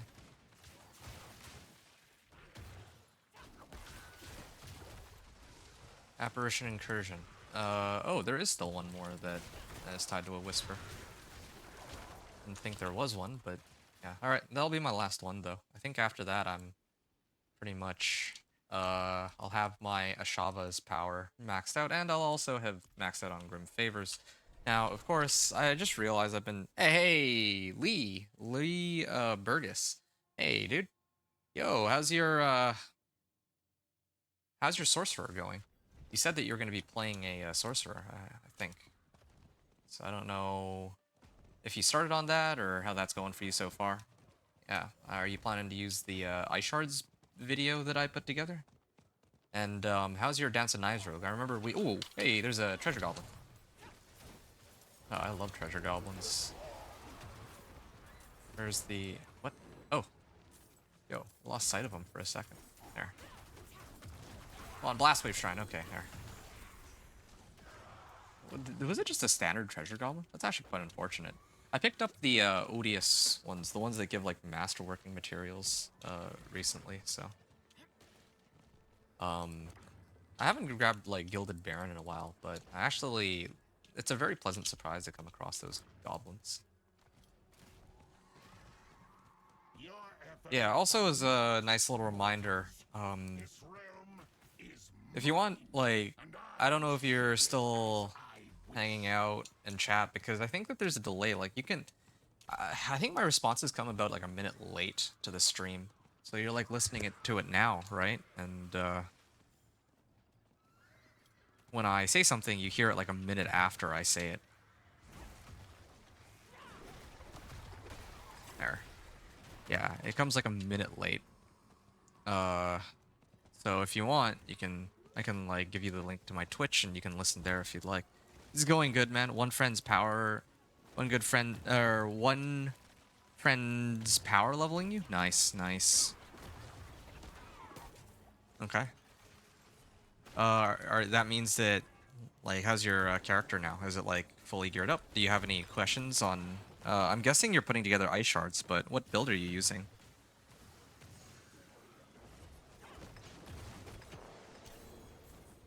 Fools. All right. This stops nothing. You saw Every third consecutive your stream looks good. My stream itself looks fine. It's the fact that there's like a 1 minute like delay. So I don't want you to have to wait like 1 minute in between responses from when I say something to when you actually hear it. Because I might be replying like right away to you, but yeah, you might not hear it until later. Yeah, that's all. I'm just trying to look out for you a bit there. 79.9 million. Yeah, the damage is going crazy here. And, yeah, I'm doing ice build. I see you're due. Okay, yeah. You let me know how it is, because, I know there are some people out there who put out, like, a video. Either, like for example, I think I watched one recently where a lot of the information is dependent on PTR, and people are still trying to use it to put their build together.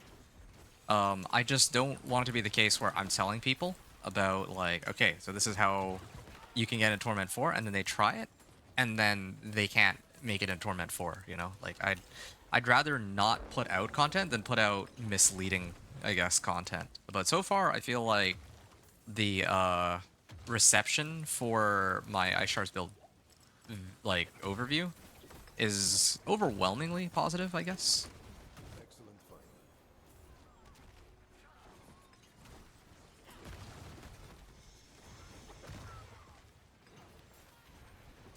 Yeah. That's cool, though. Ice build. Yeah, Ice Shards is a lot of fun. And the thing is, too, like, that's far from finished. I just, like, my sole goal was to get it into Torment 4, but if I really wanted to, I could get it much farther than that. 11.3 million, but somebody else is hitting it for a lot harder than I am. Alright. Yeah. Looking pretty good here. Dominant, chance for payback to deal double damage. Exploiter, Armored Hide. I think I finally have this power where I can max it there. 742,000 damage now. So now I'm gonna go to Torment 3 to open up the base. You need the headpiece? Give me a second. I'll check to see if I have a Hail of... I don't think I have a second Hail of Verglass, though. The one Hail of Verglass I got was the one that I'm using. But I tell you what, if you really need a Hail of Verglass, maybe I'll do some runs to see if I can fetch it for you. How does that sound? Well, after this.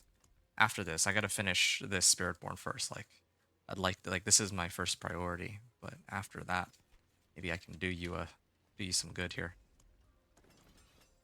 Alright, gonna junk all this. Oh yeah, right, I remember now. I'm supposed to go Torment 3. Oh. Oh, have I not even pushed Torment 3? Oh, okay. Well, that's kind of embarrassing. I thought I'd already made it to Torment 3, but I guess not, huh? Greater collection of boots, greater collect or regular collection of two-handed weapons. Wait, did it just bug out on me? So I tried to tried to access Raven of the Tree and then I can't use it. You're not home right now? Oh, okay. All good. I mean, I'm just asking preemptively because I can go and farm it. There's a couple things I need to do today. I need to finish this run first of all. And then after this run is done, then I'm probably going to show off my whirlwind barb. So that's my plan at least. I'll try to see if I can get like an ancestral set of boots. Or like an ancestral set of boots. Looks kind of nicer. Yeah, there we are. Dodge chance. 4 vigor per second. I mean, I don't really think I scale much off movement speed. Okay.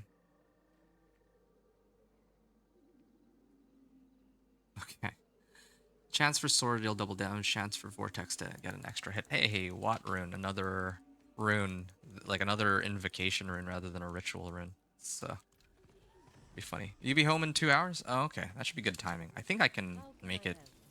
I think I should be able to make it to Torment 4 in the next 2 hours. I think I have more than enough damage. It's just a lot of survivability issues.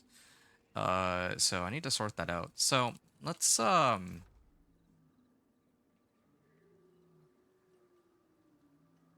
okay. Let's go through this one by one. So let me just double check that. Well, I mean, it doesn't even matter. If there's another incursion, then I could run it. But as far as I'm concerned, I got what I needed, which is this boss power to max. Now, I could continue maxing out Andariel's Flaming Skull. I need another 9 ranks. I could probably get another 5% more damage off of this, but I don't really think it's worth it right now. I think I have enough damage. I just need to, like, properly gear myself out. And also, I don't have... Do I have masterworking materials? I do, actually. I shouldn't have masterworking materials, though. Yeah, I haven't run any Nightmare Dungeons or anything of that sort. I shouldn't have any masterworking stuff. Alright, well, maybe I'll worry about masterworking a little later and focus on maxing this out first. Yeah, it really is too bad that I don't have, like, a better ancestral legendary staff. I could use one... Well... I could use a better one, but I think I can leave this be for now. Okay. What tempers can I put on this, anyway? Seeker... Scourge, poisoning, duration, furnace... Withering Fist, chance for Stinger to get an extra hit. Devour deal double damage. Primary Centipede Spirit Hall potency.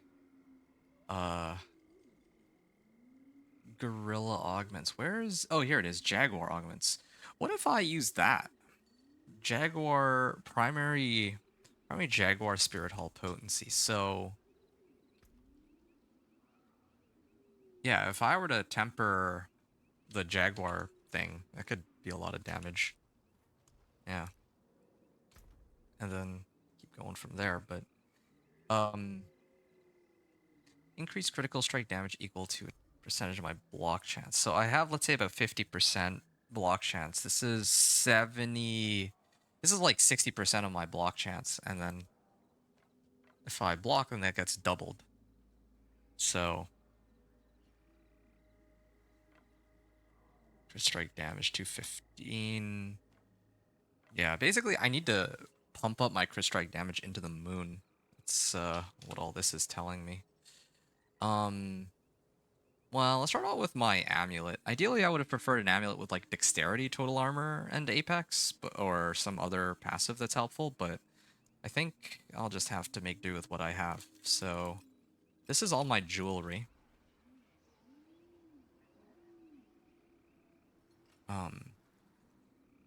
I may need to actually replace attack speed and crit strike chance for resistances, because otherwise Yeah, I'm in some serious trouble here. Uh, Ancestral rings. That's another thing too. About 1,000 obols. Try to gamble a few. Try to get like. I was hoping for like an ancestral. Oh, this one's got crit strike damage. Yeah, I should actually use that. Dexterity, lightning resistance, crit strike damage. That's actually the 3 best modifiers. Like lightning resistance can be interchangeable with the other types of resistances. But yeah, let's use that one for now. This one also has crit strike damage. Okay, hold on. Let's make some adjustments. Well, actually, before that, real quick, I want to see how far I can get with my current level of equipment. Now that I think about it, I'm just a little concerned because my resistances are so low. So I'm actually really concerned. Skills. Where can I get more resistance to all elements? And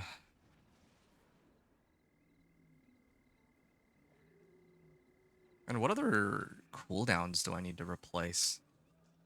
Is there one for like toxic skin cooldown reduction or something? Whatever you need. Centipede efficiency? Potency cooldown reduction.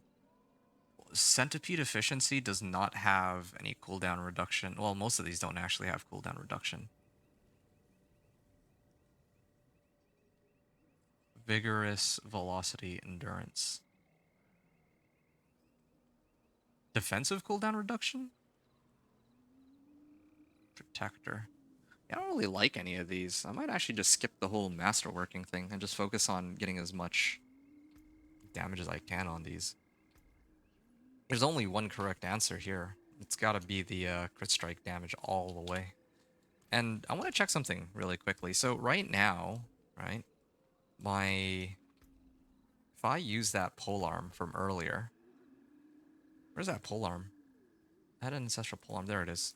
So if I throw on this polearm, my crits. Oh, okay. Yeah, I'm missing out a lot of damage from crit strike. I don't plan to switch this out to anyone else, so I might as well just throw this on real quick. Oh, might not even be able to get the right roll on it anyway. Overpower. Okay, crit strike damage. It's like a minimum roll, but it's something. So 121%. Yeah, it really is. Yeah, that's like a pretty big difference having it versus not having it. I think that's part of the problem. Yeah, got the wrong roll on this for sure. I really do wish that I could have... Oh, that's the wrong one. It's supposed to be this one. It was... I did not know... Like, had I known that this was the case, I would have replaced damage over time for crit strike damage for sure. That's why I lament this decision, but... let me just double check that I can actually roll crit strike damage. Yeah, I should be able to roll crit strike damage. And this is a bit of a creative liberty just to see how much damage I can get, but this is kind of crazy that they won't... Oh, finally, there's a crit strike damage. So, if I did something like this...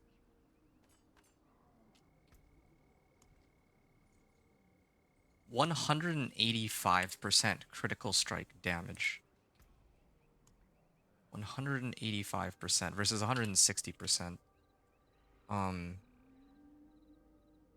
Although I don't think that this factors in the aspect until I leave town. If you want work done, let's get started. Well, there's an easy way to find out. Because, well, yeah, I can actually just walk out of town from here. I was gonna, like, re-imprint, but... There. What? 160%. Or does it just not show?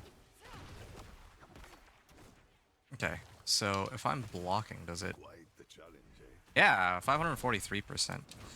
So, yeah, definitely better to have...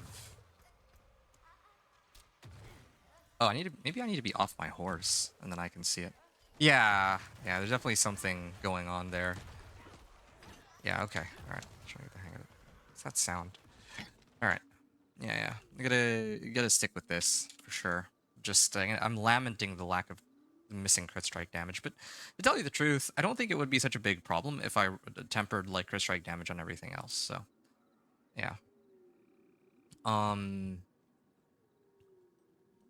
All right. I think it's about time that I actually put together the proper jewelry. Usually I kind of level my guy incrementally, but or like I buff him up incrementally. But this is one of those times I think I should just commit and try to put it together as quickly as I can because I don't want to like I don't know if ooh, that is a lot of crit strike damage. I don't know if I care about like checking every step of the way because this is kind of like a unique little like I have nothing to really compare this to compared to previous seasons. I think that's one of the big problems here. Crit strike damage first try, all right. Not a high roll on it, but I don't need it to be a high roll. RCR on this, I think I'll roll off RCR for max life. Resistance to all elements or shadow resistance, sure, I guess. Don't be a stranger. Come back soon. Okay. Lightning resistance. Need to find ways to get resistance in other slots.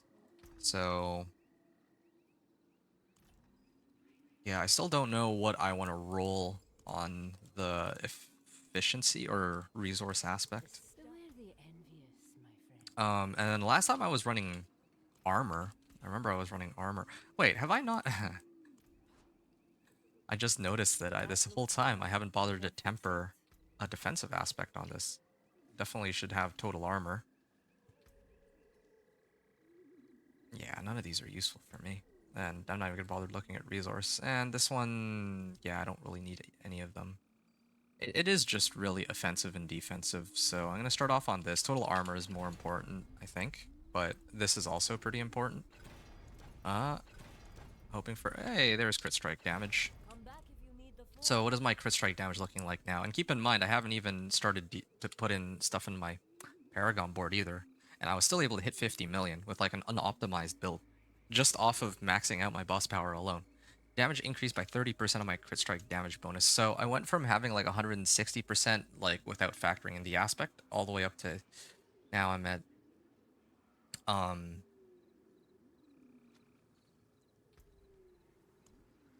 yeah, I'm sitting pretty at like 259. And oh, I haven't even like fixed my gloves yet either. Let me get my gloves.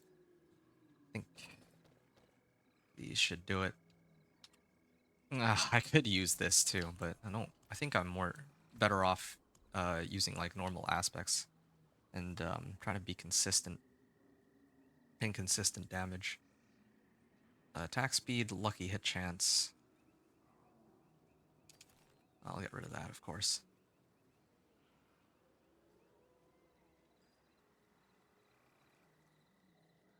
Huh, why don't I ever replace over to this ring? Okay, well, I'm not going to question it, sure. Oh, right. Supposed to replace Thrash here. Let's have a look.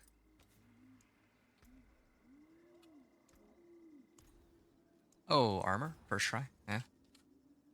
So, getting a lot of armor out of this. And I think disobedience aspect too, right? Do I need vigor per second? I don't think I do. Yeah. I think I have more than enough time to generate resource. This is like such a suboptimal build, I think. But as long as it gets the job done, I think that's what I care about right now. Alright, resistance to all elements. I'm gonna throw this on. I'll try to focus on tempering it first. With some... At this point, resistances might actually be better.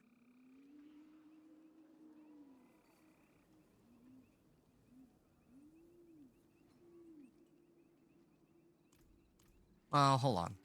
Hold on. Wear the stars around your neck. Where's the skulls? Flawless skull? Oh, I do have flawless skulls. There. I can either do that, or I could do this. 2400. So, unyielding hits increases weapon damage by a quarter. Let's just say 1/4 of my armor. This is like, right now it's like double damage. I'm like greedy for damage, but I mean, there's no point in having this much armor if I just die, right? Here. I think this way I'll survive a lot longer.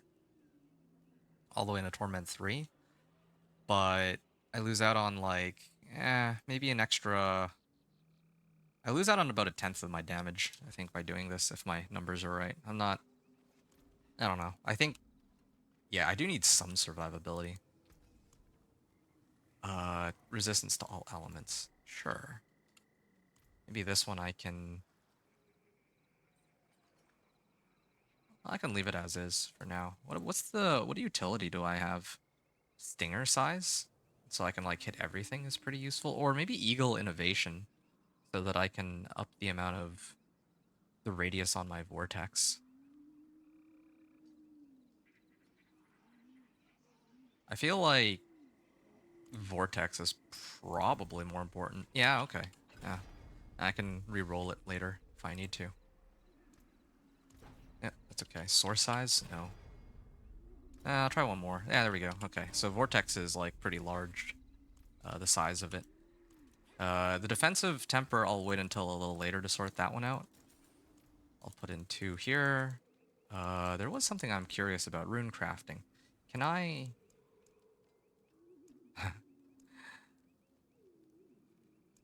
can't seem for the life of me to get runes of ritual. But okay. And I think...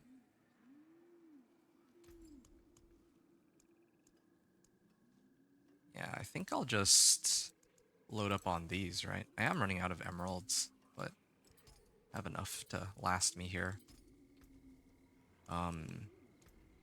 Crit strike chance. So, I mean, I could run the rune that gives me some extra crit strike chance, but am I really needing that? I don't think I really do. This is still worse than what I have, I think.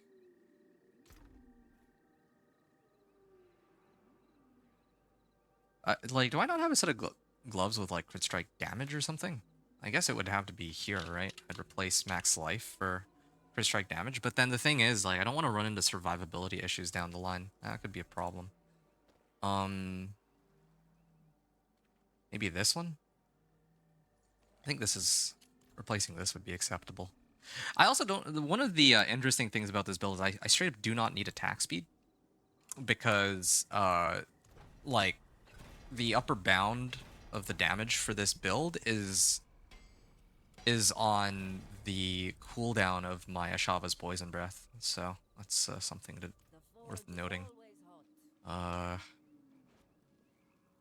gonna roll off max life here. I need crit strike damage specifically. Yeah, armor 2 is more damage, technically speaking, but... Maybe it's dexterity I should be getting rid of. I don't know if... Okay, yeah. I saw Stinger there, but I don't think I care. Yeah, come to think of it, maybe life, crit strike damage, and fire res is the way to go. Dexterity doesn't really do me much good on this setup, now that I really think about it. But whatever, I mean, this is kind of a temp set of gloves, as it is. Okay, so I've really, I went from like 160% up to 300, like pretty much double that, and I still have plenty of room to grow on this build too. Okay, so the next I have to throw on Edge Masters and Inner Calm on my rings. I wonder if there's a way to get more block chance. Ooh, that could be a way to do it. My amulet is looking pretty good. So I'll leave everything as is, but later I'll have to...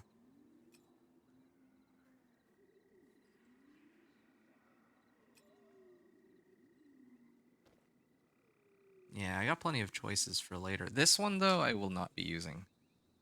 Nor this one. I don't think I'll ever be using that either. This is my old one, so... I'll at least get rid of these 3.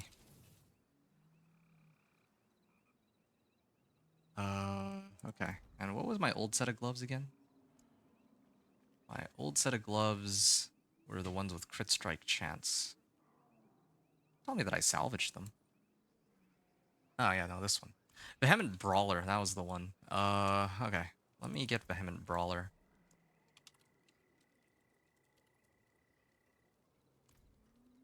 I could throw it on my gloves, yeah. This is a higher roll, too. I think I found one of those on one of my other... I think it was on my Whirlwind Barb. Okay, I'm gonna grab Edge Masters. And then, what was the last one? Inner Calm? Alright, yeah. I think I am ready now. Chance for Overpower. What? Why can't I... What? Oh, I gotta put it in up there. Alright, yep. This is my setup.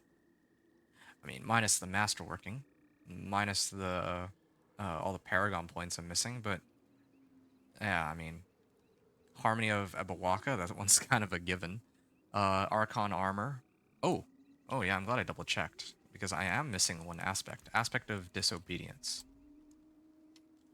I do think I'm going to run into... Not a damage issue. Because prior to this, I was already hitting for like 50 million top end damage, right? So I think the problem here is actually going to be survivability. Like, I'm actually going to struggle a lot with survivability. I'll probably have to tone down the amount of armor I have just to get some more resistances. But that's for me to figure out later, and maybe even get some Paragon points towards that goal. So, yeah, I have the correct aspect. This is the correct aspect. This one. All right. Yeah, correct tempers too. I believe so. Yep, correct tempers. All crit strike damage. That's easy enough. My boots. I mean, there's ways I could switch these boots around, but I think they're satisfactory for the time being. Same thing with my weapon. And then, oh, I remember I was supposed to figure out if there was some way to get more armor. I think it was, armor.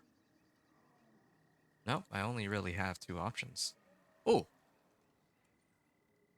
Gain 10% block chance? I'd replace movement speed for that. Yeah, who cares about movement speed with this setup? Well, A happy customer. I'm just gonna be super slow, but I do have Thrash to help make up for it. Maybe I'll sub these ones out for... I gotta replace for one of these. Boots. Vortex? I could do, like, lightning resistance, too. Oh, this one's got armor. Armor and cold res? Yeah, that sounds good. I'll stick with this one for now. And then... Oh, this is max roll. Well, it's not really a max roll, or an ancestral mass... Or... It's not an ancestral roll on it, or anything like that, but... Whatever. Spiritborn motion, sword cooldown reduction, Russian claw charges, and swift. I would like movement speed, ideally, but... I think it would be more important. Barrier generation, fortified generation. I don't need those. Rock splitter, armored hide, vortex size, sword size, thrash size, rake size, stinger size. I'll leave it for now. Hand it over. I did not know I could get free block chance. And lucky for me that... Here, I'm just gonna throw it on. Block. Aspect of... Block damage reduction is increased by 35. Yeah, I don't need that. Yeah, okay. I wonder if there's any other way to, like, really up my block chance. I'm gonna look that up real quick to see if there is any other way to get my block chance up any higher than it is right now. Block chance. Yeah, it's additive, too. Spiritborn block chance. Okay.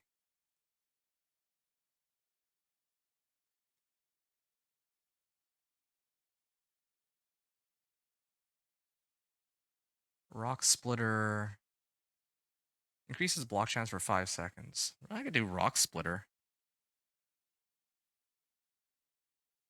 Armored Hide. I can get 100% block chance for 3 seconds.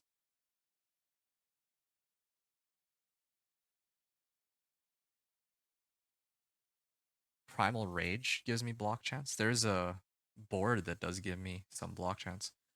Ooh. Aspect of interdiction? It turns out there's a few aspects that give me block chance, but... Okay, well, let me take a look at Rock Splitter real quick. What's going on there? I might use that in favor of what I'm rocking right now, like 2 stacks of Ferocity. Ferocity is for attack speed, but I don't even really need attack speed to begin with, so... I could do this, yeah. Increases my thorns by 80%. Knocks enemies back and grants resolve per enemy hit. Yeah, let's not do that. Okay. Yeah. Let's do Rock Splitter instead. Alright. And... Okay. Let's see just how far I've come since the last time I ran this, Last time I ran this. Did I ever bother to write down my notes for this Spiritborn? Did I ever do a, like a benchmark of any kind? I might not have.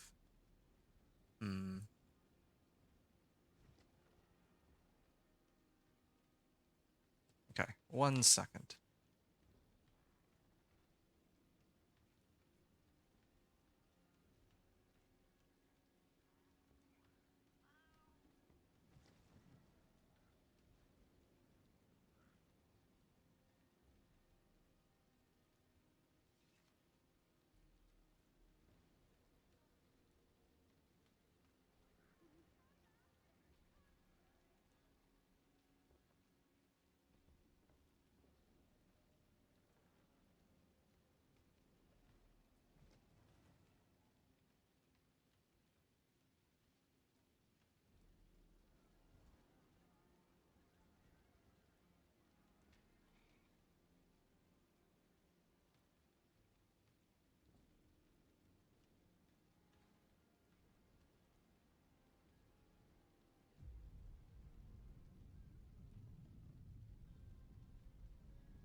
Alright, I'm back here, and yeah, I really did a pretty poor job of keeping track of how well it went last time. So I'm gonna have to just use, like, I think the last run I did was pit 35, so let's start there, I guess, and then I can see if it's any easier. And I'll even actually pop some elixirs here too. I did actually gather, I mean, I did some whispers just now, and I think with my previous, like the whirlwind barb, so I do have some more herbs available for me to make these potions with. I should have enough to last me to the end of the run. I'm pretty sure I'm already very close to it. I mean, I just amped up my crit strike damage from like, I was hitting for like 50 million. Now I think I've like at least, here, I want to see tripled my key aspect, or my key pass right. I'm at 565 and then, okay, that was like 2 million. It's not amazing yet. Wait, why is it? Oh, 22 million, yeah. 42.8 million. Yeah, but again, I don't know why. 51.6.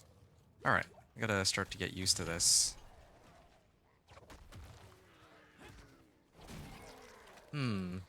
Okay. So, I don't know why the fart doesn't always show up, but 11.7 million. Yeah, it is a little on the slow side, though. It feels like a lumbering tank. 64.4 million. I definitely have... I called it. I have enough damage. It's the question of having to wait for the internal cooldown on Ashava. 40 million. Maybe I just need to max out my Vortex. Maybe that would be it. Rather than using all these skills, maybe I just need to keep spamming Vortex. Yeah, that could be kind of cool. Like, because that's where I'm lacking AoE right now. There. 20.6 million. Definitely. Ooh, yeah, 23.6 mil. And I'm struggling. I really am struggling with survivability. I have 6k life, and I can barely tank these guys long enough that... Well, yeah, I can barely tank these guys. So I need to find some other source of survivability, I think. Yeah. So there's a lot of stuff here, but...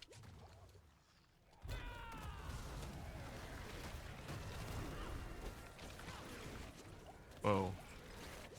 I got the 49.4 million there, but... Such a weird build. Never made something like this before. And this is still with only 2 Paragon boards, well, 2 legendary nodes, I should say, and 1 glyph. Yeah, I'm like really low on the speed and all that. This is a channeling shrine. I'll deal with that later. Although I don't really know if channeling helps me too much. Okay, there. I'll activate my ultimate. That's what I'll do.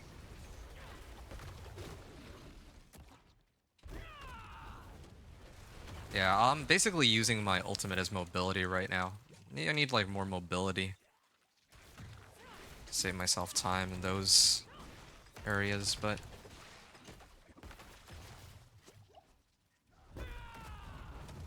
I'm just trying to double check real quick. I have, yeah, my resistances are maxed.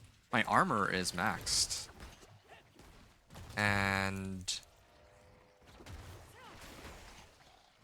yeah, I'm sitting at like 3,400 armor right now. If I had like a better roll, I could have capped that with my disobedience aspect, but I'm actually really worried about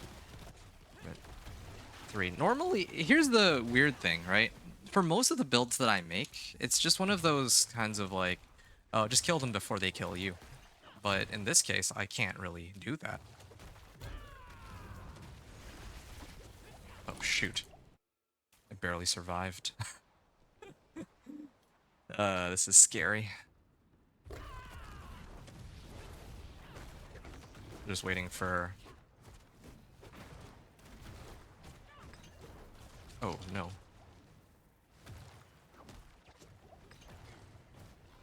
Oh.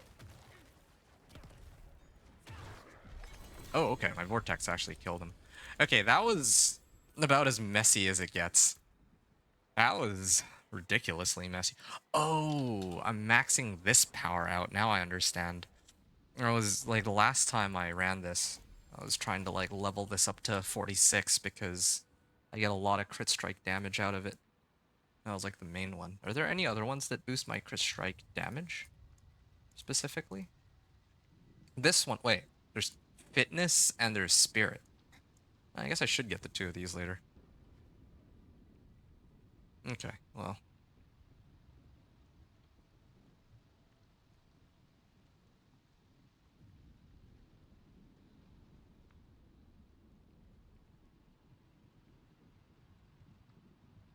Alright, so this was like, I'm gonna call it an 11-minute clear. 11-minute clear.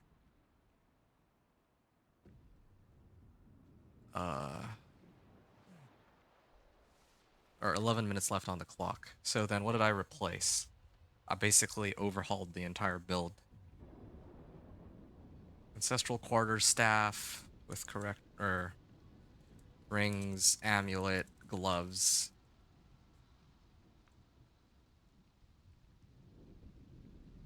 Well, the quarterstaff and all other gear except Helm of Ebawaka.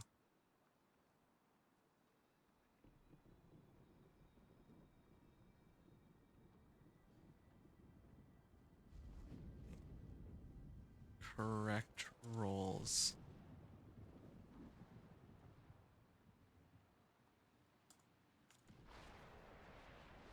Okay, so this is a starting point. Survivability. What can I do about survivability right now? Dexterity. Well, this is... If only this was like a quarterstaff, I would have gladly replaced damage over time for crit strike damage, and I'd be pretty good boat. Increase damage to feared enemies? That could be handy if I actually applied some sort of fear, but I don't think I do.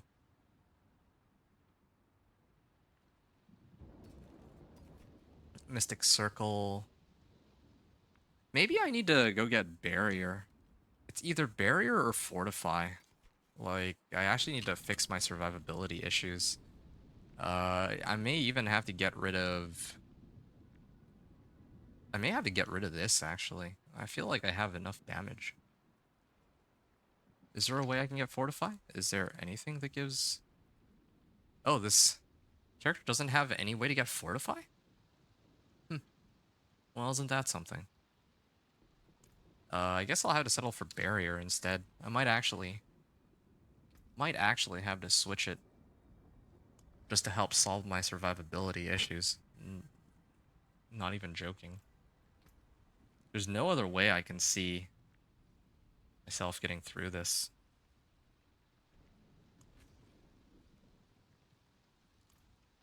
Sure. It's too bad. I kind of like the Jaguar damage, but I mean, I think if everything dies on the first hit of Noxious Resonance, then who really cares, right? So I'm going to start with that and see if I can barrier my way to victory. I'm going to start off on that. Up to 30%. All right.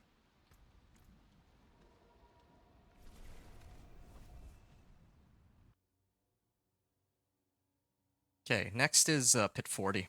So, Pit 40. If I can clear Pit 40... Well, I mean, we'll see. We'll see what happens. I am concerned about... Again, my resistances are... Well, my resistances are actually looking pretty good. What I might even do here, just for good measure, I'm going to replace... here. I'm going to get a diamond. I'm going to toss this in. And that way I cap out the majority of my resistances, except for... Hold on a second. Okay, let me just double check. I definitely need emerald here. Then I can just go diamonds, right? Yeah, this should actually cap me out.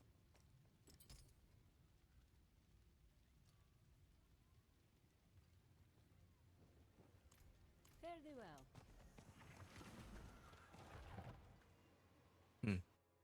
I also still have a ton of Paragon points that I can mess around with if I so desire. But let's start with this. Yeah, maybe I do need to reduce cooldown of Vortex or something. 32 million, okay. Did reduce the amount of armor I had, but shouldn't be as big a problem. Definitely doing a lot better than before, survivability-wise, I think. 14.8 million.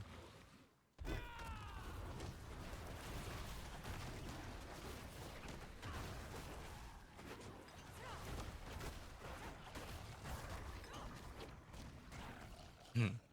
31 million, alright.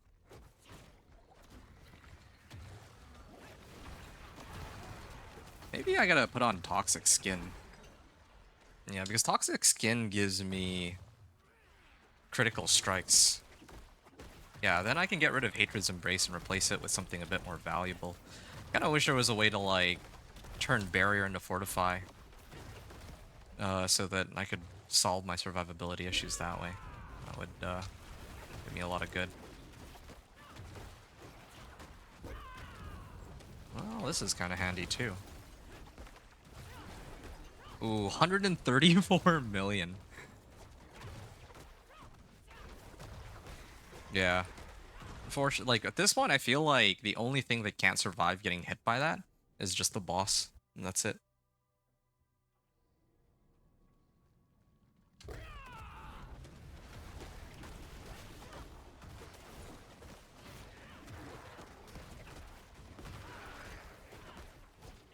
Yeah, I need to get used to spamming Vortex more. And I might need to position myself better. So a few things here that need to happen.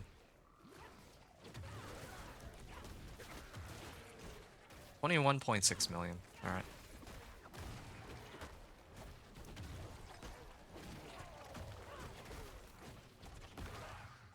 Okay.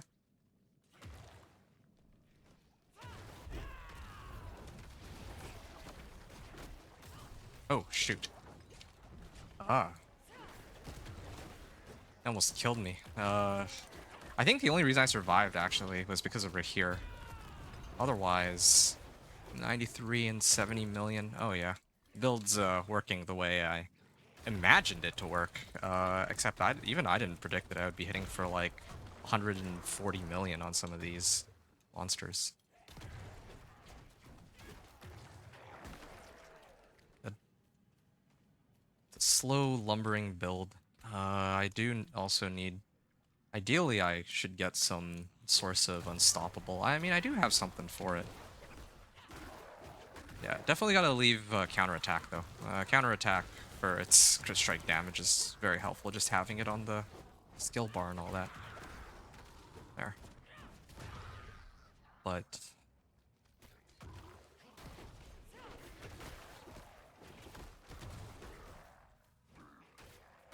if you're healthy, it makes enemies vulnerable for 3 seconds. Okay. I was just trying to figure out, like, if I were to take off Stinger, what would happen? Could I do the build on just Rock Splitter alone? I might actually be able to. I get rid of Stinger, and then I replace it with Armored Hide so I can get Unstoppable and Block Chance.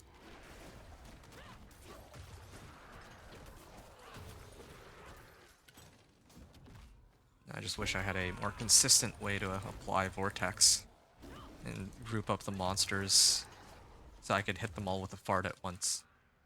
So bizarre.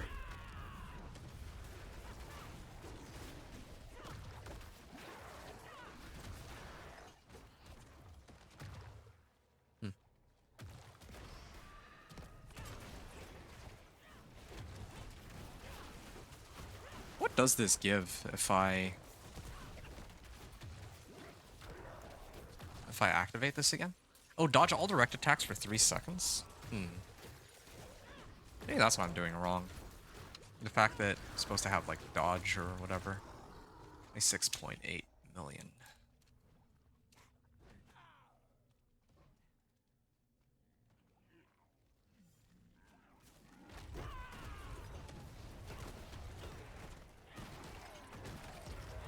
$42 million. Ooh. Dead. Okay. Doing real good here.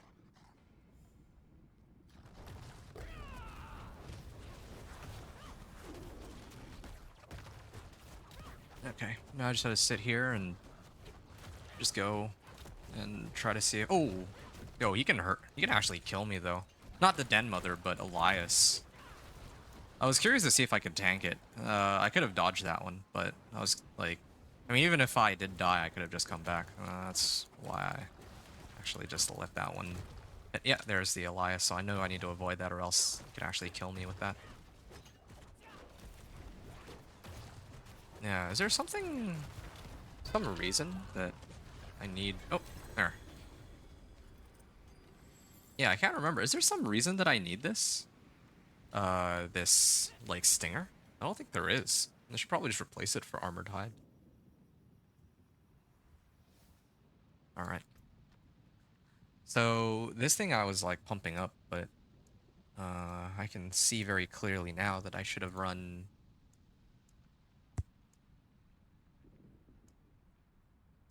I should have actually run this one instead. But, well, let me do this one real quick.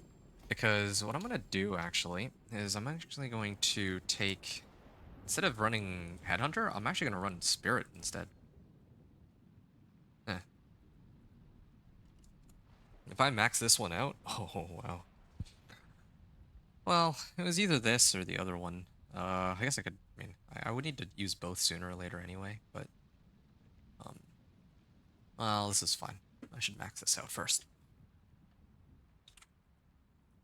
At least the, yeah, if I... Welcome to my home. it doesn't matter. Alright. Okay. What do I have on this one? This is another Ancestral Polearm. It rolled RCR. I don't think I would... Well, I can hold on to this and see. Ah, this is Redirected Force. This one is Dexterity, Max Life, and Crit Strike damage. Which is tempting. I could get more damage from this, I think. But... Like, for the Crit Strike damage component. But I think I lose out on too many other things. Like the,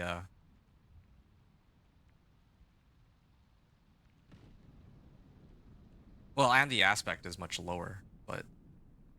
Yeah, it's much lower. But, yeah, even if I were to throw this on, like, the base damage is lower, my dexterity goes down, and perhaps most importantly, my life plummets if I do that. Alright, as is tradition, I made a Torment 3, so I'm gonna go to the big Kmart, and then I'm gonna set it to Torment 3. And I actually don't know if I really need to adjust too much else. I probably will later, but I want to see how far I get with this, because I have the damage, it's just on a delay, and... I'm also having survivability issues, so I think I'll probably make it to just before Torment 4 is my guess, so we'll see in a few moments what happens. So here's a good time for me to take a water break, and then I'll be back momentarily. So, hope you've enjoyed so far.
Okay, I'm gonna get going here with the next...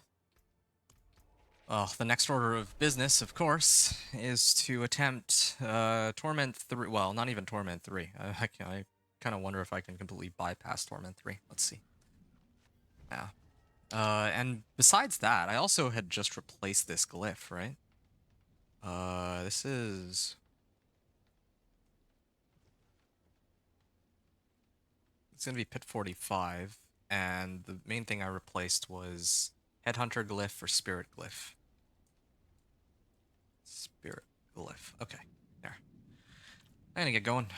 Let's give this a run. Pit 45. Working my way up slowly. It'd be kind of crazy if I made it all the way into T4 with no... Like, with just one glyph and 2 legendary nodes. I think that's like companion druid levels of power there. Ooh, yeah. Oh, I was supposed to replace this stinger. I remember now. Yeah, to help fix the survivability issue. And I also noticed that my hunter is not working either. And same with Vortex. Ooh, liking that.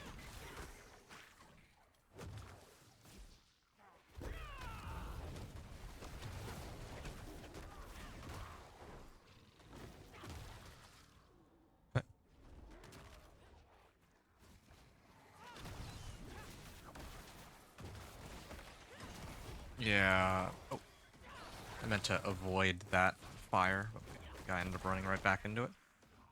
All right. Yeah, the only thing about this compared to the previous basic attack I had is that at least that other basic attack I had gave me some movement. So it's one drawback for it.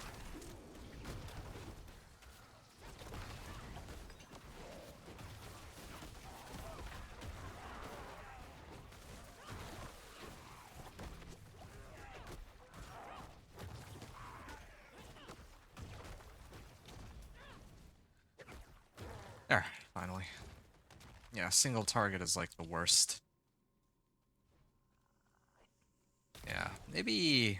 I'm kind of curious to see if there's a way to reduce the cooldown on my Vortex. Because I think that would... That's like one of the limiting factors on this whole build. If I can pull them in, like this, then my fart actually hits all of them quicker. And then it doesn't matter if this thing only triggers like once every now and then. Or toxic skin, one of the two. Sometimes I don't know why. Like, what I don't understand here is... Okay, if I hit them now... Oh, does it not always crit? Is that the problem? I think it might be. But then as soon as I activate Toxic Skin, they die. So maybe I just need to run Toxic Skin. Toxic Skin and Vortex. Ooh. 71 million and he's still alive? Yeah, well, they're starting to get a little bit tankier. Although this guy is... Whoa, lagged. Whoa.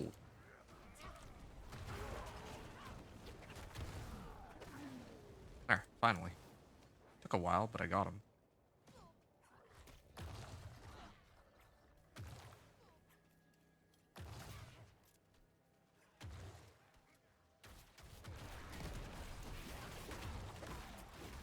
Ah, 19.9 million.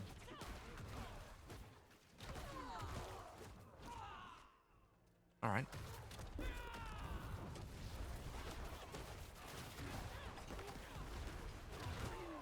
$130 million. I don't know if I would say I have more damage than what I had before. But, I mean, whatever.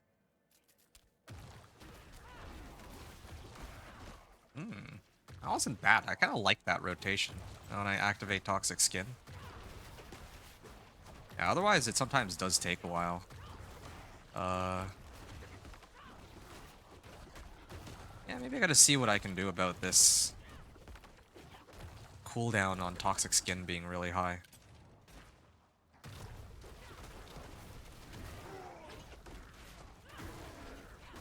Yeah, I like how that one monster earlier was able to tank so much, but all the other ones are so easy in comparison. Weird how that works. Down this way. I can use Hunter to hop on in.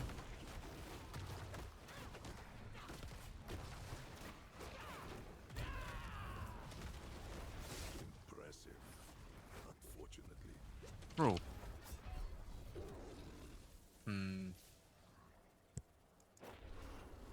Okay. Yeah, I called it. It's a survivability issue for sure.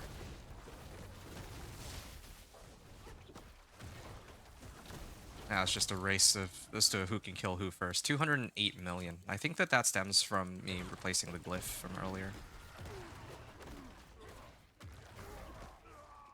Okay, so there was a death involved there. Really am trying to wonder what Torment 4 will be like. Maybe it'll be fine as long as well, I don't even... I actually have no idea how that's gonna go. I'm like lacking life. Like usually when I go in there, some of my other classes, I'm sitting on like 10,000 life. I think my Necro had like 10,000 life this season, if I remember right. 7k Fortify, or 7k life, 7k Fortify, and like 7k Barrier, if I remember right. Something along those lines.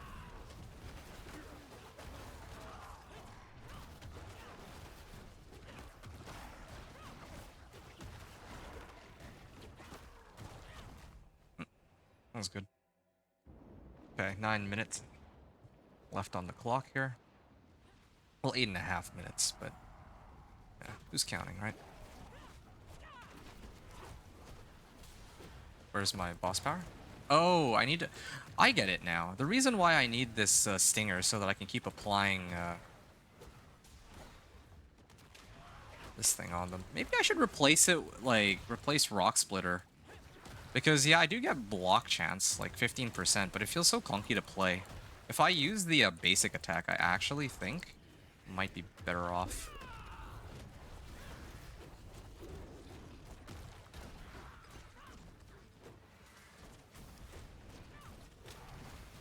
Oh. Okay.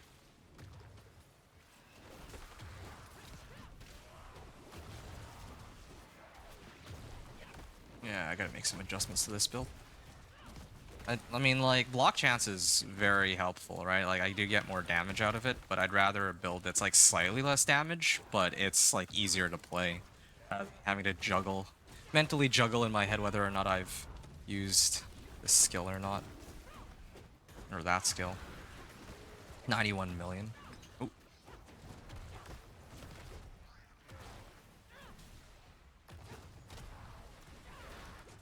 Okay, let me make sure I'm full health so that I don't risk getting killed like that.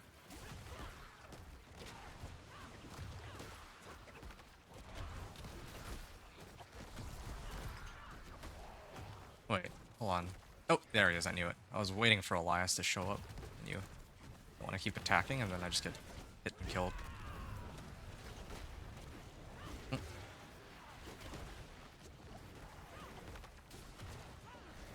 Oh, there.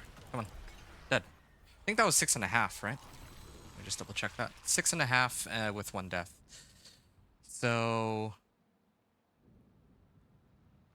6.5.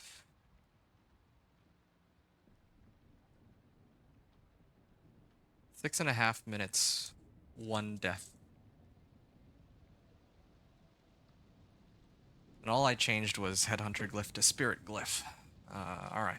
Well, still working my way up. I'm gonna get my first, hopefully try to get this to 45 or something. I don't know. Stinger size and all that. Vigor per second. I could use this as a temp. Why not? Alright. Resolve. What does Resolve do again?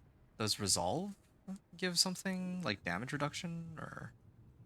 Oh, it's just damage reduction. By 20%. Activating Armored Hive gives maximum resolve and increases your thorns by 400. Well, I don't need that. I just need...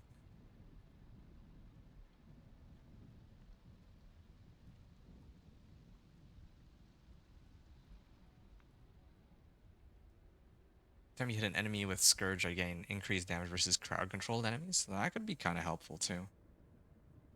A lot of extra damage I'd get from out of that. Yeah, I guess I could, but...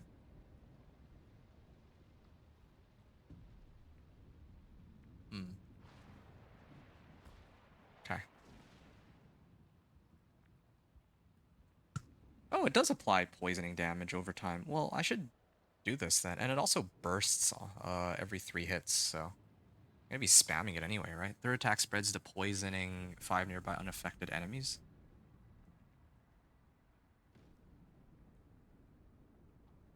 Okay. Alright, so... now I get that. As for Stinger... I could probably get either Scourge or some way to pull myself out of CC. I could have sworn that...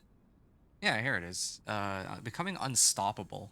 So this is a way to get myself to just straight up break myself out of CC. And I also get more block chance. I do kind of wonder though.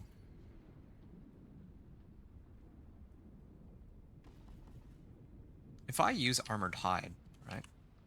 What does my block chance become? Because right now, like it says plus 100%. I don't know if this adds an additional 100% on top of this, because, or if it's capped out at 100. So if I activate this 100, it only brings me up from 2100 to 2600.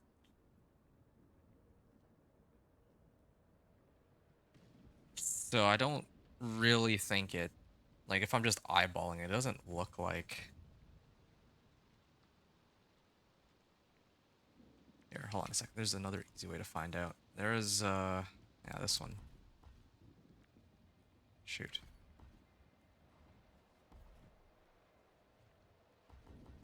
I guess something's already giving me Patient Guard. Oh, no, because of this. I see.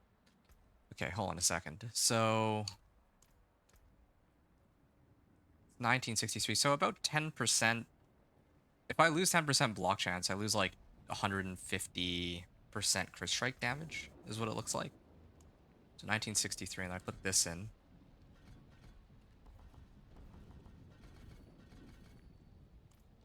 1963 up to 2100. So that's about 150% crit strike damage. And then I gain like 35%. That's about 450% more crit strike damage. Yeah, that kind of adds up. I think that would be, that sums it up pretty nicely. Okay.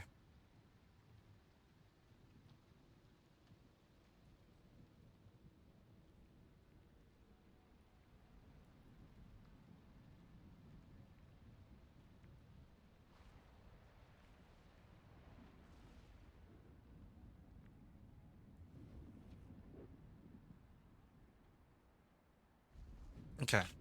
So in that case, then, I think I was supposed to run Scourge, right? So this is like high risk, high reward. Just a life steal.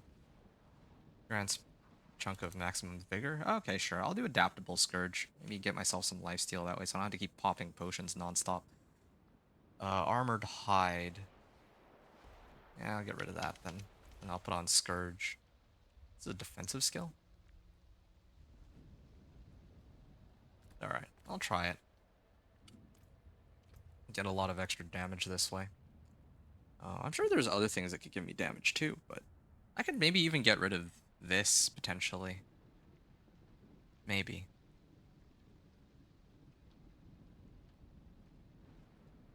I'm sure that there's other things that give me extra damage.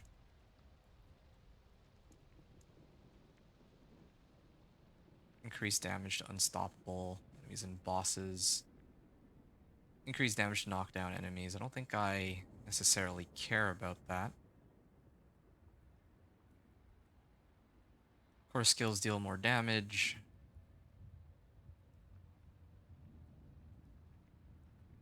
Welcome to my home away from home.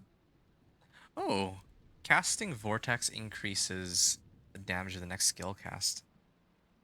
Alright, yeah, still prefer replenishing Vortex though over the other one. So I guess when I Vortex them, that's where a lot of my damage comes from. Rushing Claw. Enemies hit by Rushing Claw take... Oh, that's from Rushing Claw specifically though. Increases damage by 50%.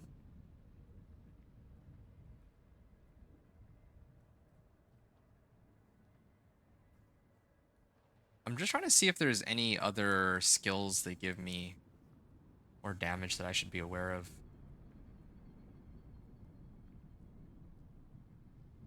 If I had one extra point, I could try to get a point at initiative so that I can activate Unstoppable. Yeah, that could do it.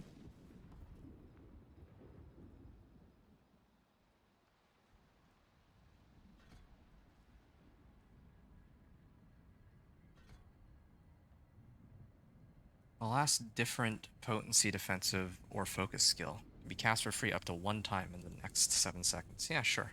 I'll get some points into these. This will at least give me some way to break myself out of CC. Alright. Yeah, this is okay. All right, so this is yeah, me replacing, making some adjustments here. So for this next pit, I'm gonna do pit 45 again real quick just to see if it's any better. And then what did I adjust? So I replaced Rock Splitter and Stinger for Withering Fist and what is this one called? Scourge, yeah. That's like the only thing I adjusted, right? That's like the main thing I adjusted. I know that I also got those passive nodes for my ultimate, but whatever. I don't think that I care too much about that right now. All right. I'm gonna attempt this one more time. I'm gonna see if I can do it any quicker than in the previous run with the setup that I have. And I can play up until like for another hour and a half. So I'll probably run this all the way up to Torment 4, and then I'll maybe play a little bit of something else after, like another character. Ooh, yeah. I'm actually liking this. Yeah, this thing has some AoE of its own, and it feels way, way more... Oh, yeah, that's good. I'm liking that. But I need a way to, like... I need more lifesteal. If there was some way to get lifesteal, that'd be good.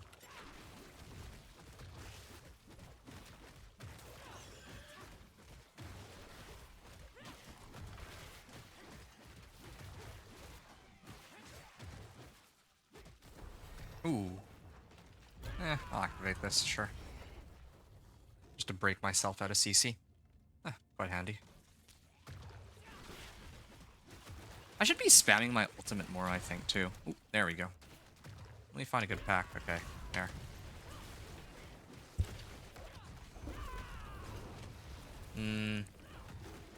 I need some way to, like, I don't have enough damage reduction, I think, too. That's another problem here.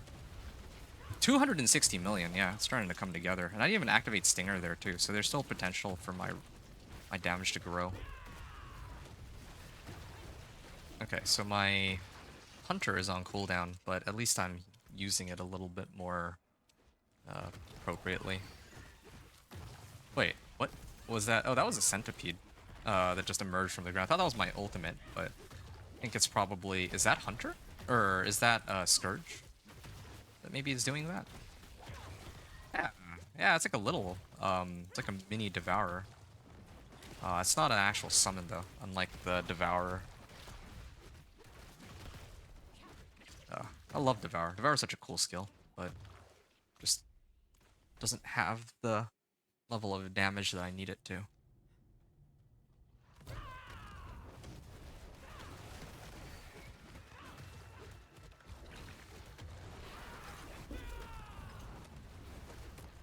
Okay. I have no idea what's going on with this build anymore. I feel like that seems to be the common trend for most Spiritborn builds. There's just so many visual effects and you have no idea what's happening, and that was a very late activation, Mr. Rehearser. Okay, toxic skin. Why am I wasting my time on these peons? Whoa.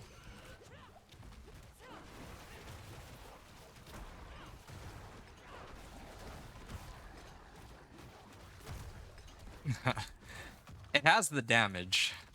I just don't like seeing my health drop as low as it is. Need to figure out some way to resolve that. I don't even know how I survived that one. I mean, I think it has to do with Rahir popping his effect, or else I would be dead for sure. This is not enough barrier. Actually, though, I admit, this barrier might be one of the few reasons I'm still alive. But I don't like feeling like this is... I'm a lot squishier than all of my other characters that I've made up until this point, without a doubt. There. Okay. I'll actually activate my ult for this. I need to try to see if I can find more targets.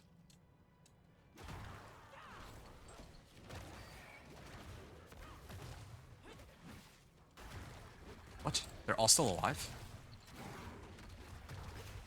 Why is my damage so low? Is it because my life is low and I don't have much fortify? Could be. Okay. At least I made use of that blast wave shrine, but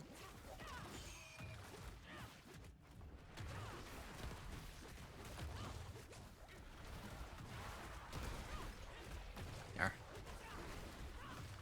Yeah, I think if I have to admit, Vortex cooldown reduction doesn't seem too useful. I don't really need to keep pulling monsters in because I have the ability to reset it as long as I get critical strikes with this. Is it critical strikes with Vortex? Oh, it's with Vortex specifically. Yeah, maybe I do need to have more crit strike chance then, just so I can keep pulling them in. 113 million? Yeah, I think this adjustment that I made is actually a pretty big upgrade from what I had before, because now I don't have to, I'm not gated on vigor as much as I used to be. Where, I just need one more pack. Down there, maybe? Oh, man. Guy's so slow. Is there like an artillery shrine somewhere, perhaps? I may have to delay just a bit, just so I can... I need to find the other shrine. Or did I activate both already? Shoot. Ah, I think I'll just go. Fine. That's too bad. I was really hoping to get a shrine before the boss, but that's okay. Oh, it's Spiller Color of Frost.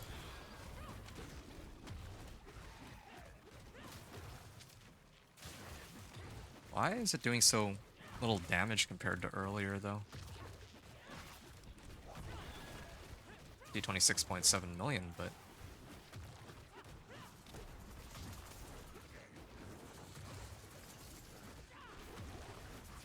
$21.8 million?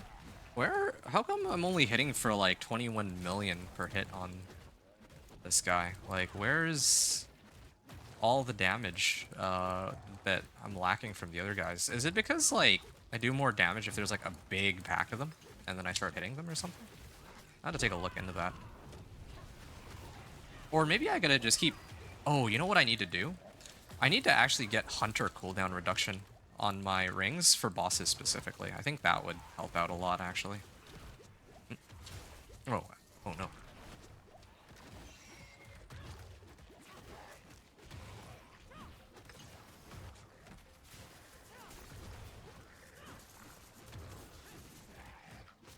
Okay, as long as Elias doesn't show up, we're fine here.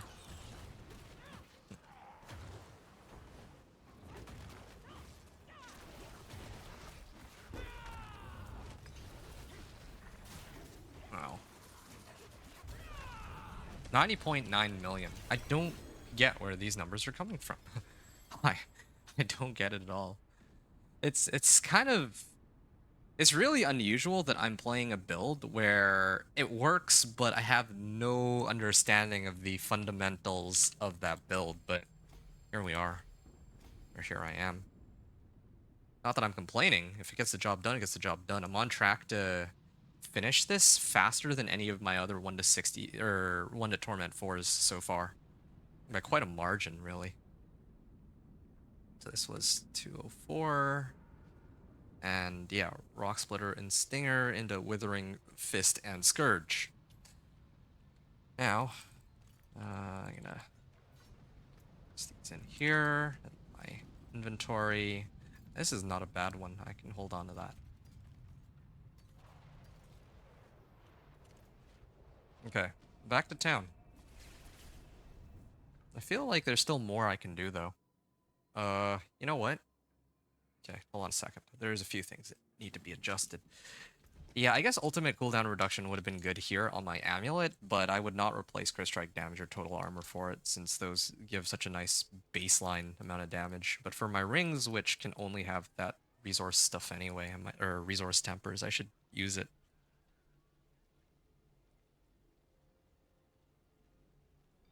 Yeah.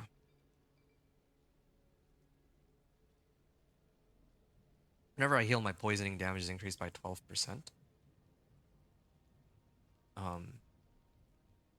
Alright. Toxic Skin, Scourge. What was I looking to grab here.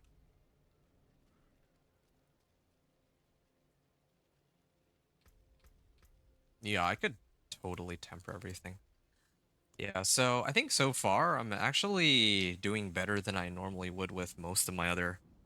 Like, I'm at like 5 hours, right? The amount of time I spent on this character, I'm not even talking about... Like, this is including, like, when I first made it in a Torment 1, I was trying to figure out which build I wanted to make. This build's actually so strong. Just abusing this one boss power. It's actually pretty funny. It's an easy ticket in a Torment 4, relatively speaking. Or at least in a Torment 3, but... Yeah. Still a few more things that I need to sort out here. Hey, Big Mike's, what's up, man? Yeah,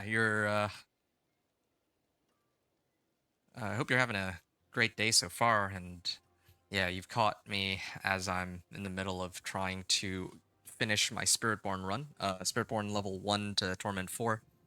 And so far, my Spiritborn is actually pretty nasty. Yeah, I'm abusing this Ashava boss power, and I'll keep my forge hot. yeah, just running that with Noxious Resonance, and it's allowing me to hit for like almost 200 million. Hey, do not hit me. What's up, dude? The man, the myth, the legend, the guy who ran the Thorns Barbarian to Pit 90. Pit 90 Thorns Barb, do not hit me. It's an honor to have you here. But yeah, I'm gonna take a look at this real quick. Cause my poisoning on an enemy to burst, dealing 100% of the total poisoning instantly, 20% of it to surrounding enemies. Is it because I need to get like a big pack of monsters together? That's like the only reason I can think of why it's not working the way that I intend for it to. Not entirely sure, but... Yeah. Causes you to deal 100% increased damage to injured enemies for 8 seconds. So many multiplicative damage modifiers.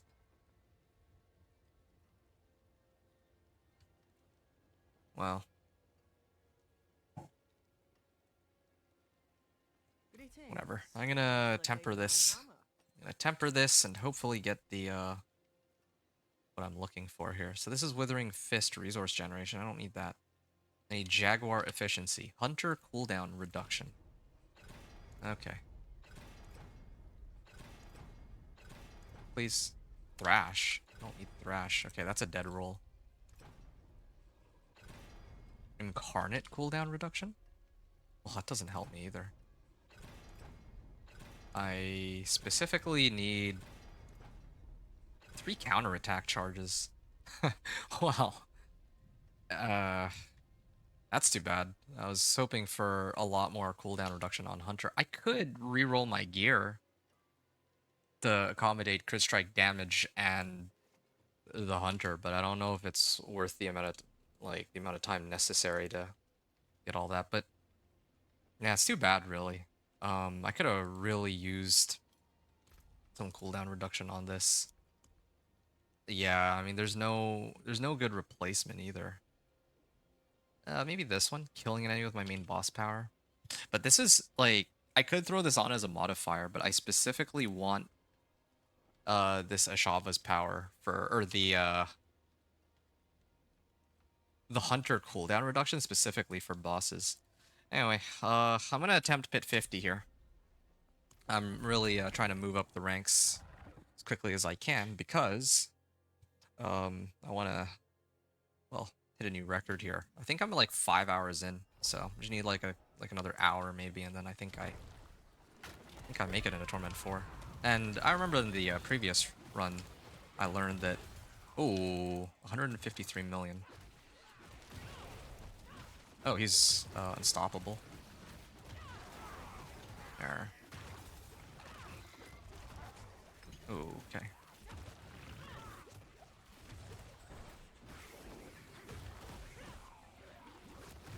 I should not focus so much on these little packs here. I'm gonna keep going.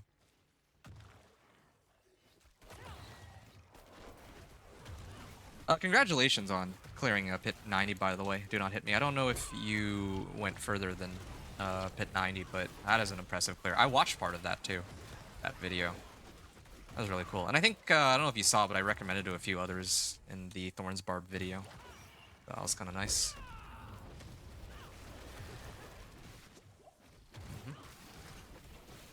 Okay, let me get out of the way before they kill me with that.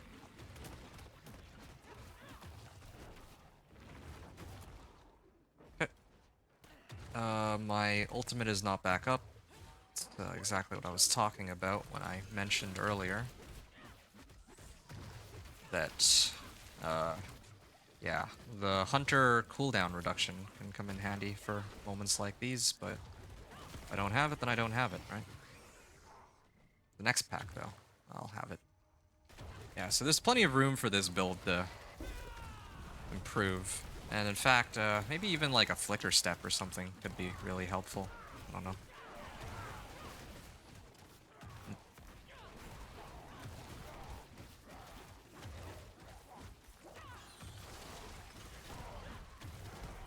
Oh, shoot. This guy would just... Gotta take these guys out one by one, it seems. Okay, so now it's just down to this one. And man, he takes a while to bring down.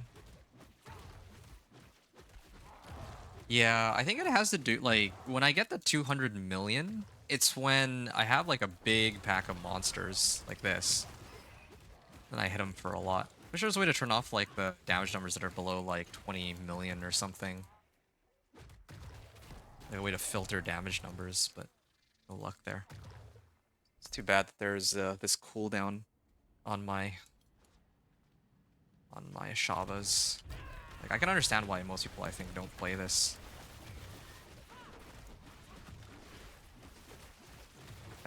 Yeah, I still need more damage on this. It's not enough. I need to be able to hit them with...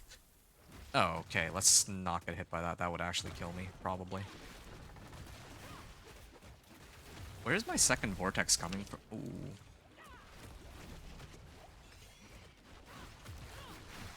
There. Can harvest them all with vortex, but hey, who's this annoying... Like, why are these spiders, like, they're just pelting me with those... Is there a world boss spawning now? I think there might be. Oh no, not just yet, but in a little bit.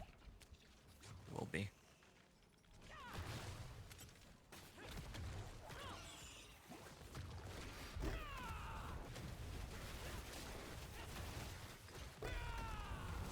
Okay. Spiders are pretty handy for trying to reset them, or my skills off of them. 102 million, not bad.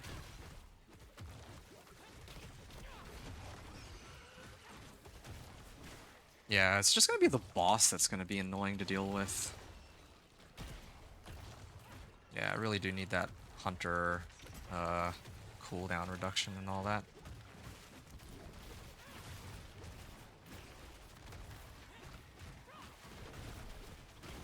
Oh.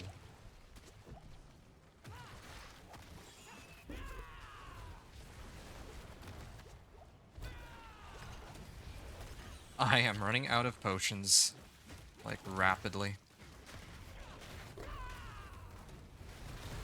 There. Got a few of them there. There is a channeling shrine. I can activate this real quick and try to use this. Okay. I'm gonna ignore that one elite I was fighting because I actually think I'd get a lot more value out of trying to deal with these guys first.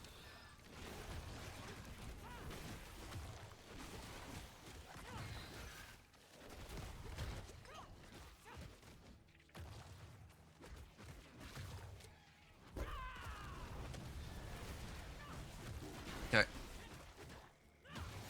Yeah. Works really well against ads. Doesn't work so well against individual monsters.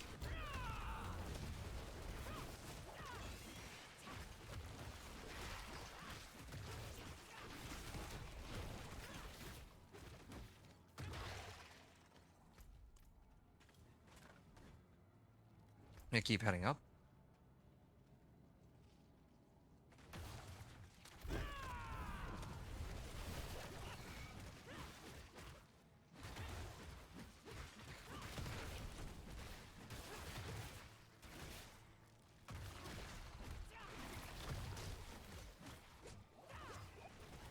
Hmm.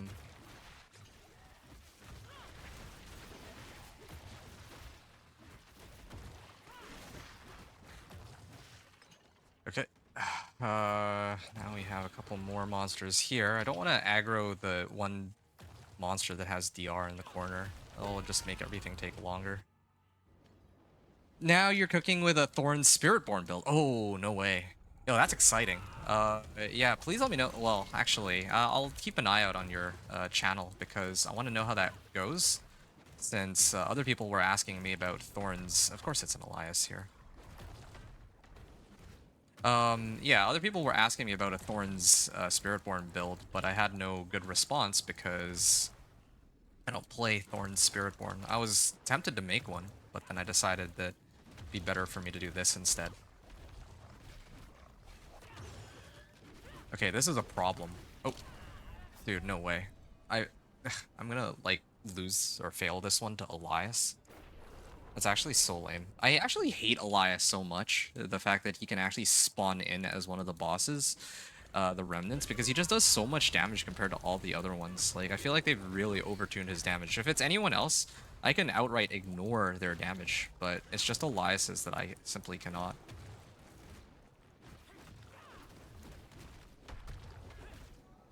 And I can't, it's not even very easy to see whether, okay, here, I can actually see him show up, but sometimes that's not the case. Need more ads here.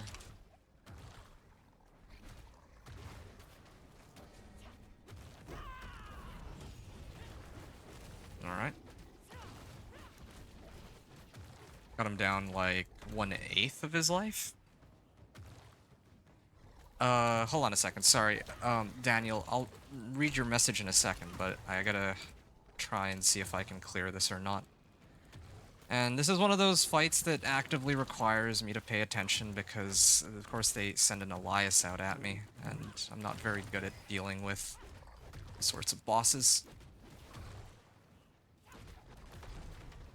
Oh, shoot. There. Knew it. Yeah, I gotta get those ads together, then try to whack them. Oh, nope. Not very good at dodging these either. And unlike with some of the other setups for Spiritborn, not... Oh, do I die here?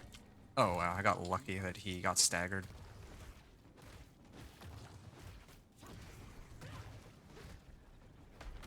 Yeah, this is a close fight, I can tell.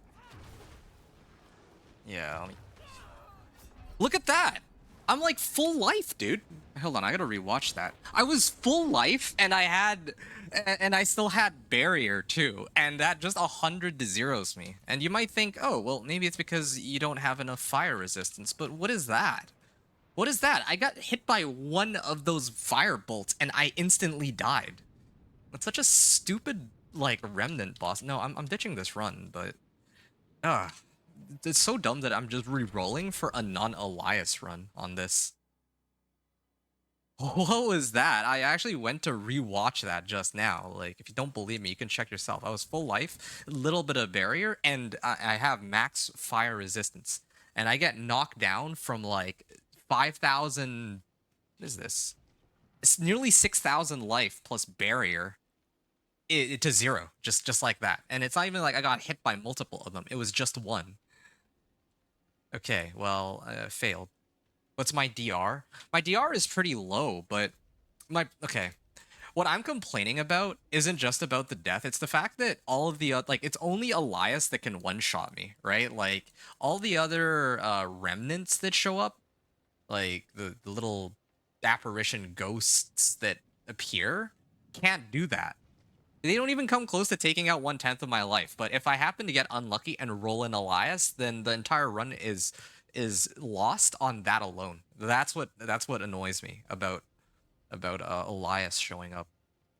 And it doesn't, like, all right, fine. Like I got hit by one little measly firebolt, and I don't have like a ton of DR, but you know, it just doesn't seem very balanced compared to everything else in comparison, right? Like, I could even tank the classic SB, lol. Yeah, well, I don't know if that's a fault of Spiritborn or if that's just bad balancing, because I have a similar issue with other classes. But the thing is, if I'm playing, let's say, like Sorcerer, at least I can Flame Shield that to just ignore that mechanic outright, like whatever. Um, I think the other issue too is sometimes Elias is actually very difficult to see because he'll just spawn inside. Okay, it's weird wording, but he spawns inside whatever the boss that I'm fighting is, and I actually can't see the firebolts until it's too late. Now that's the other issue too with Elias. Like I don't, if they're gonna spawn an apparition, it should be like a little bit further out, I think. But anyway, okay, I'm done ranting about that. That was just an unfortunate. That was unfortunate. Lost to Elias. Okay, sure. I'll redo that run, I guess. I'll attempt to do that run again because I do want to get a benchmark on this, but that's kind of a... That feels like a very unfair way to lose it. Yeah. Anyway, here, I can properly greet you now. Welcome to tonight's stream, Daniel. Hope you're enjoying this run with the Spiritborn. Daniel, you said here... Man, I went all in on Exile just to test it out. Fully maxed everything for it. All the other damage output was more than Exile's by a huge factor. Okay, yeah, I feel ya on that for sure. I really do, because you're mentally too slow with hand-eye coordination. I just stack a lot of DR where I can. I can tank a lot of stuff. Okay, now that's smart.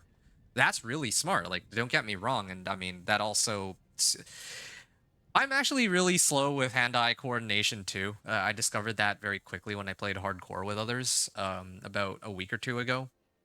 But the thing is, yeah, like it's not normally an issue for me. Like if I know I'm having survivability issues on other if there's a lot of stuff, if I'm dying like all the time, then that's definitely a lack of DR problem. If I'm dying to just Elias, then it's an Elias problem. That's the way I see it. And frankly, like, yeah, there were a lot of close calls during that run, but I didn't die once. Okay, I'll have it be known that I did not die one time on that last pit run until I came across Elias.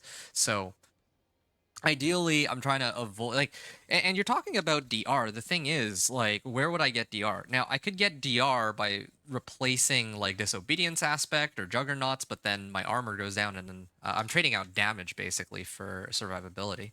Alternatively, I could be getting DR from, if I rework, like, some of my skills. And I can also get DR if I throw in more Paragon points. But the whole reason why I'm playing the way that I am is I'm trying to see how few Paragon points you need with this build to actually be able to clear Pit 55.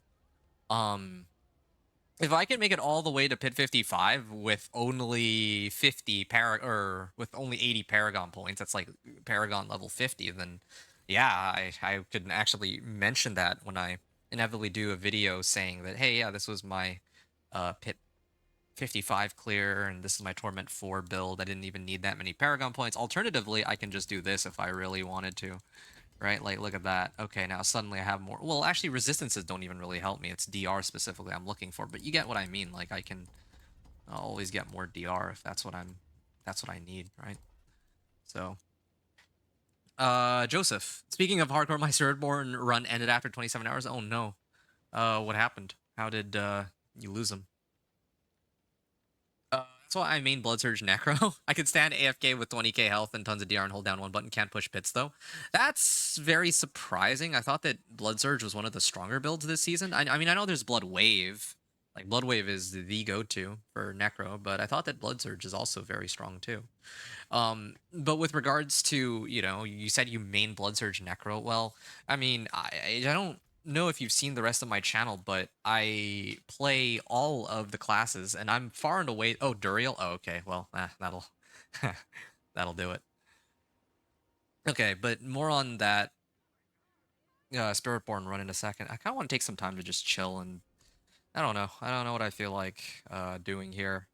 And that's another thing too, by the way. I can also go and run like masterworking stuff to try to max out my... Yeah, so I can like masterwork all my equipment. And I'm really just trying to see how far I get with my current setup. That's basically it. I was talking everything, or you were taking everything, I guess, then tried T3 and Duriel ate you. Yeah, Duriel's kind of a problem.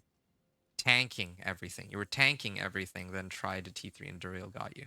Well, were you tanking everything in T3? Because you said you were tanking everything, I guess, in T2, and then you got to T3, and then I don't know if you immediately went to go Duriel or if you were tanking stuff still in T3, because T2 to T3 is the big jump. Some people say that T1 to T2 is the big jump. I think that's cap, like, low key. Pit Torment 2, typically, like, yeah, in some ways it is a bit of a jump from Torment 1, but already with most of the builds that I have, the level of equipment I have when I clear Pit 10, or that being Torment 1, is so strong that I can already make it into Torment 2 outright a lot of the time, and then with a few minor tweaks, then I can just I can essentially just crush Torment 2 without any issues, right? But going back to what Daniel was saying. By the way, guys, I just want to say real quick, if you want real-time interaction. Okay, so I'm just posting my Twitch channel because right now on YouTube there's like a 1-minute delay.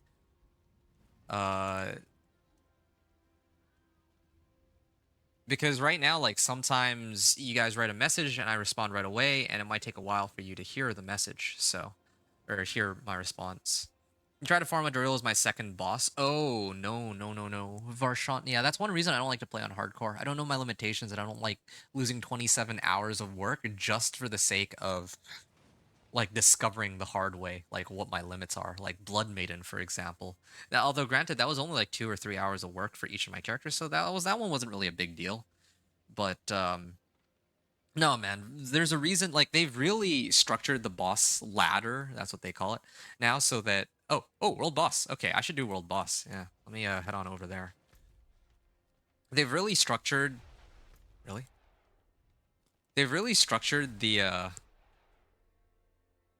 boss ladder so that Varshan, like, the lesser layer bosses are actually quite a bit weaker than the greater layer bosses, right? So Andariel and Duriel not only have immune phases and do more damage, but they're also significantly tankier. Same thing with Harbinger of Hatred. He's also very tanky, although he does have some mechanics that you can use to chunk him anyway. So that fight is okay. But on the flip side, if you run, let's say, like, Zir, right? If you run Lord Zir, well, Zir is more... Yeah, Zir is going to be a lot easier. Well, Zir and who's the other one? Like Grigor, I think, are much easier health-wise, and they don't have any immune phases either, unlike Andariel and Duriel. Like, I think they made it so that you specifically cannot one-shot Andariel or Duriel anymore. But Daniel, oh wow, you have a fully maxed out Blood Surge build, just caps out around pit 95 or pit 85 plus. Wow, that is impressive. Yeah, I have no hope with any of my builds, save for maybe my Companion Druid to reach pit 85, I think. That's impressive, though. Good for you that you have a... Whoa. Whoa, whoa, whoa, whoa, whoa. That poison is killing me, or the dot that he has.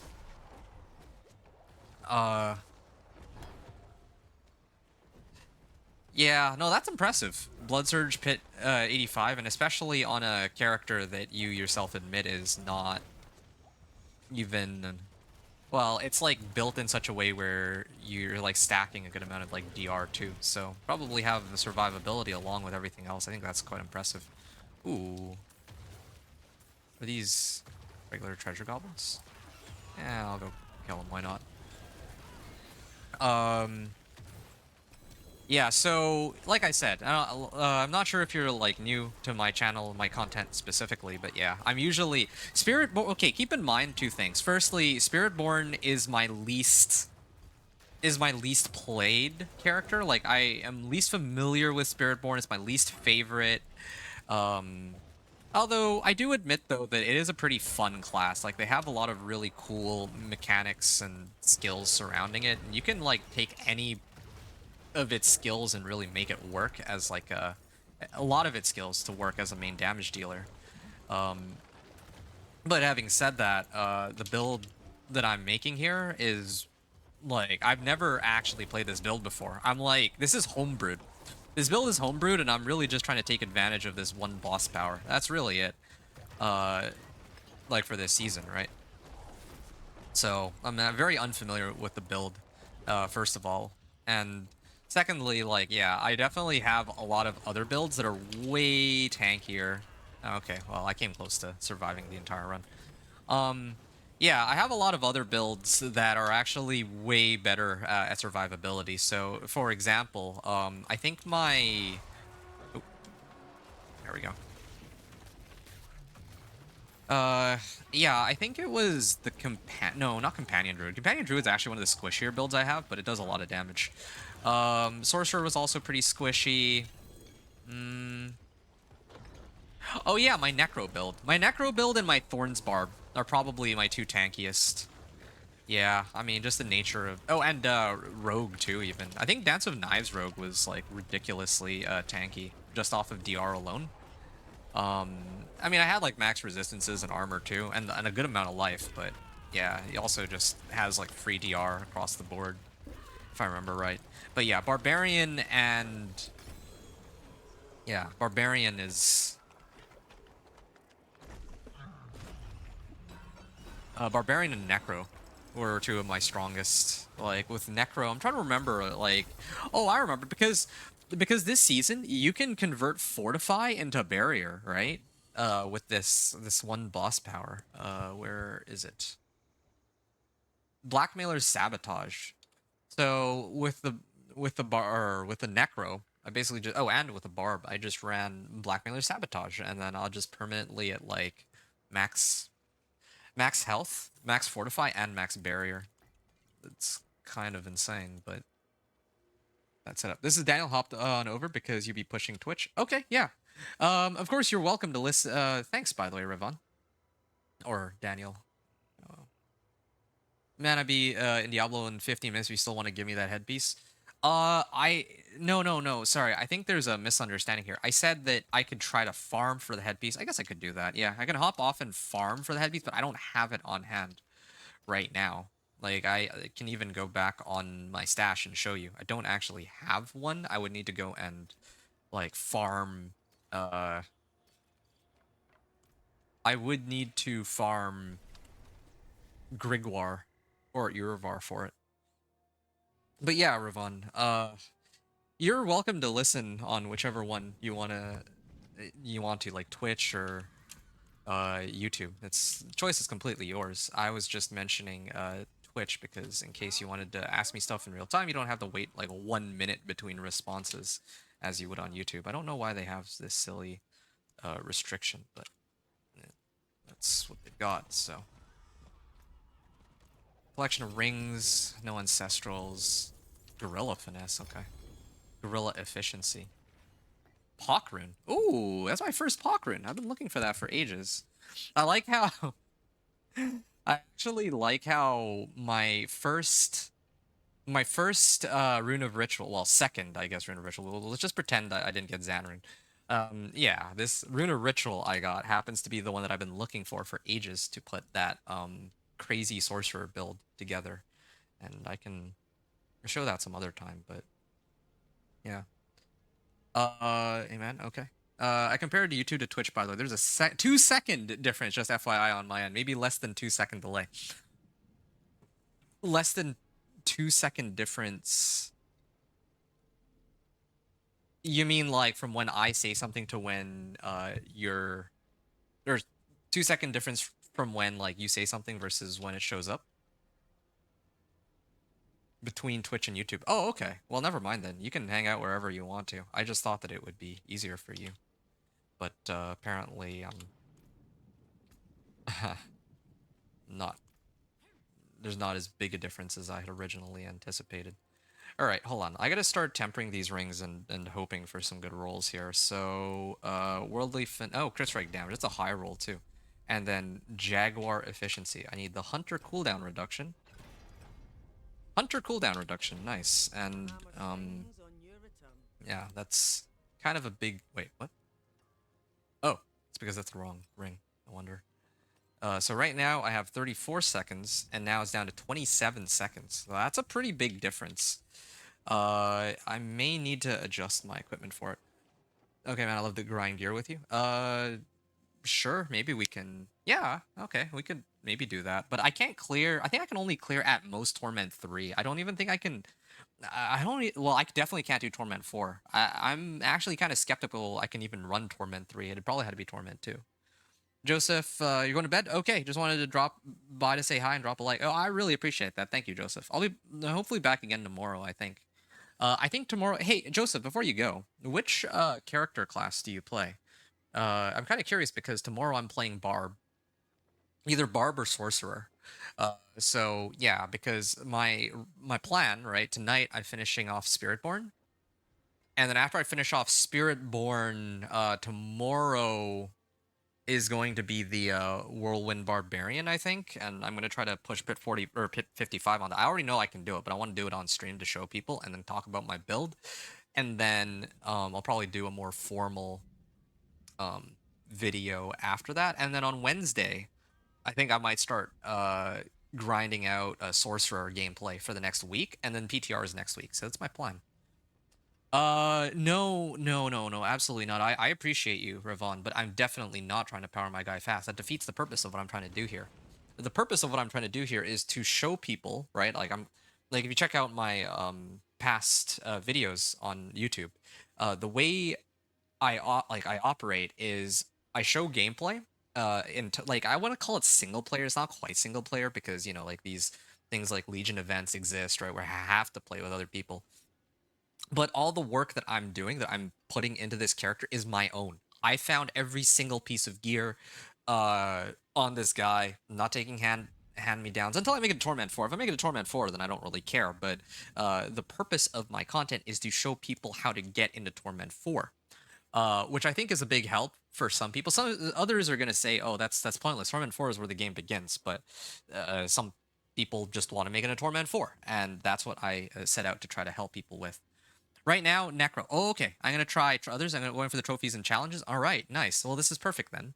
I have a 1 to Torment 4 with Sorcerer, Necro. Well, I mean every class after today if I finish my Spiritborn. So maybe some of those videos might be of use to you. Yeah. Okay. Well, good night, Joseph. Yeah. Unfortunately, no Necro gameplay tomorrow.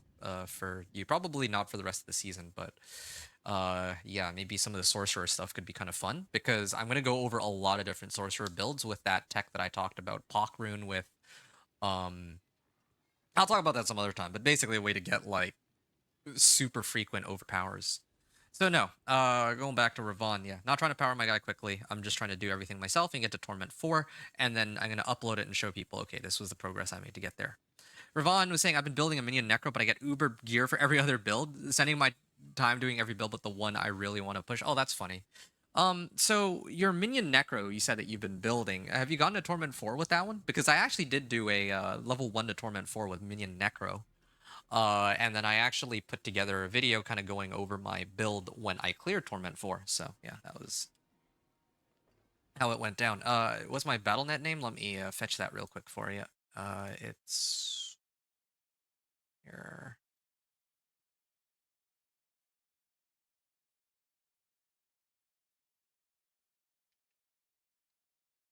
All right.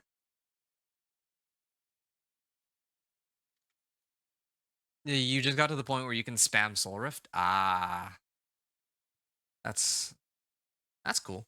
Yeah, I don't know much about most spirit or most necro based builds, especially Shadow. I just know minion necro.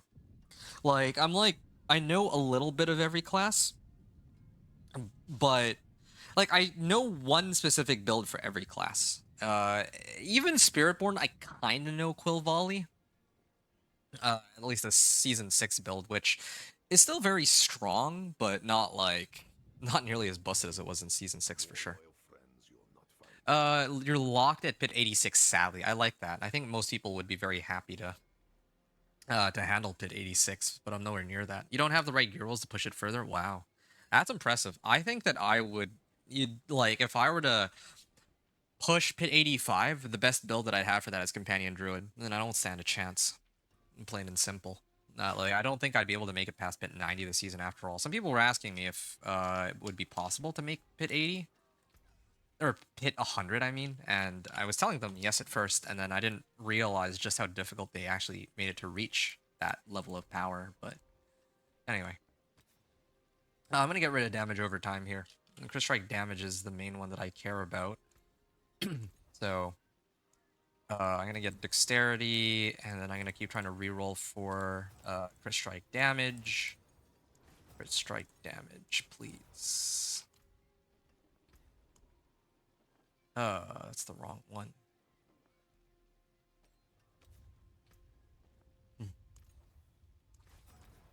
Spend another like 5 million on it, I guess. I hate this part of the vulnerable damage.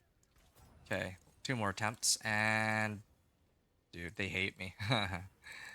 I really do want to just replace my current ring with one that has crit strike damage and call it a day. Blood Spear and Blood Wave can just walk through pit 85 sleeping. Is that how it works? Yeah, I mean, I wouldn't know. Like, at the higher echelons of power, I just know that Blood Wave is king. At least that's my understanding of the game. Correct me if I'm wrong or mistaken on that, but yeah. Oh, resistance to all elements and RCR. Yeah, I'll... this is...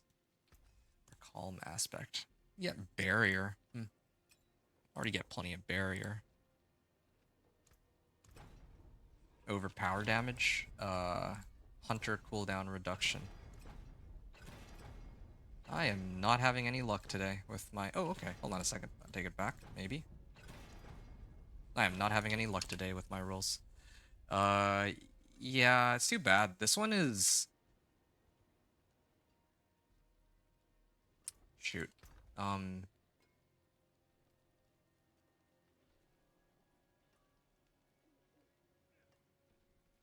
is this one? Hunter cooldown reduction. Wait. Oh, I remember the problem with it. Like, the... Oh, I tossed that into my stash. Okay, I see. So these are my reject rings. This one, though. Maybe I can get a proper roll there. I rolled life on this. Maybe I can replace that. So I got a couple rings that I could try to temper the right stuff on, too. I really do want that. I really do want that, well, I could really use crit strike damage with all resistances and reduction on my hunter, because that is actually a pretty substantial amount of damage that I'm missing out on if I don't have it. Wait a second. No, it's supposed to be Jaguar efficiency. You're kidding, right? Crit strike damage, at least I got that going for me. 3 counterattack charges. Wow, they really want to give me everything except for the one that I'm looking for. It's too bad. It's quite unlucky.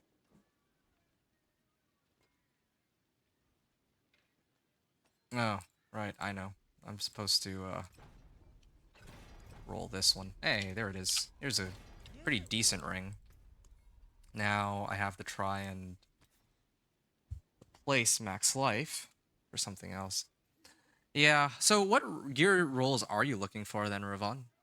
And you said you're locked at pit 86. Are you talking about with minion necro or like some other, or your blood surge? I think you're talking about blood surge, right? Yeah, because you said blood sphere and blood wave can dog walk pit 85, but I think your minion necro is stopped at pit 85. That's impressive. I didn't honestly, I don't think I would not put... Well, actually, I was gonna say that I wouldn't imagine a minion necro being able to clear pit 85 this season, and then I remembered that golem necro exists, and I'm pretty sure that a lot of the higher end minion necro pushers do... I mean, correct me if I'm wrong, but yeah, probably just kit out their golem like crazy.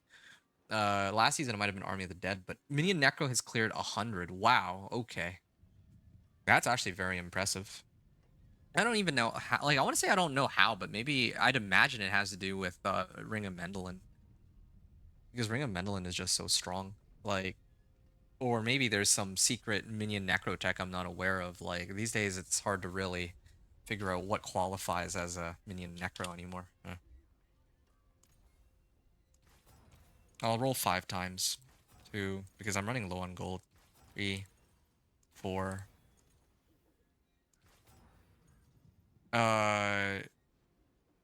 Wait, what am I rolling for?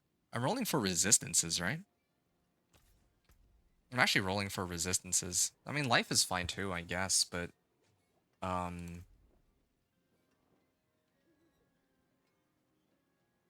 yeah, I can roll this off for a resistance at any time. Yeah, I'm gonna switch over to this one. And I'll replace this one, I guess. Enter cooldown reduction. And then my shadow resistance goes pretty low though, so I maybe will reroll for... That's actually kind of embarrassing. I just needed to roll for resistance on this one. Okay, poison resistance. So now I can replace this one. Yeah, bleeding out gold here. Mendelin and Minion Necro Minion overpowers. Oh yeah. So is it still only 3% chance, or is there some crazy way to make it so that they like constantly overpower? Because that was something I was trying to figure out when I ran my Minion Necro. I remember it was overpowering. I just wasn't able to get it to consistently overpower. Let's get another diamond out here.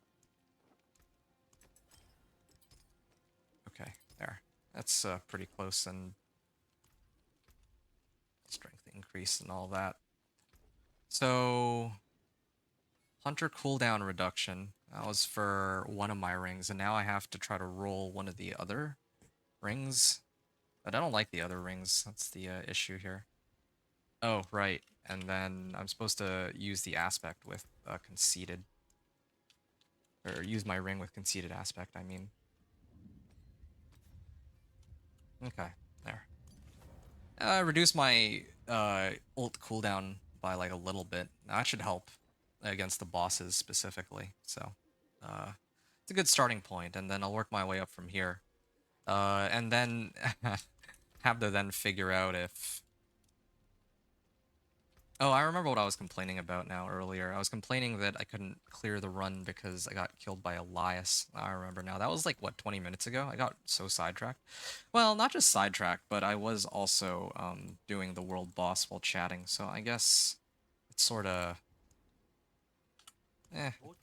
works out. Okay, I'm just gonna go for it. This is pit 50. I'm gonna do another run. And then this was with one...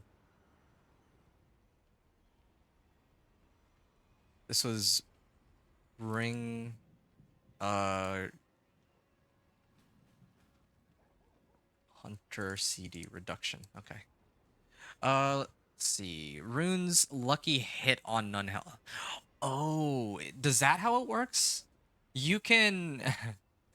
you can get overpower through runes? Oh, that's kind of crazy.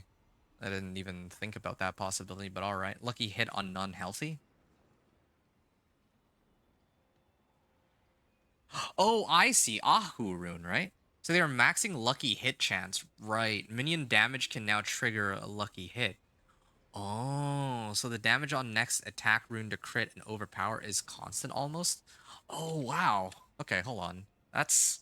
I didn't know that. I mean, if, granted, you would need an Ahu rune, which I didn't have when I did my Minion Necro run, but maxing lucky hit chance, minion damage can now trigger lucky hit. Damage on next attack rune. Oh. Ooh, so they just keep spamming offering for you because they always generate lucky hit. It's kind of like with the... I remember I had a similar situation with my companion druid. Like last season, I don't think I was able to like constantly reset them, but now I can.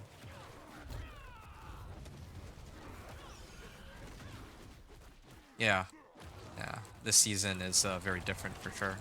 221 million, yeah, it definitely has to do with gathering more monsters close by, and then I think... There, done. Even my thorns can crit and overpower with a Zan. Is that how it works? Really? Oh, shoot. I wasn't paying attention. I gotta redo this run. I don't even know how I died there, actually. I was looking at chat when I got killed there. Be back late. Ahu Zan. Yeah, I gotta feed the baby and wife aggro. Okay, alright. You, good luck with that. I'll be here for a little bit longer. I'll probably be playing for at least another half hour, so. Yeah, but after that I'll have to maybe hop off. Assuming that I can't clear pit 55, then I'll have to actually continue this a little later. Do not hit me. You said even your thorns can crit and overpower with Zan. Is that how it works? Dude, I did not know that. I didn't know they made it so you can crit overpower with Zanrune. I don't know what to say. I didn't know that they had changed that. I feel kind of like a goof now because I was under the impression that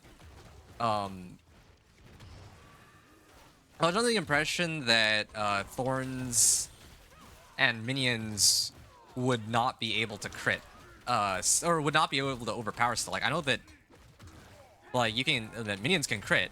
I know that minions also have like a 3% chance to proc overpower, but I didn't know that there was a way to get that consistent because I tried with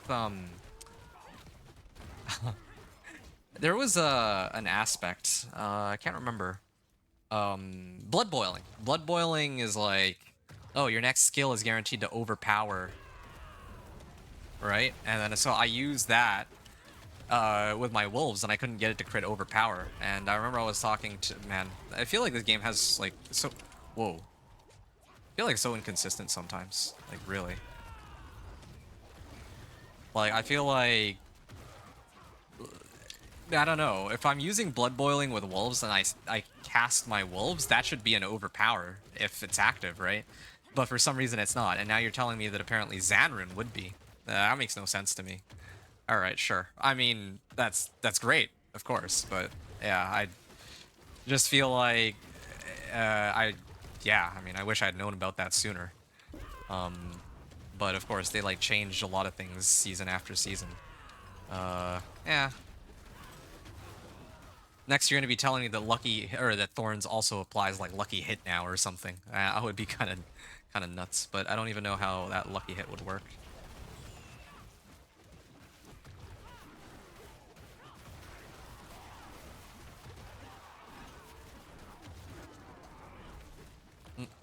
Almost there.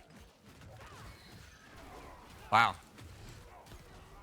Well, in that case, then maybe there is a way for me to get crit overpower on my wolves. Like, oh shoot, I was actually supposed to activate my vortex first before I did that. That's interesting. Okay, well, I don't know. Maybe I don't think I'm gonna have the time this season, though. We'll see. We'll see what happens next month, but why am I dying? Is it like, are my resistances low? No, my resistances are fine. It really is a DR issue. Ravon was right. Like, I can stick this one through, but I'm not really liking that I'm dying as much as I am. I'm gonna need to find some way to circumvent that, perhaps.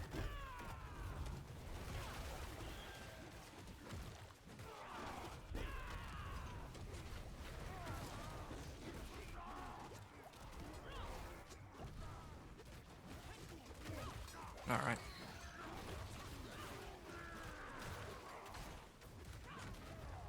Oh, shoot.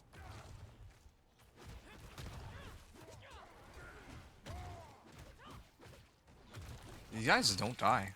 Like, actually, they're taking forever. 52 million, finally. Is there a... Whoa. Dude, this is actually impossible. Like, I don't know why these guys are taking forever to go down.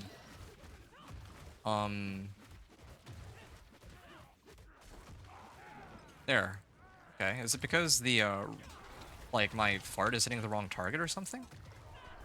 No, this is actually impossible. I can't play like this. Like, there's just no way. I need to actually get some DR or something. Like, this is actually so painful.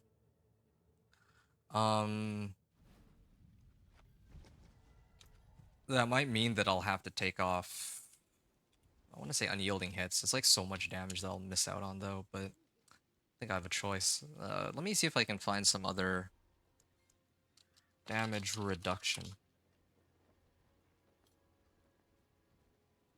Block damage is increased by 35%.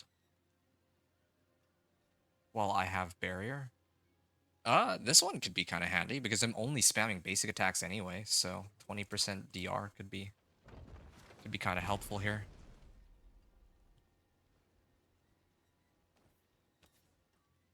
I already have a lot of... Wait, this one doesn't have total armor? I remember. I'm not running total armor on this because I wasn't sure whether or not I wanted... total armor or if I wanted, like, a resistance. I'll try to put on total armor for now on this. I can probably... Like, this is a legendary, right? I'm sure I'll be able to find another one if I need to. Okay, there. And try to compensate for losing out a bit of resistances that way. But getting some might aspect here. And then might aspect.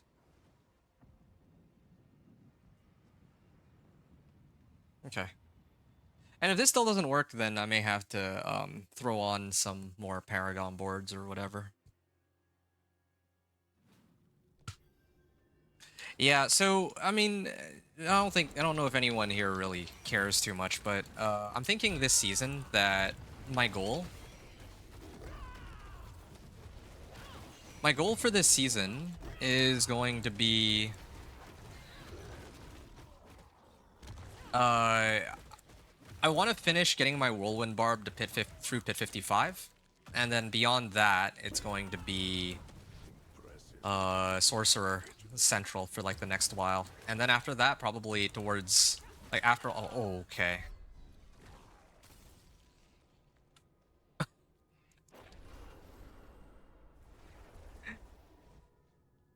Going towards end of the season, I'll try to see how high I can push with Companion Druid. I think that's my roadmap for the season. I hit already the Pit 55 with like all of the classes. That's as far as I really wanted to get them. I don't care to play more Dance of Knives Rogue or anything like that, so I'm gonna need to sort that all out. Even with DR, it's not enough. Is there some Paragon board that gives me Fortify, perhaps?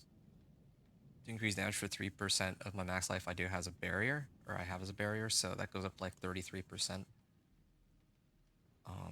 Causing them to take 40% more poisoning damage? Okay, you just sent it to me? Okay. I'll take a look in a second.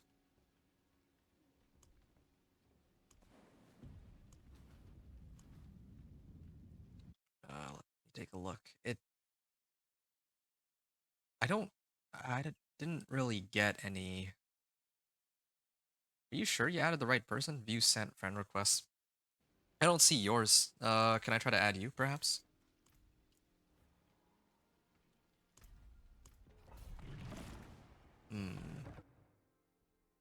I'll try it one more time, but this is...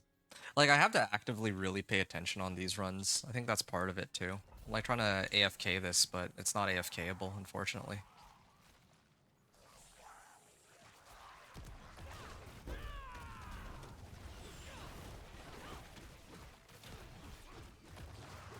Yeah, and I actually don't have enough damage either. Flag, please.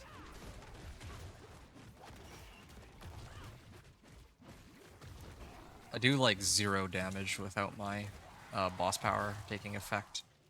I gotta run for a little bit. Do I have all my skill points active? Yes, I do. Here.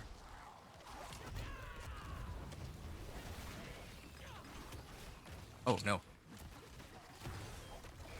66 million. Yeah, definitely have a number of ways that I can boost up my damage more through like Paragon boards and masterworking. There's like so many ways.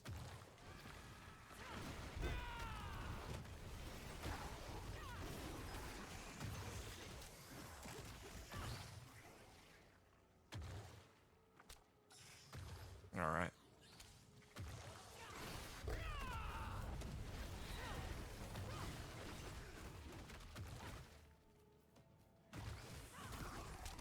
Ooh. 177 million on that. Why? Okay, there. 20 million finally. Swanky Orc? Okay, let me add you in a moment. I just want to finish this up real quick. Well, I mean, I kind of have to. I've already started the run. Where is he going? Oh, yeah, he's feared. Alright. I don't really have a way to... I mean, I do have Vortex to keep pulling them in, but...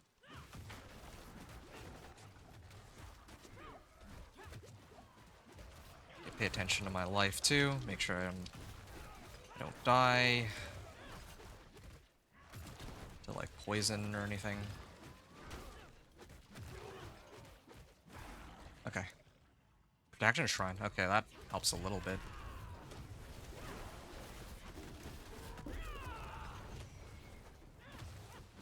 Okay, well, my ultimate's not gonna be back for a while. Again, this is a good... It's good that I did replace one of my rings for the, Hunter. This helps. I kind of wonder about Devourer, but...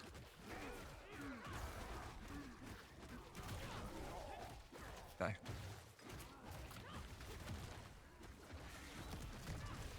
Alright. I'm trying to get out of the way. I've aggroed everybody, I just need to get them all out.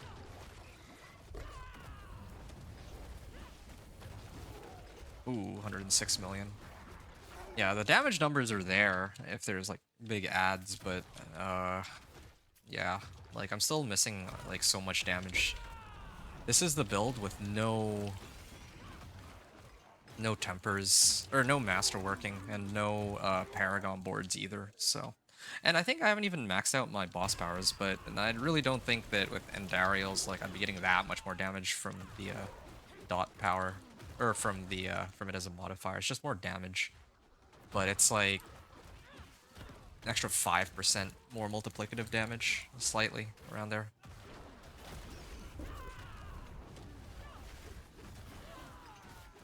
Yeah, maybe I need a way to like stun them or something when I pull them in. But then again, the attacks that kill me aren't when they all gang up on me. It's just things like this little circle right here, and like Shock Lance and all these other sorts of effects that these bosses have, or these elites. Can't even... I had to be in like melee range for this, and the Shock Lance spawned in a place where I can't get through it either. 17 million.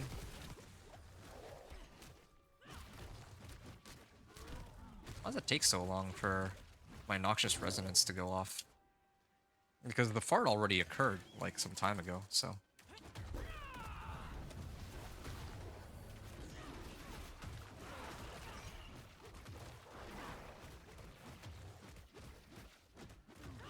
Please.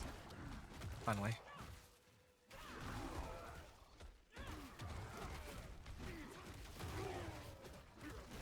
I can skip to the next pack. What am I even still doing here?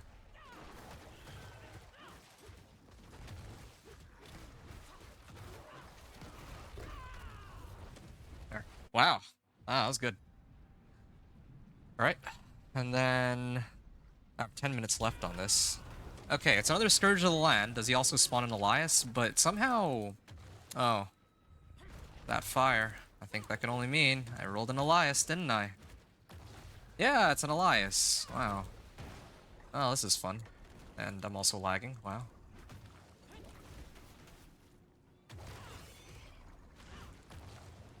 Also, I can't really differentiate between... Well, actually, this is my poison. 3 shadow attacks. Oh. When I hit him with this Scourge, he actually takes a lot of... He gets a lot of stagger out of it. I guess that doesn't really matter too much. Trying to avoid...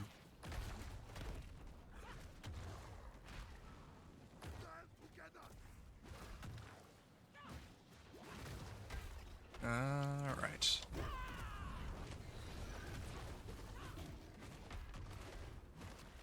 See, I can barely see that fire when the boss is, like, in the way. Ow.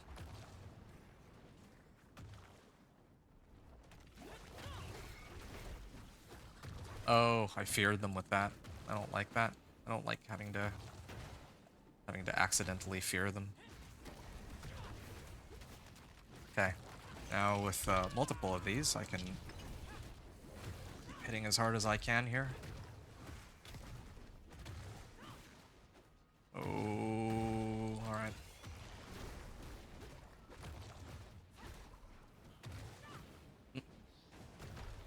See, like, oh, okay, yeah, maybe that one does hurt quite a bit, actually.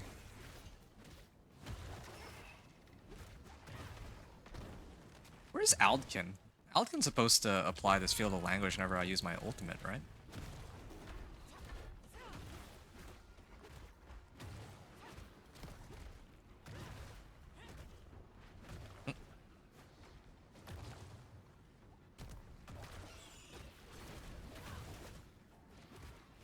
Where's Elias? There's Elias, I see him. I need to stagger him. There, okay.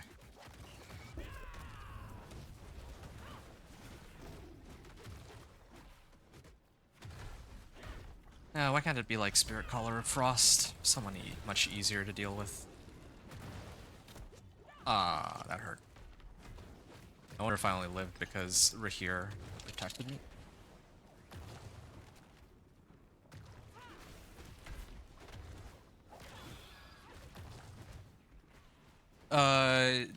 You take a look at your gear. Oh, yeah, I can try. Ow. Oh, I actually already have inherent damage reduction from block, but it's not enough. Ow. I have dodge and block, and it's still not enough sometimes.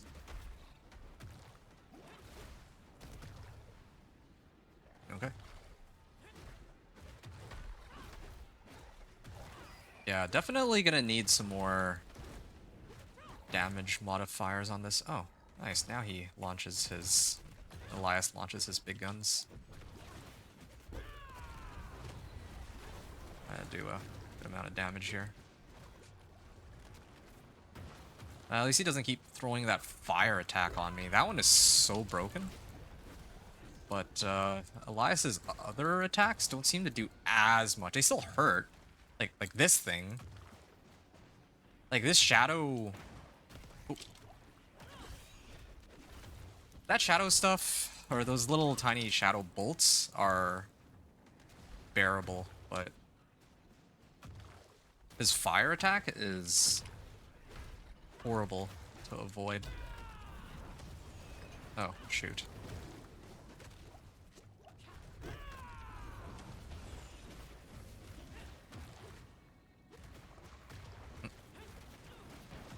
These things follow me around too? How does that make any sense? When I dash with Withering Fist, it actually chases me. The tiny little bolts. Okay. Sends 3 at me. Alright.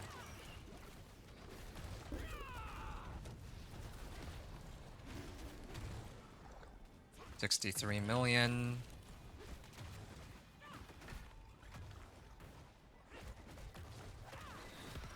I just need one more cast of Hunter, and I think he goes down. Okay.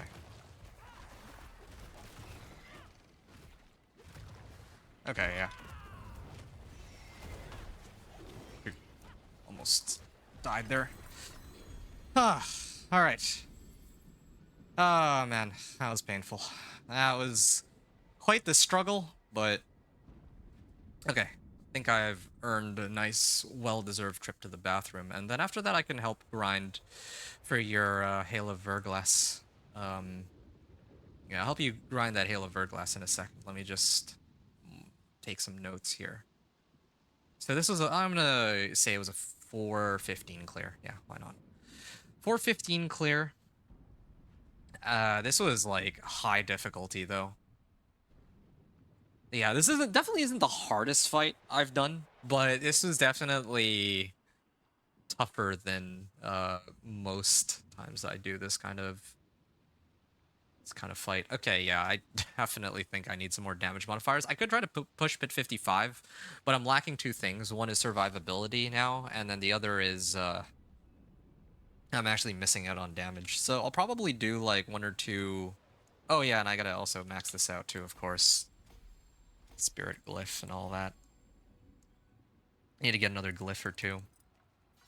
Yeah, I think 3 glyphs, 2 legendary nodes should be more than enough. And then plus all the masterworking. So that's something that's going to take some time, though. So I'm going to have to continue this next time because I have to end around 8 o'clock today, probably in another 15 minutes. But this will give me just enough time to look through your gear and then help you get your Hail of Verglass. So yeah, let me add you as we agreed upon. Here. That's a cool name, Swanky Orc.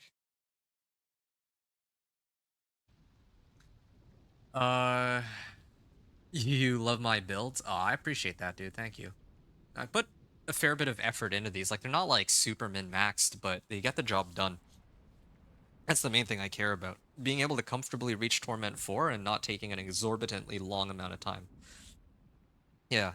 And, I mean, keep in mind that, yeah, this build is far from its full potential, too. Like, I haven't masterworked a single item. I haven't grinded out any of my... Well, I have one glyph that's about to hit 46, but I'm only using one glyph and 2 legendary nodes, so I'm about to go get myself 1 or 2 more boards, maybe. Definitely got to get myself some masterworking, and then I could probably dog walk pit 50, and then clear pit 55 very soon. But again, that is probably going to take me another hour, and I think that if I'm gonna... It's going to take me a little bit more time to get to that point, so I'll probably come back later tonight and I'll finish off the Spiritborn run because I gotta go in a little bit. But I'll be back again in like 2 hours or something. Add me again? Add you again. I thought that I just added you. Here, let me take a look. It says that, well, it says that I already have you here. I can even probably look at your gear right now. Tiffany is the name of your sorcerer. That's cool. All right. Oh, okay. I see. Now I understand. Yeah, you're a way like a long ways off from. Oh, you're trying to do my ice shards build. Okay, I see. I'm guessing you're trying to make my ice shards build. Correct me if I'm wrong, of course. But well, I mean, you got ice shards here. Okay, so there's like a lot of stuff that you're missing. I understand. You'll be able to get the gear that you need. Okay, even without my help, you'll be able to get like 750s across the board, but I can at least help you get the Hail of Verglass. I think that's the one that you need help with, right? Okay. I'm gonna go back to town. And then, yeah, like I said, I'm gonna take a short pause here on the recording. And then, yeah, like I said, in a moment I'll come back and... When I say in a moment, it's gonna be like... I'll probably start the stream up again in about 2, maybe 3 hours. In terms of how long the video is going on for, in a moment I'm gonna be picking up another glyph that might go to Headhunter, and then I'll probably get 1 or 2 more boards. Spiny skin, I don't need that. Viscous shield, yeah, I could do like viscous shield. I can do drive, but I don't move around that much though. So there's yeah, plenty of options there. All right, yeah, but and then I gotta masterwork my gear. So that's to come very soon. I'll be back momentarily, and yeah, just gonna stop the recording here and then continue it after. Right. So I'm back. And in case anyone's wondering why I'm in a different spot than where I left off at the end of the previous recording, that's because somebody from chat actually was looking for Vexrune, and I happen to have a Vexrune on this guy, and I know that none of my builds actually happen to need a Vexrune, so I gave it over. So I had to, go out of my way, fetch it, and then I had to trade. But aside from that, my character is still exactly where it's at before. Same number of Paragon points and everything else, but... of course, there is something that's going to change now. So in my previous run a moment ago, I cleared a pit 50, and I had 4 minutes remaining on that run. And yeah, like I could replace this ring and try to, or not that one, the other one. I could replace this ring and try to get something a little better, but I think that I think now would be a good time to start picking up my other glyphs and all that. Uh, yeah, I just think now would be the time to do it. So I'm gonna do it. Um, it's this and masterworking. I need to also go masterworking soon too. But I'm going to start off with this first, just because this is something I can do immediately, and then masterworking is something that requires me to run Infernal Hordes. So I'm going to put in, let's say, another 50 points. I feel like that would be pretty reasonable, right? This will help me solve my resistance issue too. Don't need more primary resource. And I can do Headhunter. Oh, both are the same, Headhunter and Spirit. Except here... Okay, yeah, this is fine, I suppose. Save a little bit of dex that way. Trying to see if there is any way that I can adjust my build in a way where I can like save a few Paragon points, but I don't think that's the case. Unless I started leveling this glyph a little bit more, so that I wouldn't need, like I can save a Paragon point there, but that's okay. Spirit here, I need Spirit because I'm going up this way. Dexterity. This also gives me dexterity, but don't need more dex. Hello. Greetings.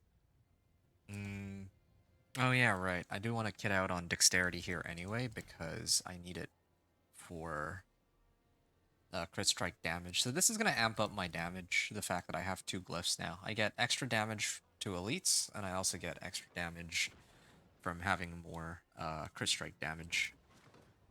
And the multiplier on my Noxious Resonance ability too, or key passive. So I'm going to continue here. And if there's anyone hanging out, yeah, do feel free to say hello. But otherwise, I'm just going to keep on doing my thing. And yeah, hopefully you folks enjoy this. So, 45 dex. Yeah, I'm going to leave it as is. Maybe pick this up too, just for good measure. But I'm sure that there's other boards that have more dexterity, but this will have to do for now. So that's my next glyph. 118 Paragon points spent. So this is like Paragon 75. Let's aim for Paragon like 100. So 130 points spent should be sufficient. The Viscous Shield.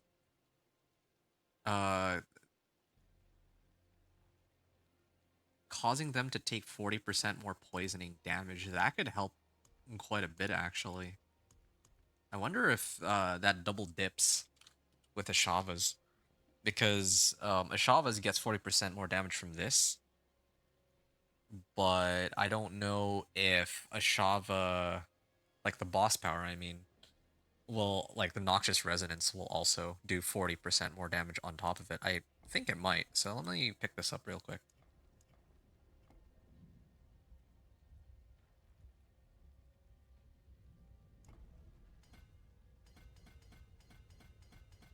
Okay, so this is now with 3 legendary nodes. 3 legendary nodes with 2 glyphs so far. Yeah, I think this is pretty close to Paragon 100. I think Paragon 100 is pretty reasonable. I could probably even take off some points here and there, but I think this is okay. Let's try it again. Also, oh yeah, I still have some elixirs and incense. I'm gonna do a run here. Pit 50, I think, was where I was at.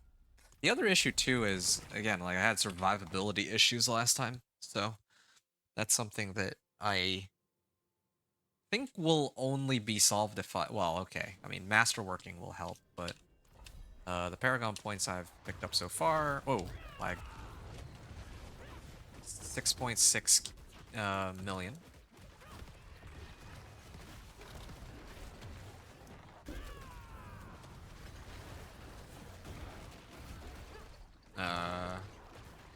of makes me wonder. There is that rune, right? Zan. I wonder if, like, the crit overpower thing also works with this. Works with this build. Because it's like a poison-based build, right? And Noxious Resonance is weird in that you can't, like, crit or overpower with it. It's not even a damage over time, but I think it's a similar situation with Shatter. A lot of these skills which are tied to being dependent or contingent on other types of damage, like Shatter and Noxious Resonance, where it basically takes all the damage and then unloads it at once, right? I wonder if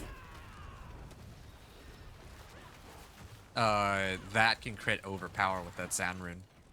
Oh, wow. Yo, these guys are going down super fast now. I wonder if I'm actually going to even need to bother with Masterworking. Although I think, like I mentioned, it would be a good idea to Masterwork anyway, just because I could use the extra survivability, more life, and I think more life is probably the main thing I need right now, actually. In fact, I have a set of pants that is like Dex. Probably grab that. 173 million. Okay. Yep.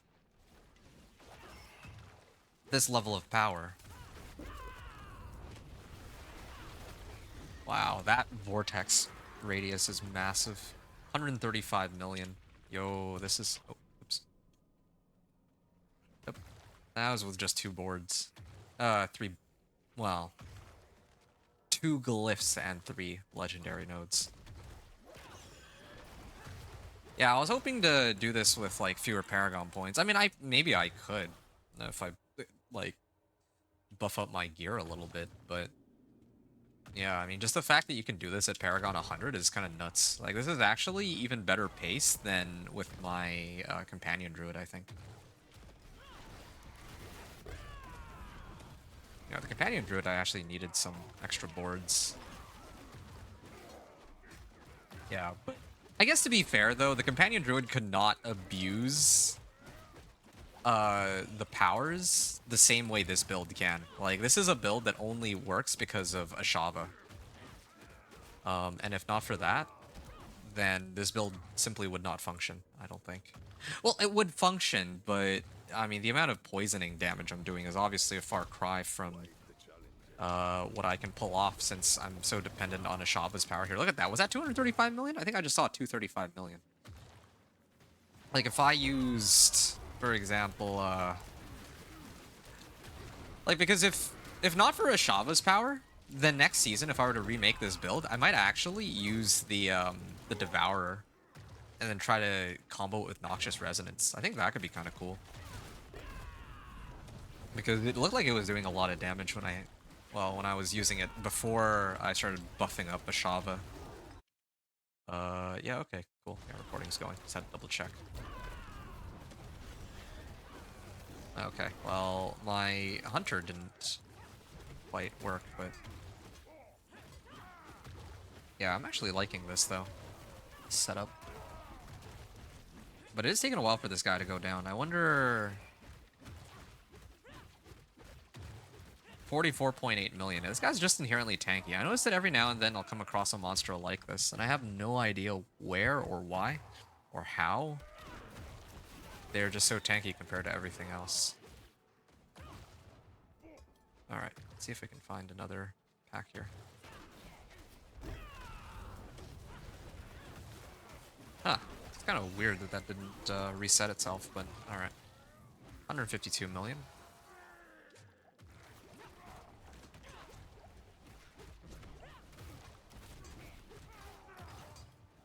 Yeah, I don't know what I'm going to do. Oh, yeah. I mean, I just realized I'm going to need to masterwork anyway, just because I have this massive survivability issue in Torment 4.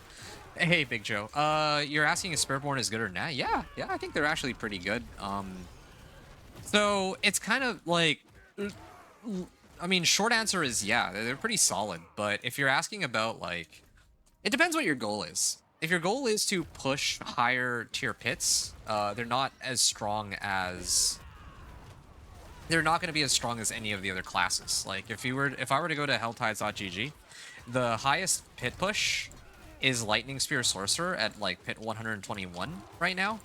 And then I think for the lowest, there is a Spiritborn Quill Volley build, to be precise.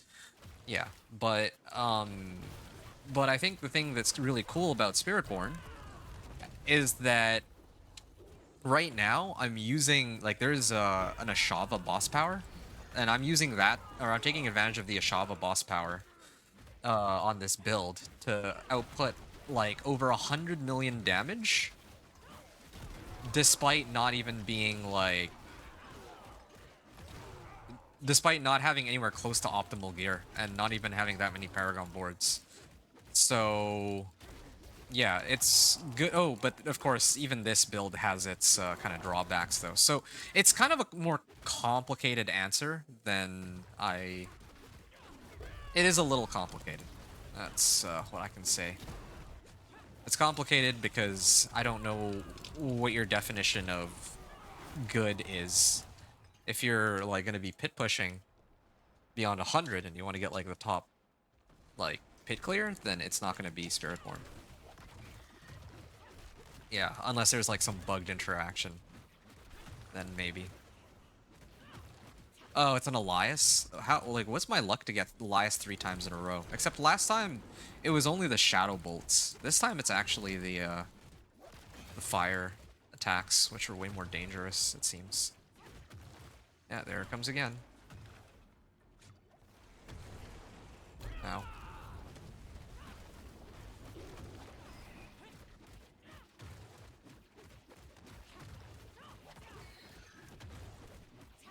Alright. Okay.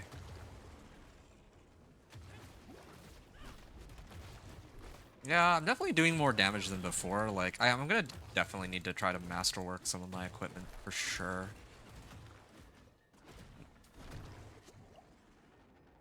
Oh, that hand-eye coordination is terrible.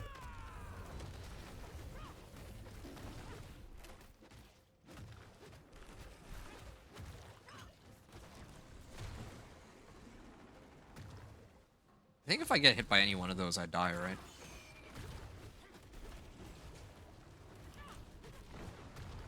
Oh, this is a different attack. Okay. I'm gonna stagger him eventually. Oh. I don't have my evade charges, unfortunately. Yeah, here. 48 million. Yeah, so you can see, like, I know I'm Paragon 231 right now, but if I show you my level of equipment, this is, like, the level of equipment... Oh, shoot. I almost died there, but I somehow survived that. Barely. Yeah, like, maybe it's because over here. Oh, dude, no, man. Ugh, I have no luck with these bosses. Anyway, yeah, the level of equipment I have is, like, isn't great, let's just say. But, even though my equipment isn't great, it's still enough to get me all the way up to pit 50. Yeah, like, let me show you. No masterworked, or no masterworking, I have 7... Well, this is not even 750, but it's a unique, right? 750, 750. This one's 800. But sure, right? 750, 800, of course. Then my amulet is 750. This is the tough one to get rid of. It has all the right rolls. Except I would have gladly replaced max life for dexterity, but, I mean, no, what can you do? And then these are like 750s. And yeah, like going Torment, like into Torment 4, you can do it pretty easily, I think. I think there's plenty of builds with which you can do it. Typically, I'm accustomed to doing it with Quill Volley. I want to do something different this time. So I came up with this weird homebrewed Withering Fist and Ashava's Poison Breath build.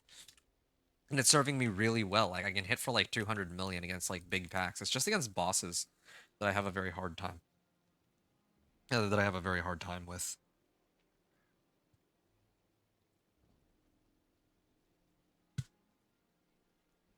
Yeah.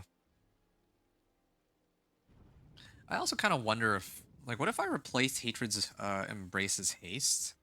Because I'm not really, not really critting anything, right? So, like, what if I did this instead? What if I used either this Because I'm always at maximum resource, and I don't really have anything that's spending resource, so I should actually... If I put this on, then I get vulnerable damage for 5 seconds. Do I apply vulnerable regularly? Well, I don't, but that could help. Main boss power instantly executes. Well, I don't think I care about that. I also picked up Lilith's Wind of Hate a while ago. That could be kind of nice, but... Actually, yeah. This could be pretty legit, because then I can generate my own, like, mobs when I'm fighting the boss. There's a... Well, I mean, I'd have to go and, like, clear this myself, right, with this Spiritborn. But I went and did it just last night, actually. Finally, on my Barbarian of all my characters. Avarice's Explosive Ore. Yeah, this is the one I was kind of curious about. Is if I drain out all my resource, then I can pump up my Ashava, and then I can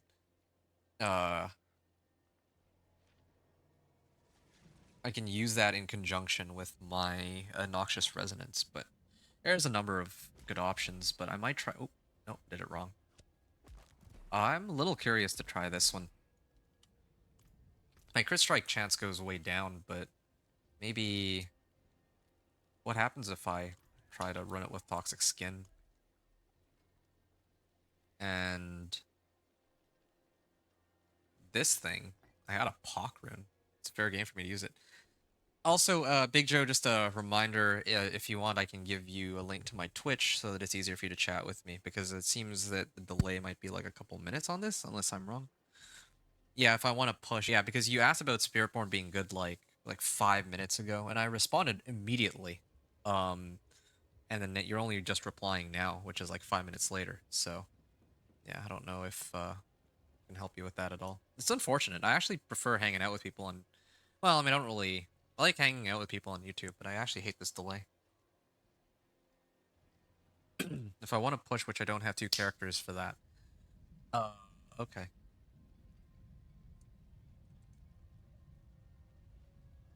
Yeah, so Farm Belial for what? And, if you want to push, if your goal is just to reach T4, then Spiritborn is fine. Yeah. So, there. Isn't there...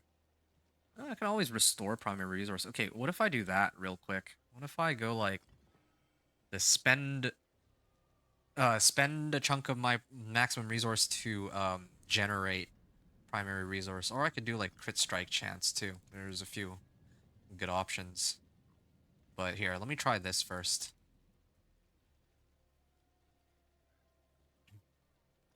Yeah, okay. Why don't we do Pocolum and see what happens? And I also still have my boss power up, so... Or not boss power, sorry, the elixirs and incense. So, before I lose track of what I did, now I'm sitting on 3 Paragon boards, right? So this is... No delay, I was in a pit. Oh, okay, my mistake, sorry. I thought this whole time you were, yeah, there was a delay here, so I just wanted to... Didn't want you to be waiting for me, or for the response. Okay, boss power. It was CSC into Harbinger. Firepower. And then I think I also got plus Headhunter Glyph. And then also one more, like, I just hope that one of these days that it won't give me an Elias. That is just the most annoying thing to have to deal with. And Bitter Medicine Legendary Node. I will be honest, I don't feel like I got as much damage as I originally planned to out of it. No delay, I was in a pit playing around with Necro. Ooh, I feel that. I was playing around with Barbarian yesterday. I have a pretty fun Whirlwind Barb setup that I was able to clear Pit 55 with last night, so that was good. You farm Belial for the Ashen Rep so I can fast track the board? Oh, okay. I see. Yeah, I remember that there was a thing people were saying where you can, like, hyper farm now, which I don't know if I I don't know how I feel about that. Yeah, like some people are so... Well, I mean, the only reason you'd need to do that is to fast track the pit, but I only really care to make it to pit 55 and then start like another character that can hit pit 55, so... I think, I might do Blizzard next, actually. Blizzard might be fun. Ooh.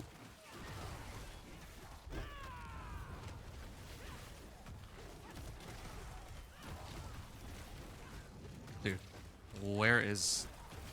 But okay. Alright, that's cool. What are you looking for now for your build? Ooh. Ooh. Dude, there's so many. I don't do enough damage here. What did I even adjust? I adjusted, Harbinger of Hatred's Volley. Here, let me check this again real quick. I just want to test this out. This thing applies vulnerable, doesn't it? No, maybe it doesn't. 130 million. I don't really feel like I need this, though. Like, this applies vulnerable to them. Okay, great. But it's not like anything that I use is contingent on them being vulnerable. But maybe I just...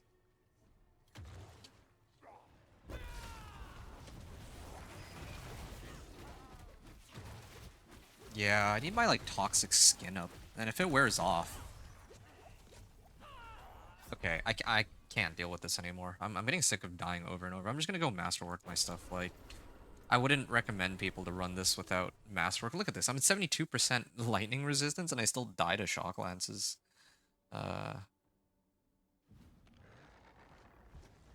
You gotta work on your barb and sorcerer next. Just ancestrals is in the right roles. Oh, okay. I see. Yeah, I think people were farming ancestral equipment, right? Ancestral uniques for like the right roles, and then the way to do that is by spamming Belial. Yeah, I mean, I think for me, yeah, I think the next thing I'd want to do isn't to push Pit. Although, if I were to push Pit, there's only really one build that I'm interested in pushing Pit with, and that's the Companion Druid. Probably what's realistically going to happen is... Okay, so today finishes, right? I'll get my Spiritborn to Torment 4. That's the sole goal I have here. After I reach Torment 4, I'm gonna make my build overview on my Spiritborn, and then tomorrow I would show my Whirlwind Barb getting into Torment 4, and then maybe I would do a build overview for Whirlwind Barb, and then I'll probably move on to build overviews for all these other sorcerer builds using that tech I was talking about, like with this Pock Rune, right? Pock Rune, Lum Rune, and Harbinger of Hatred's Volley to drain out like resource. So something along those lines. So I'm waiting for that. I'm excited to run that combination together. Nothing specific. I actually finished the quest line in Necro and used the Ash to get all kinds of caches, and I actually got all the uniques I needed. I didn't even need a boss farm. Oh, that's actually hilarious. You got a grand pop-up from a random mythic cache? Oh yeah, there's the Resplendent Sparks. I'm actually pretty close, like, because I've made 6 characters, right? They're all already almost like, I don't know what the max rank is, but they're all like 3 ranks down. So I probably just need to run a couple more bosses, and I'll be there on every single character that I have so far.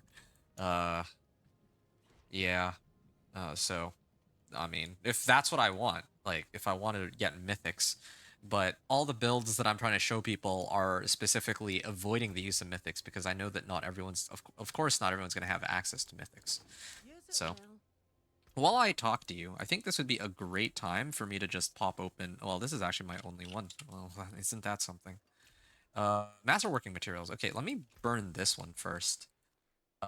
Torment 3 Masterworking Materials. Can I take it? I think I should be able to. Hope I don't mess this up.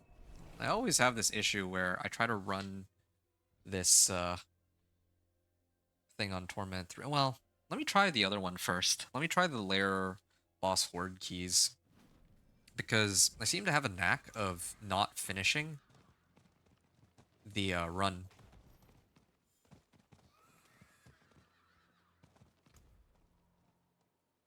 Ancestral Legendary. See, that's another one too. I could go get Ancestral Legendaries, but let me do runes. Oh, Did I not have the right... No, I didn't have the right boss power. The modifier power. I guess I should always have that one active.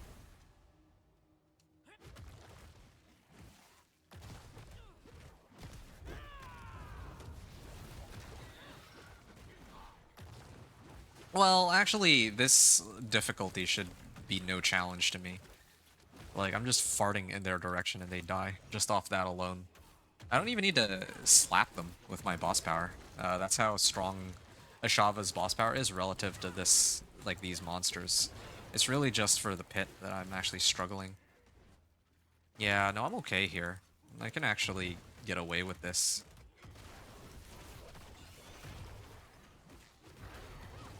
Alright, well, at this point.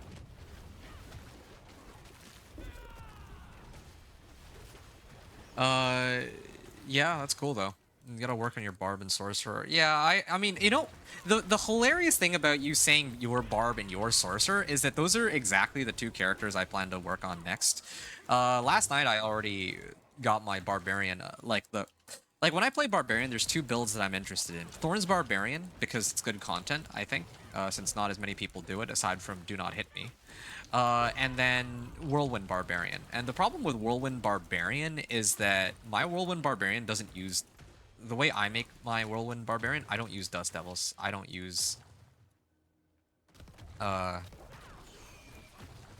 I don't use Dust Devils or Earthquakes on my Whirlwind Barb, but other people do. And so because of that, my build is weaker. It's just straight up weaker. The only reason why you would ever want to use my build is specifically if you don't like to see Dust Devils and Earthquakes. So, yeah. That's why I would much rather focus on finishing all my other characters first, like every class in the game, and then maybe if it's convenient, then I can do the Barbarian thing for fun. But I definitely would warn people right away that, again, like, you're only really using that build that I made if you don't want to play around with Earthquakes and Dust Devils like I do. But otherwise, yeah, Dust Devils Earthquakes are so much stronger. And then plus, after I finish that, it's going to be Spiritborn, or not Spiritborn, it's going to be Sorcerer after that. Yeah, it has to be. It's the only thing that really makes sense. Yeah, I'm going to be doing Spiritborn after, of course, or Sorcerer, because there's, like, what? There were people who were asking about, oh, maybe is it possible to play, you know, this build or that build and get into Torment 4, and I think it absolutely is. You just need to see if you can pump up overpower. That's it. It's just a question of getting overpower. Yeah, it's just not a very easy way to get Fortify this season, and maybe next season they'll have a way to get more Fortify, but either way, even as it is right now, if I throw on any source of overpower, I'm getting like 30, or I'm getting like 3 times the amount of damage minimum when I proc overpower. So yeah, I need to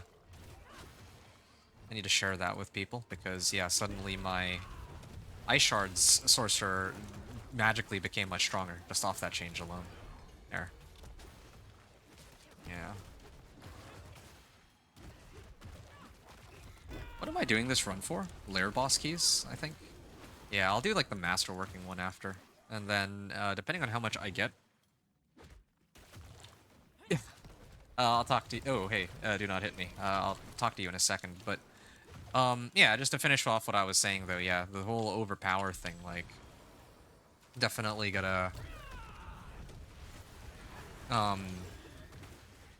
Yeah, I want to, like, share with people that, okay, well, you can use overpower to make, like, pretty much any build, any sorcerer build, like, pretty strong this season. Well, everyone except for Blizzard, but then for Blizzard, I would need to do that one separately, because that's when I would need to prioritize, like, Ice Shards and all that, and I need to test that out.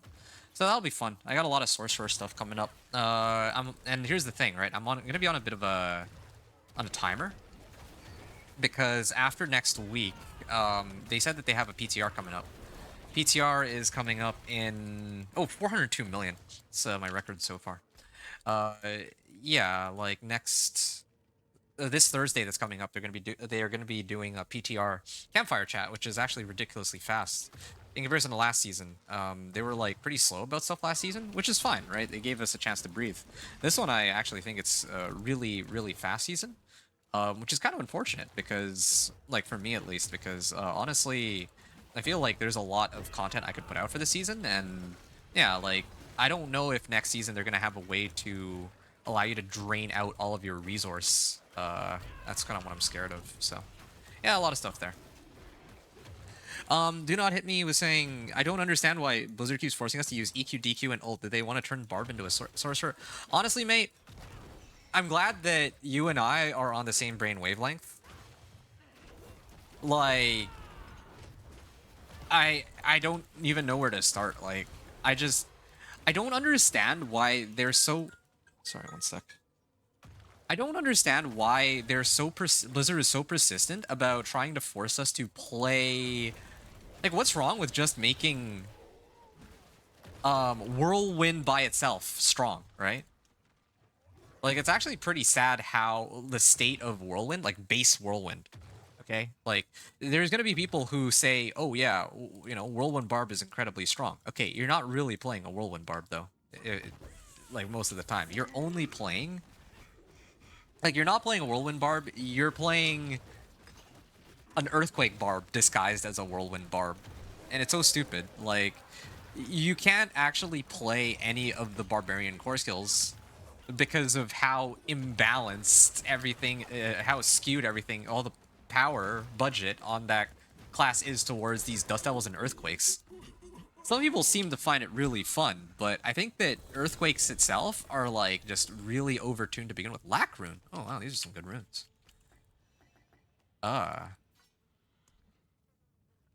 Okay. Crowd control. Inflict a crowd control?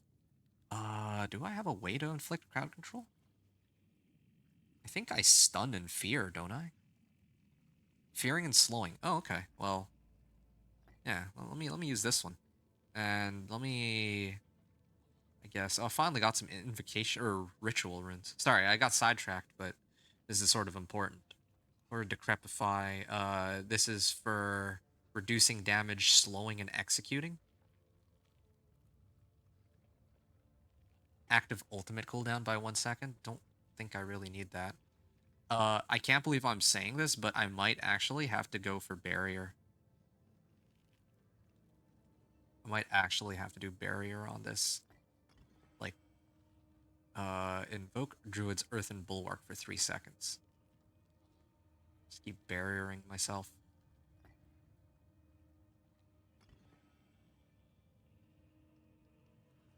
Okay. Crit strike chance, maybe? Or... I don't know here. Hold on. So this is knock what? And then the other one was supposed to be restore resource. I don't need to restore resource. Where's my Earthen Bulwark? Okay, there. Yeah, so I cast 5 skills and I get myself my Bulwark to keep myself alive. What are these? Temerity, Crown of Lucian? Why are they giving me this when... Oh, okay. Yeah. Gave me a pretty interesting... like, uniques when I'm trying to run this for... was it boss materials? Oh, no, it was runes. Oh, okay, that's why I got runes. It's because this is the runes tribute. Oops. I was doing this as a test. Potency skills. Oh, this is a glaive. I would actually wait, this has crit strike damage on it too. If this were a quarterstaff, I would have switched over to that like right away. Then I would have rolled off... I wouldn't roll off anything here, actually. Yeah, it's just unfortunate it's not a quarterstaff. It's unlucky. Lol, Whirlwind EQ Barb. Well, that's what it is, though. I mean, correct me if I'm wrong, but I just wish that that weren't the state of the game. Like, I don't know about you. Your names literally do not hit me, so I know you're a Thorns Barb kind of guy. I love Thorns Barb too, by the way. I enjoyed Thorns Barb since season 1 or season 0 actually. I think Thorns Barb was one of the okay, I'm gonna have to take a short break in a second, because I need to do something real quick. But um, yeah, I'll at least start the next run here. Oh, is it a world boss in 5? Shoot, I don't have time to do everything here. I do want to get the masterworking materials though. What can I do? What can I do in 5 minutes? Well, this is pretty bad. Yeah, your name is Do Not Hit Me, so I know, like, I know that you're like ride or die for Thorns Barb, right? But I don't know how you feel about any of the other any of the other barbarian builds. But man, like why is it that right now you can only play earthquakes? Like barbarian is right now just synonymous with earthquakes, which is a horrible way to balance it out, right? Like, and if not earthquakes, then probably mighty throw. I'm not entirely sure what's the situation on barbs on that front, but um okay, like if we take earthquakes off the table, right? Like I'd I'd want to be able to play any of the barb core skills. As an example, like Hammer the Ancients, double swing, um right? Like there's a lot of cool uniques, but no one's ever going to use them. No one's ever going to use them because like there's one option that's like very clearly above the rest, and that's just anything to do with earthquakes. And it's a really bad way of balancing the it's a really bad way of balancing barb, but they're so insistent. They're ridiculously insistent on making it so that that's like just about the only way to play. As far as I can tell anyway. Okay, here's what I'm gonna do. I got 4 minutes. I can actually clean my stash out while I wait. Yeah. You're not playing a whirlwind barb. You're just playing an earthquake barb, and that's it every time. At least in your case, when you're playing a thorns barb, it's actually like a full-on thorns barb. And even like we can even give it past to some of the boss powers because this season at least they're not doing 99.99% of the damage, unlike in the PTR, right? So sure, fine. I think it's fair game to use Harbinger of Hatred's Volley to clear bosses because that's still part of it's like added power onto your build. But yeah, like the fact that it's like a whirlwind barb essentially in name only most of the time. I don't like that. I don't think that that makes any sense. Um, life, armor, cold resistance. Yeah, I don't really need this many sets of boots. I should probably start getting rid of these. And I'm supposed to have... Am I really full up on all my other pages? I think I am. Okay, let me start getting rid of uh, some of these items that I'm no longer using. I just don't have enough space for all of this. I wouldn't use this, right? 2 of the modifiers on it are useless. I don't actually know why I held on to it. Crit strike damage, hunter cooldown reduction? Wait, why am I not using... Oh, it's probably because I don't have crit strike damage, huh? Okay, I'll hold on to that one. This one I would never use. I would never use this one. This doesn't have resistances. Same with this one. No resistances. And same here too. Yeah, I need like a GA amulet that has like a dexterity roll, then maybe I would consider it. 3 to rake. I don't think I need this either. Damage over time, max life. Well, that's pretty useless. I need crit strike damage. Crit strike damage and life. And armor. Those are the 3 most important ones by far. 3 most important things to look out for. Here, yeah, here's... I mean, that was a good set of boots. I don't... Like... I don't think I'd use this either. Vortex? I kept it for Vortex probably, but that by itself isn't enough. Cold resistance, lightning resistance, movement speed. Vigor per second, right. I was keeping this for vigor per second, but that's just, it's useless to me. Same with this. Get rid of those. I can replace Vortex for dexterity, I guess. And then these gloves, cold resistance. Oh, okay, I see. All right, I will head to the world boss, and then I'll be back in a second. Off we go again.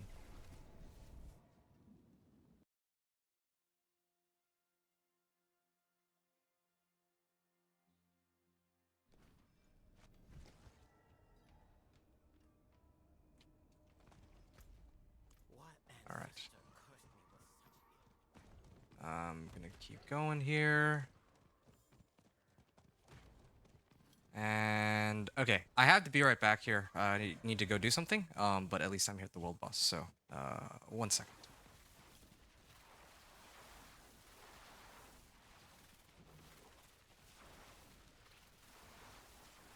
Greetings. Hello.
All right, my bad. I'm back here now. Yeah. All right. Seems they're taking care of Everest quite nicely, but here, let me help out a little bit. Not that my damage is that much stronger than anyone else's, although kind of interesting. Usually, Everest, I think, is usually dead by this point, so it's kind of nice to get a chance to get a few hits off on him. Oh, am I dead? I think I might be dead. No, no, apparently not. Maybe it's because of Earth and Bulwark. Could be it. I'm like permanent barrier for some reason. And I can only imagine, or I can only guess it's because of the rune that I picked up. Okay. Yeah, just real quick, talking about this whole like EQ, Dust Devils, and ults. Can we take a moment to appreciate how, like, for some reason, the strong. Earlier, I said Earthquakes or some variation of Earthquakes is the strongest build, right? That's already pretty bad by itself, but it's like almost acceptable. Almost acceptable. But what's crazy to me is that the strongest. As far as I know, the strongest Earthquake type build right now is actually an ancient, like, summoning build. Like, you're summoning ancients, and they themselves apparently proc Earthquakes too.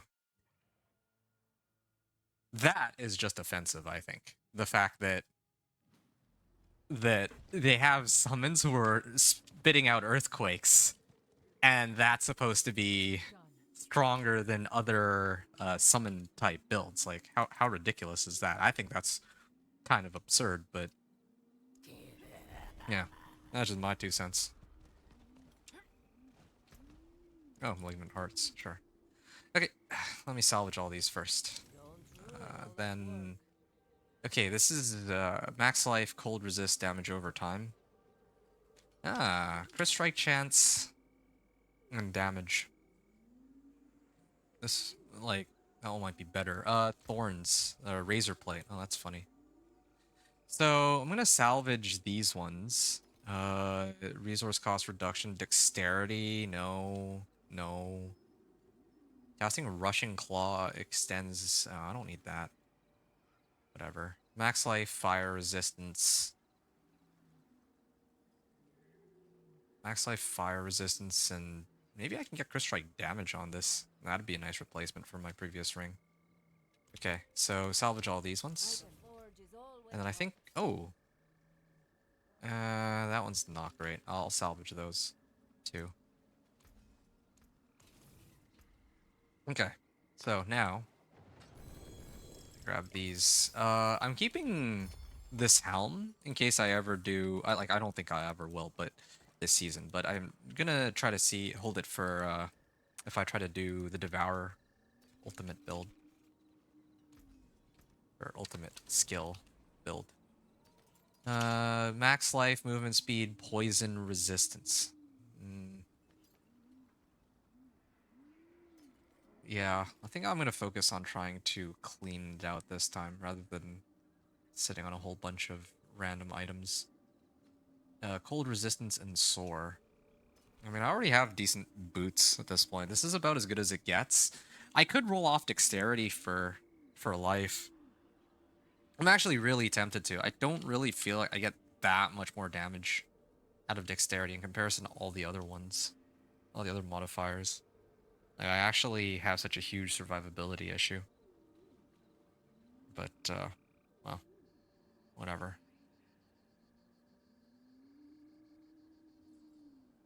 And these gloves, strike, damage. You could roll off crit strike chance for either like life or resistance. Oh no, I already have life on this, so it would be life, damage, and instead of dex, I could get like a resistance. That could be quite helpful. Maybe.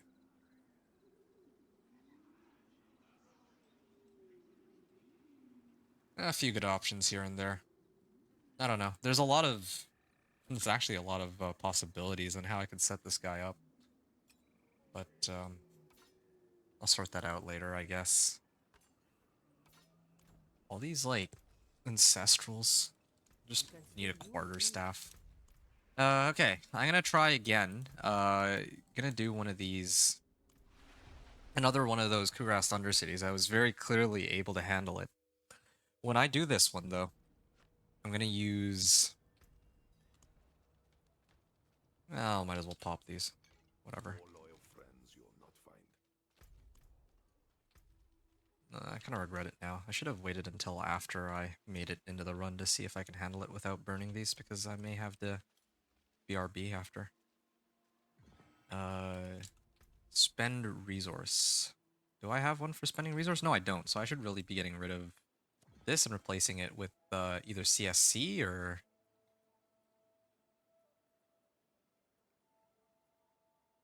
I don't gain Fortify, so...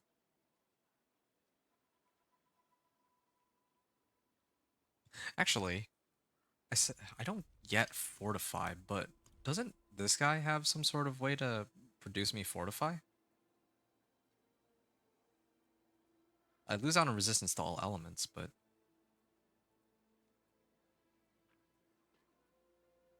Grants me armor. I could boost my damage too, actually, but... Is it this one? Ah, yes. Maybe I'll try shield charge real quick. See if this is any better. Next 4 core skills? Huh, I don't really... anything there. Shield charge. It's like on an 11-second cooldown, though. Okay. I mean, I still have, like, maxed out resistances, or close to maxed out, I guess, on this setup. Alright. And I might even be able to run the Ancestral Legendaries one, but in the first place...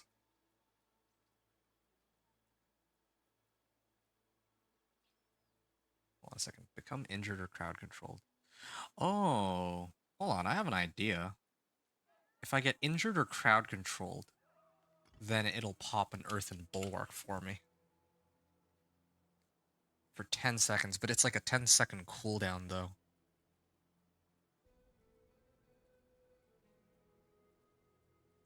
Yeah, I want to see how that goes. Sure. Oh, I have 2 Tributes of Refinement. Okay, well, this saves me a lot of trouble. I'll run both of these back to back. Yeah. I'll run 2 of these back to back. That should give me enough masterworking materials to pump up all of my gear, and then I think I can attempt Pit 50 again after that.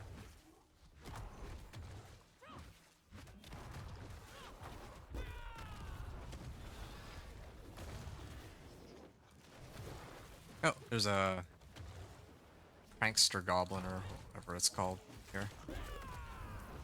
Portal Prankster. Is he still alive? He actually is. What?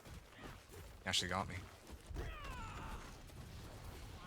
There's too many monsters in the area. Trying to hit this one specifically, but I can't choose where my fart goes.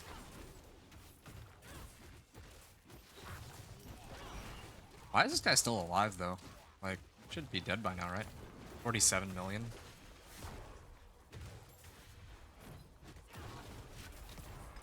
Ah, okay. Stolen treasures awaiting the boss there. Okay, I think I got it. But I think I did lose a lot of time on that. Why am I struggling so much now compared to a moment ago? Shava's Poison Breath. Yeah, I have a Shava's Poison Breath up. It's not like the boss power is missing. Alright. Okay. Am I just not using my skills in the right rotation? I also noticed that sometimes my boss power turns itself off. I don't know what's up with that. Occasionally I'll do that. All boss powers have this issue. Oh, I never bothered to put on an actual boss power to replace the old one. I shouldn't need it, but I should have CSC here. Yeah, more CSC would help, for sure. At least I'm taking the right direction now, as opposed to last time I did this.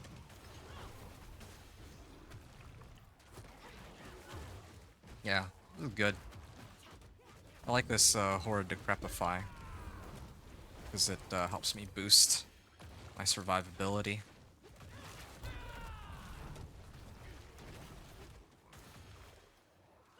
Wait, 8.5. Oh, it's an 8.5 second cooldown because I have the shrine. Yeah, okay. Feeling pretty confident that I can walk out of this and still have everything I need.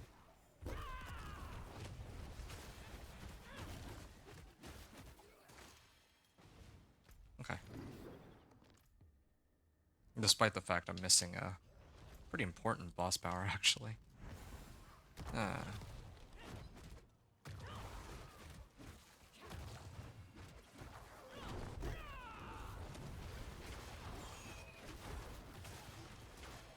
77 million. Okay.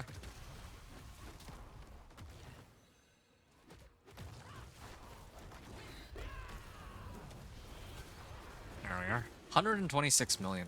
Good. I'm gonna head up this way.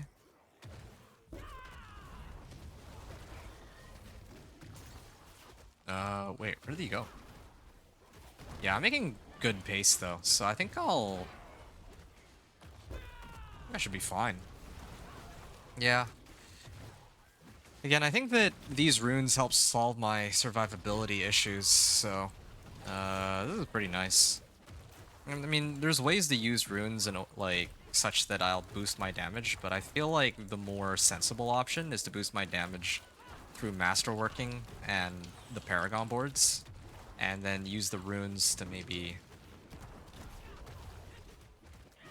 solve the survivability issues that I talked about earlier. Especially this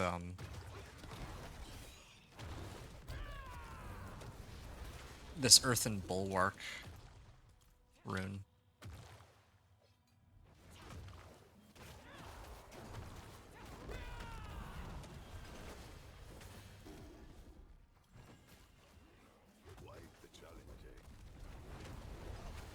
Alright.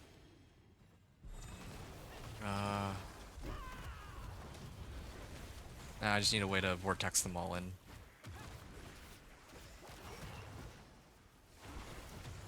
Oh, is this guy unstoppable? He is. 233 million. That was good. I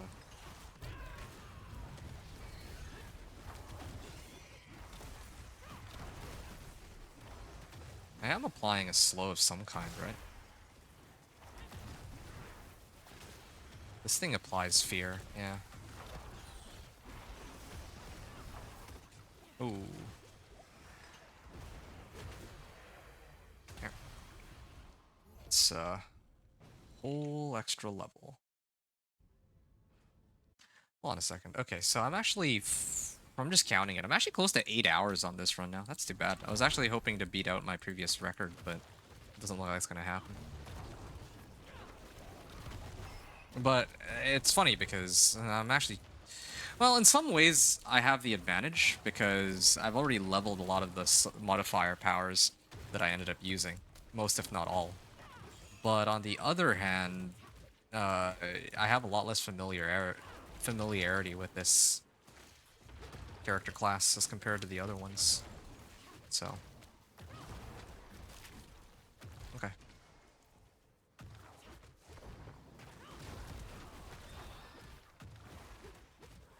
I just need to crit them. Yeah, I need to figure out a way to, like, well, I know how I'm supposed to crit. I'm supposed to crit using that, Hatred's Embraces Haste. Okay. Oh, they all died.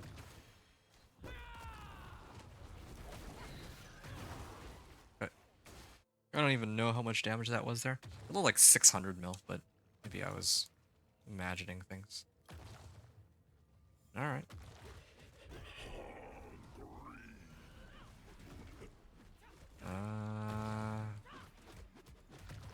Okay. I can actually get a barrier off of that, I see.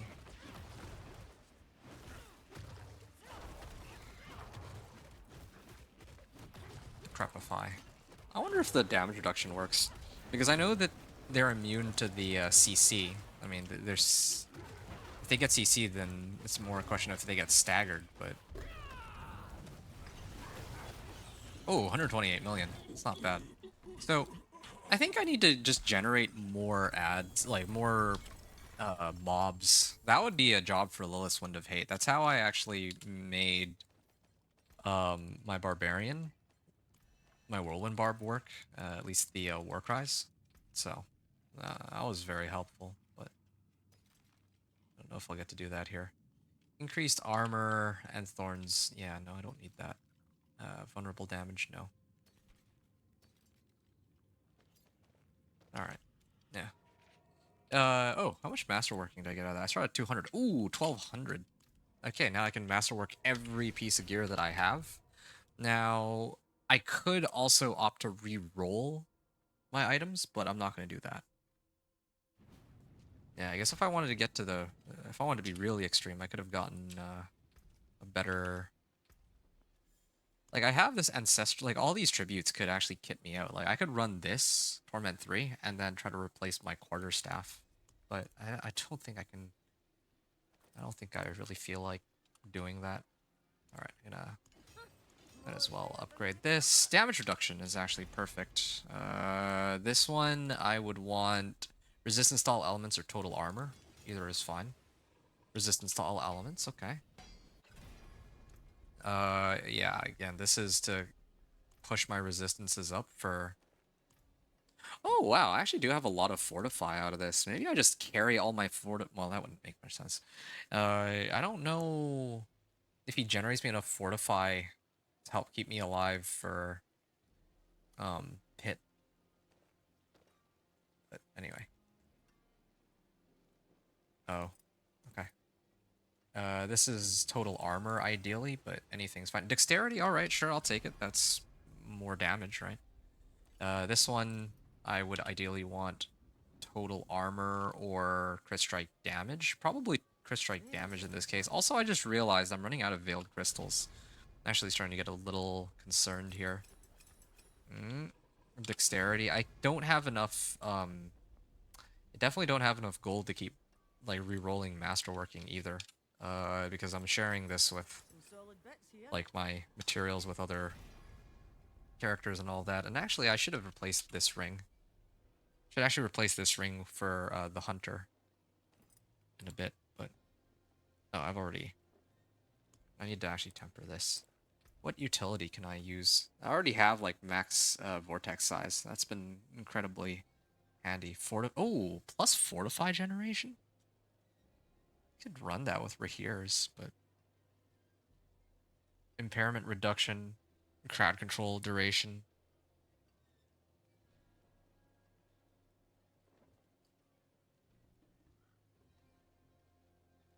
Withering fist size. This is an AoE attack? Sure. Why not? Scourge size. Well, okay, Withering Fist size, why not? It's not like I'm using that for anything else, right? So I might as well just max it out. Upgrading. More there than Come on. I thought. Ooh, okay. Sure. That's an interesting one, but gonna get that utility. Withering Fist size. Nice. Might as well also roll for movement speed. Mobility cooldown reduction works with... Well, are any of these mobility skills? Well, this is not a mobility skill. That's... Withering Fist is a mobility skill. It's not really, I don't have a cooldown on it. Yeah, none of these are mobility skills, so I should try to get more movement speed. Evade cooldown reduction. Okay, I can live with that one. Yeah, alright. Now it's time to masterwork. Some solid bits here. Armor, okay. That's my resistances looking like now. They're almost acceptable. Almost. Four ranks on everything except for my quarterstaff, right? I couldn't decide. I think it would have to be... I don't know which of these. Scourge poisoning duration. Is there something that helps me get more poison damage on my boss power? I don't think there is. Scourge poisoning duration.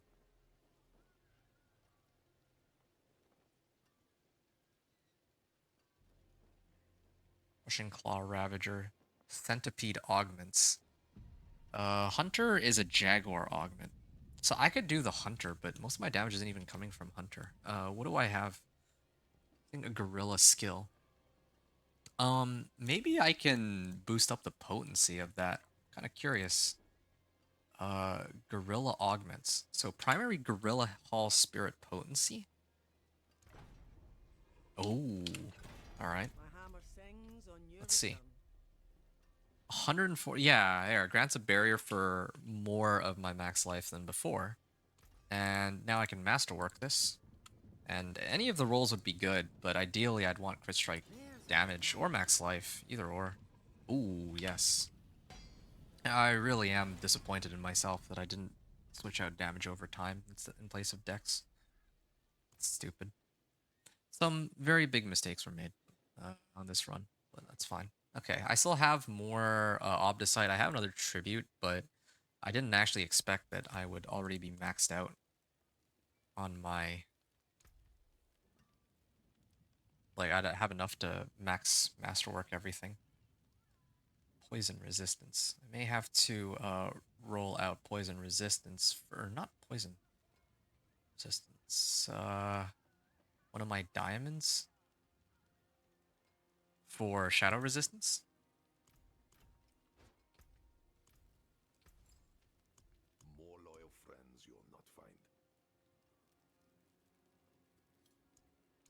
amethyst. Stars made manifest.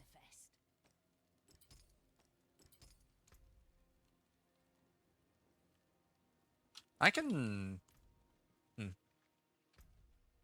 So now with Rahir, I can stick with what I have, or I can switch it back to resistance to all elements. That would help me kit myself out for Torment 4. But I do want to mess around with this. Well, you know what? No, I would probably do that instead of getting Fortify. So, yeah, Fortify is pretty handy though. I feel a lot tankier than before, but I mean, it's easy enough for me to say that if Valiance is triggered. Yeah, sure. More damage is good here. So, resistance to all elements. Yeah, okay. It's not bad. If fire resistance is a little low, maybe there's going to be some way to pump that up a bit, but that aside, I think I'm in a pretty good spot right now. I may need to replace this one, though. Replace this ring for one that has Hunter cooldown reduction. I can bring it down to like 22 or something. That would be ideal. I think I should do that now, actually. I think it's worth it for me to try to do that now, rather than later. What are my remaining rings? Alright. Fire resistance? Oh, this one. This is a nice one. Lightning resistance. Lightning resistance. Yeah, I can sort out the lightning resistance thing after, but...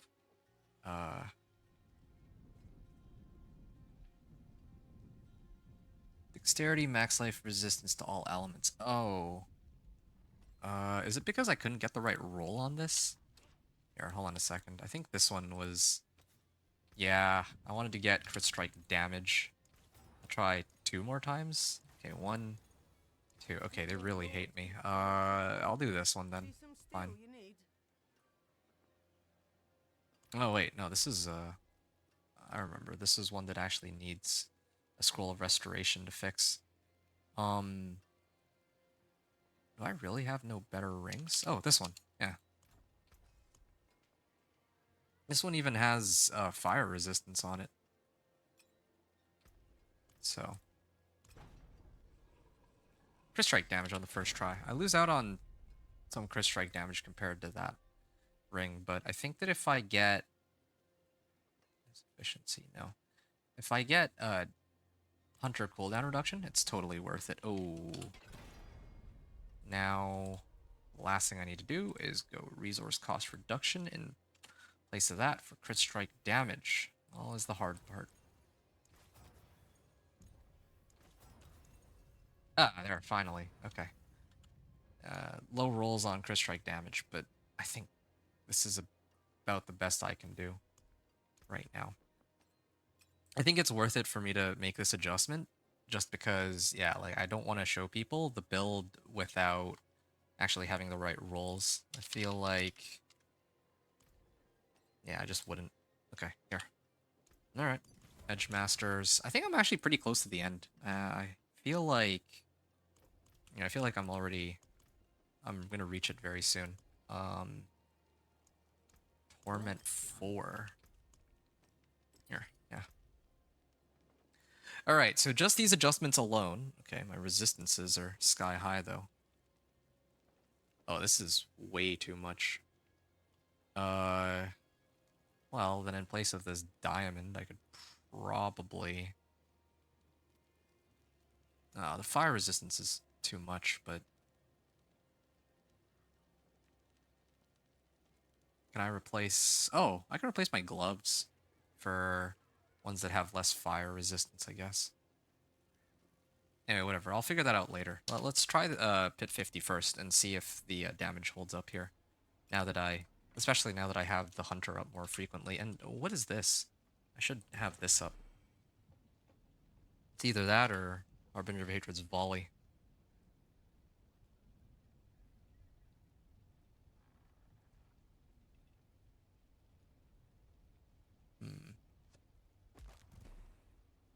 I don't know, one of these.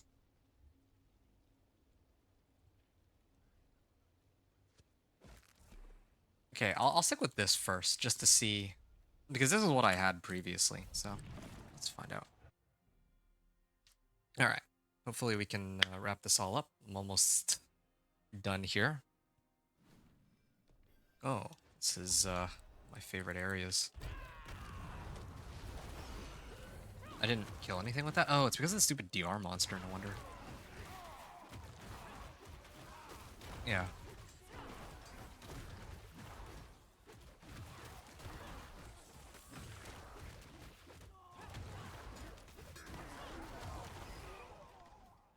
Alright.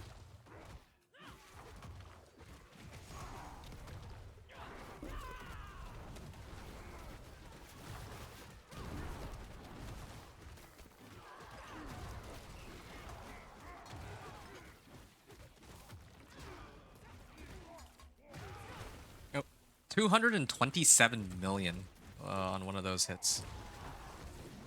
And I haven't even gotten my... haven't even gotten all my Paragon wards yet either. Yeah, definitely feel like I do more damage than before. Only question is why sometimes they can survive those hits. Yeah, I wish there was a way to see just the damage numbers on my ultimate alone, because they're like non-crits, right? So if I were to turn off the normal damage, then I wouldn't see it. It's not like I can, you know, like with orange numbers, I can like disable those, for example. If I were like doing like crit overpowers.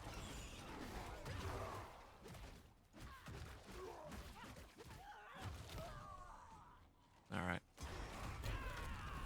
Yeah, I should be spamming my ultimate more. Yeah, I'm actually kind of liking having Hatred's Brace's Haste because it's consistent. Yeah, it's pretty consistent. And I like that I'm also like perma barrier, like my health has not gone below barrier this whole time. I think I know why that is.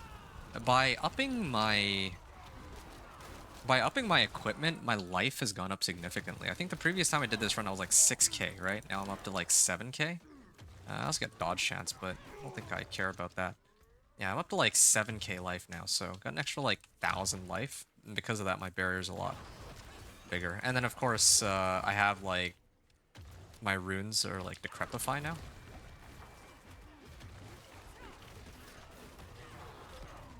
Yeah, decrepify, and I've reduced the cooldown on Hunter. Yep, so I can just keep spamming it. Plus, I have like barrier when I get CC'd or injured, so that's really helpful too. Oh, 10-second cooldown granted, but helpful. Gives me an out. Makes it a little easier for me to stay alive. Also, if it procs, I get a lot of damage from... Oh no, I'm not using Viscous Shield. Or, I forgot what it's called. I think it's Viscous Shield, isn't it? The Paragon or Legendary Node that gives me shield. If I have more... more barrier.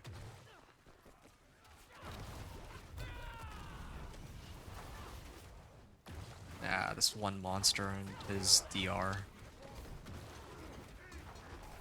Yep. So I've been CC'd. That should trigger the, that triggers the Earthen Bulwark, and it lasts on me for like 10 seconds. Oh, it wore off. But I don't know if that's because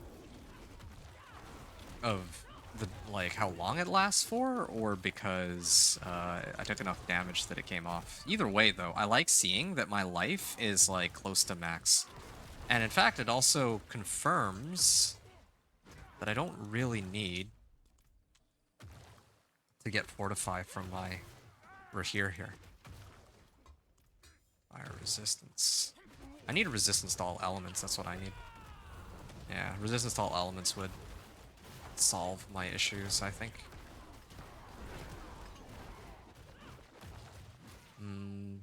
Yeah, maybe I'll replace my gloves for one that has resistance to all elements or something.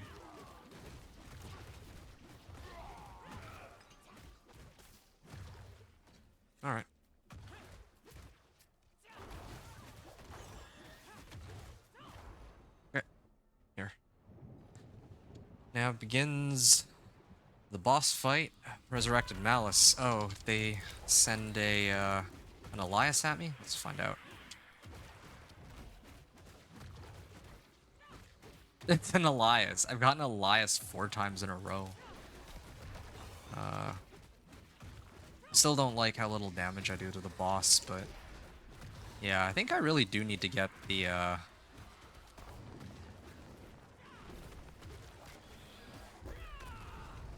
really do need to get that Lilith's boss power. The one that spawns more of those, like, more blisters. If I kill those blisters, I also take out a chunk of his life with me. I should probably give up like the 15% damage over time with that. I actually think that would be worth it. And I tanked that one on purpose. I wanted to see if I can survive it with the amount of barrier I'm getting now, which I think I am. So, yeah, like... Maybe it's because of Spirit Hall potency, since every time I hit them, I get barrier, right? So, it's a lot better than before.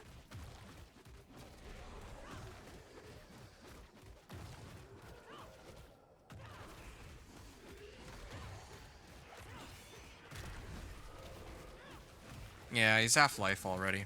There's market improvement. I didn't mean to go that way. Oh, but I still... He can still kill me, though. Okay. That's kind of good to know. Oh. Ow. Yeah, he can still kill me. I have to be... I do still have to be a bit careful.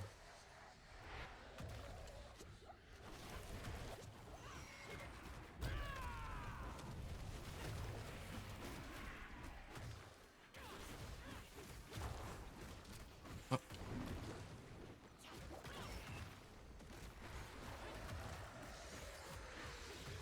Yeah, the boss does, like, no damage to me. Oh, no. Well, I'm gonna stagger him in a moment.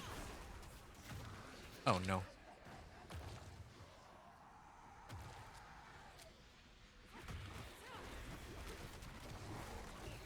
Alright, I'm just waiting for my ultimate to come back. Again, I'm so glad that I have Hunter now, on a much lower cooldown. I can just... I think when this is active, I get... Dude. Elias again. This is actually brutal. I actually can't survive Elias no matter what I do. I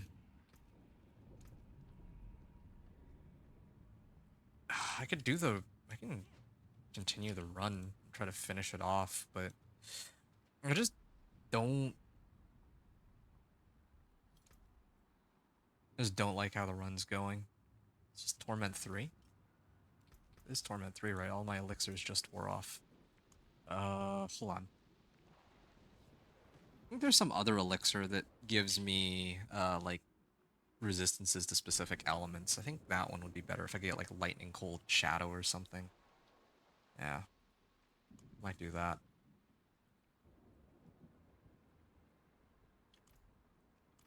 I'm gonna back out of this run. This is so dumb. Have I even cleared a pit 50? I did, actually.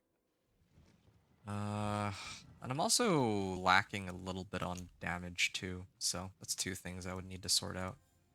I actually got more masterworking materials. See some steel you need?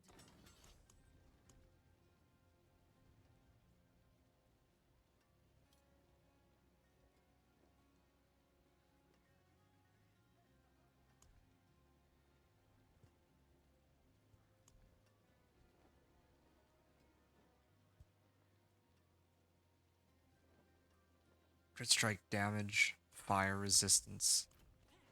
Okay.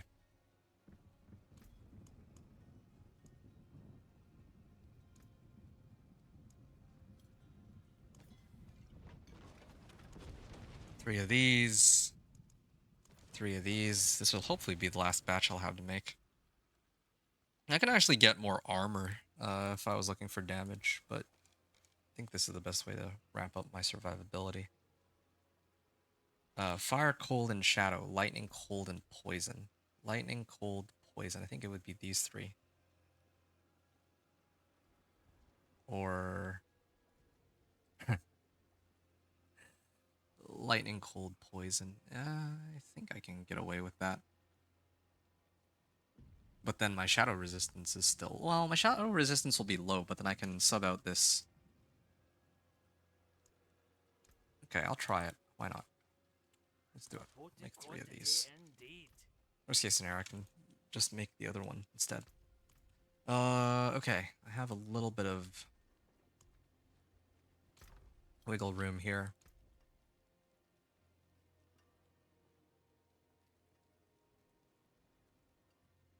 Four times I've come across Elias. That's gotta be a coincidence, right? And against bosses.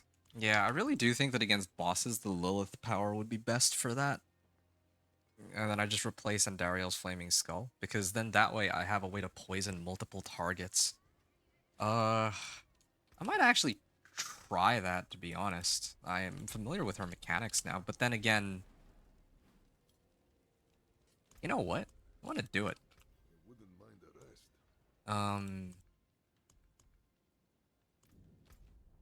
Don't know if I have nearly as much survivability as when I attempted it with my Whirlwind Barb, though. Yeah, no, it's fine. Okay.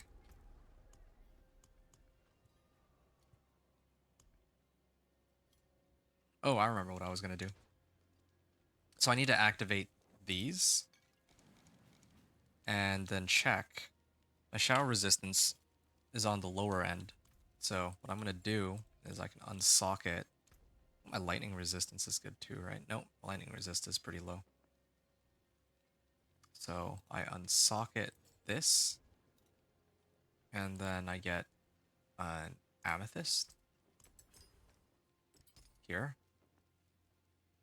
And I'm lacking on lightning resistance. Maybe... I think one of my boots has lightning resistance, right? Where's my poison resistance coming from anyway?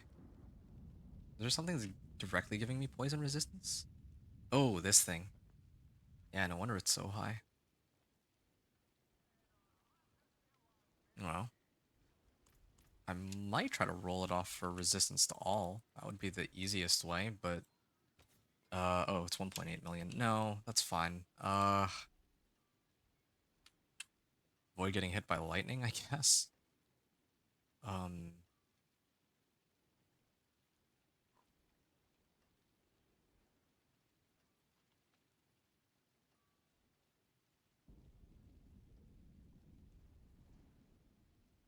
Yeah, I don't have an easy way to really do anything about that, unfortunately. Alright, let's try one more.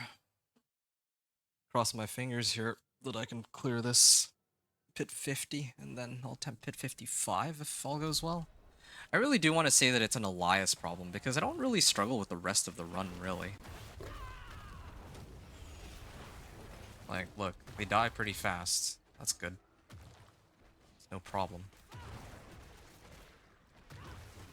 I like how Rahir is aggroing them. This is exactly part of the reason why I don't like to have Mercenary, but the bonuses they give are too good. 110 million damage on that. I see there's quite a few people watching tonight. If you guys want to ask me anything about my build, please go right ahead. I'm just trying to put this bizarre Spiritborn build together. I call it bizarre because I don't... I mean, I think most people are running like Quill Volley, but this is one that gets me comfortably in a Torment 4 in like, you know, I want to say like a matter of hours, but I guess at this point it has been like closer to 8 hours now. It's not like before where it's going much easier or smoothly.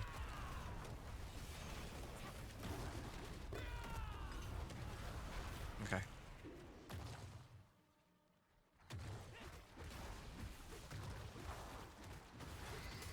Oh shoot. Yeah, I enough barrier to survive most of that. Only question is whether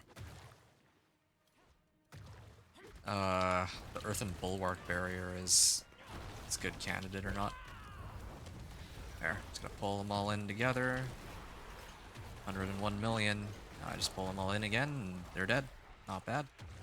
Yeah, again, just abusing this boss power. Kind of a weird build, but it does what it needs to.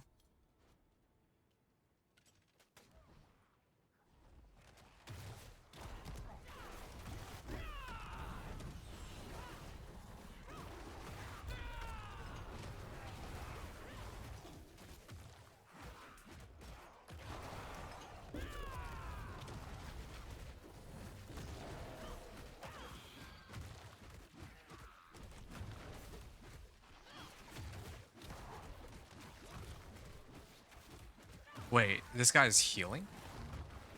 How is that possible? What was he healing off of? No, when I activate Stinger, I also do get damage to CC'd enemies, so I guess that helps too. Stinger is back already? Or Scourge, I mean. Call it Stinger, but it's Scourge.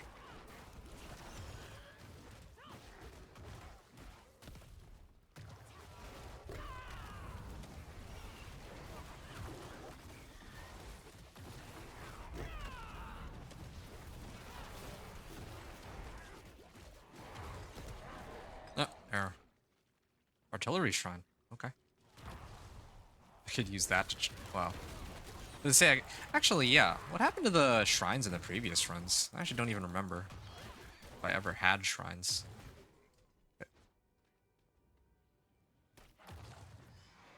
Well, almost there.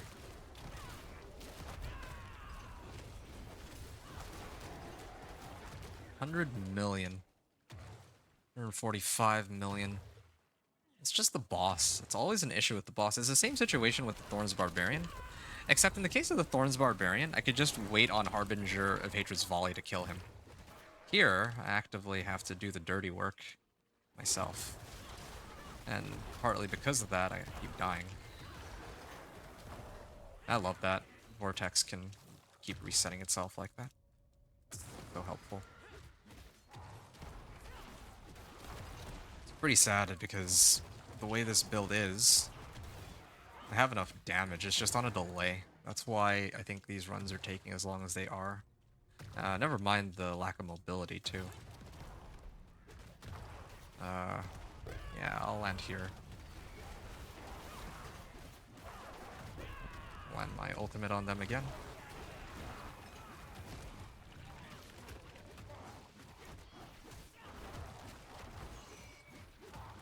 Have I not been using my... I don't think I'm using my Scourge as much as I should be.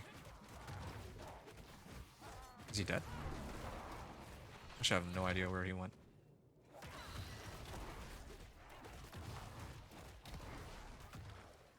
I need to group them all up.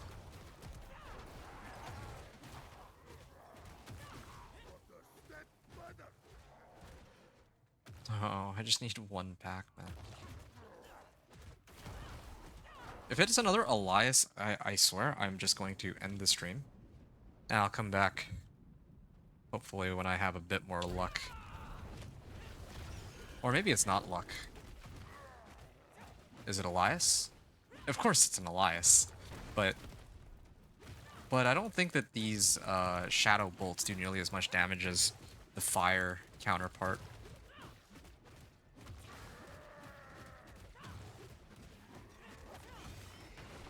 Can I just sit here and tank him? Oh, I should get ready to activate my Scourge.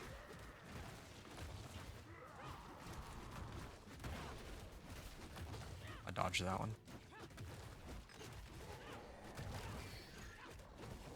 Oh, okay, this guy. Shouldn't be that bad, right? I still wouldn't want to stand right in the center of that, but...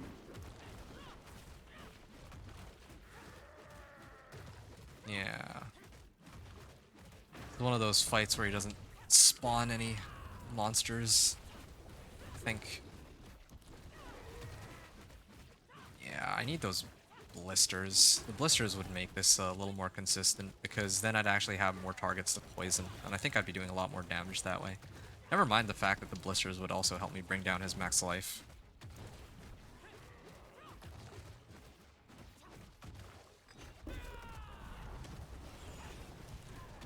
Yeah, I've already brought him down to half. As long as I don't die to Elias, I think I should be okay, unless he, like, has some crazy one-shot skill up his sleeve. Oh, well, this would have been the right time to use Scourge, but... Except I only get, like, 2 stacks out of it anyway, so I don't even know if it does me any good. Yeah, this is actually an AFK-able fight, if... Okay, I've gotten messy. All of them hit at the same time.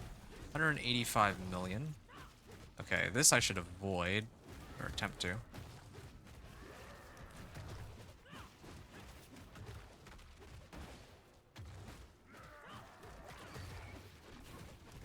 Yeah, this is a much easier fight than the previous ones, because all I need to do is just sit here and hit him head on. That's all I've done the whole fight. As long as Elias doesn't kill me. As long as none of the apparitions hit me. Yeah, okay, there. 717. Well, 715, let's say. So... I didn't even use CSC to Harbinger. I kept the modifier powers the exact same. So 715, and I cleared this at the 34. Okay. Well... Yeah, I'm not really liking the way this is looking, if I'm being honest.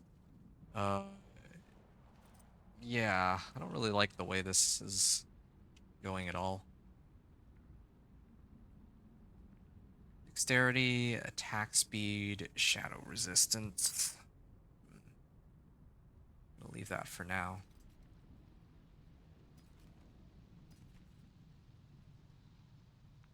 Touch of Death. Yeah, I'm not replacing Abawaka. Oh, I didn't actually have this maxed out. Oh, I failed all the runs leading up to this, no wonder. Okay, there. I have finally one glyph up to rank 46. And then this one is already... It was like rank 16. Ah, yes, this one. This is the one that I should have... No, this one is still better. Because even though this one gives me more crit strike damage, I get like 15% and 8% more damage out of that one. This one, yeah, I think it would end up giving me more in the future if I can get it like rank 100, but I'm gonna go back to Karagar and I'm gonna prep for... Well, I'm not even gonna prep. I'm just gonna go into Pit 55 and see really quickly if I can even pull it off, but I don't think I can, truth be told. So I'm gonna try this real quick. Yeah, it's too bad, really. I didn't expect this run to take as long as it has. I thought I was onto something, but I think just the last bits of it.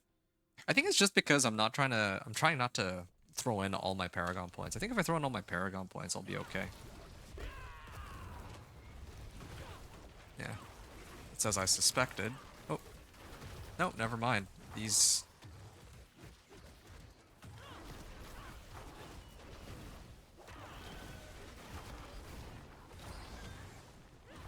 This is taking forever. I can only imagine how bad it's going to be once I reach the boss. Oh, they just executed them. Maybe that's how I'm able to get through these packs. My ult just executes them.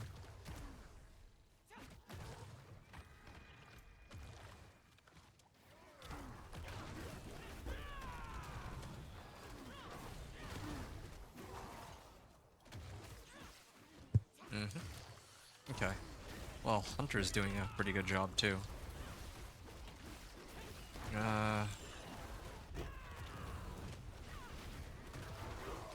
Just gonna keep spamming my ultimate, huh?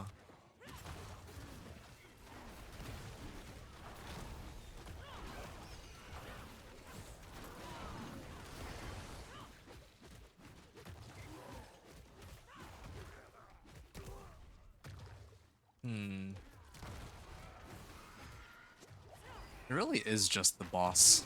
that I'm concerned about. I think Hunter is like helping execute these guys too. It's part of the issue here. Oh shoot, I almost died there. I think Earthen Bulwark probably helped save my hide.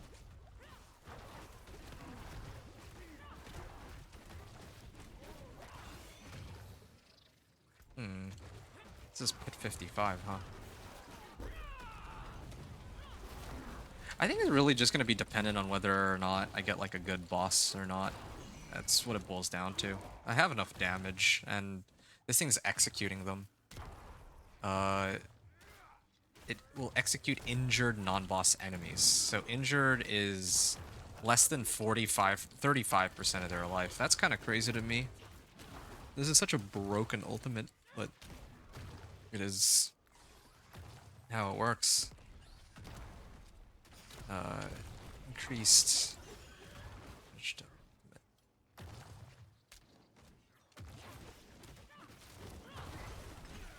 Yeah. Yeah. This is just a battle against the boss. Okay. Well.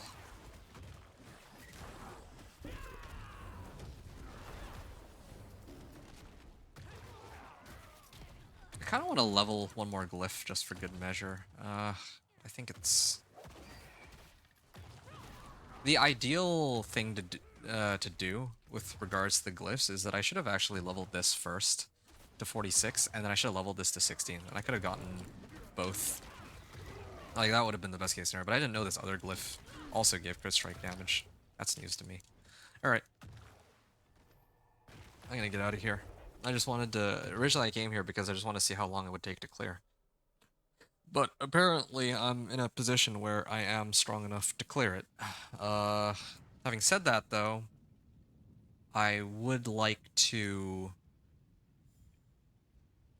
do a proper attempt on this. So I'm gonna probably mute myself and then go over all my gear and well, I mean, this is a Pit 55 run to unlock Torment 4, right?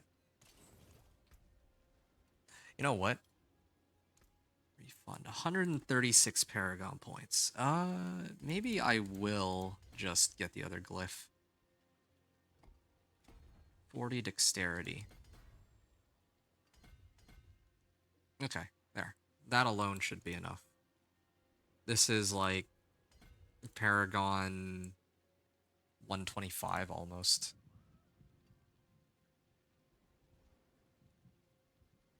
Yeah, because what I'm thinking about is that I can... Well, I mean, this isn't even really doing that. Do I have the right aspects? I do have the right aspects. I'm always getting Edge Masters anyway.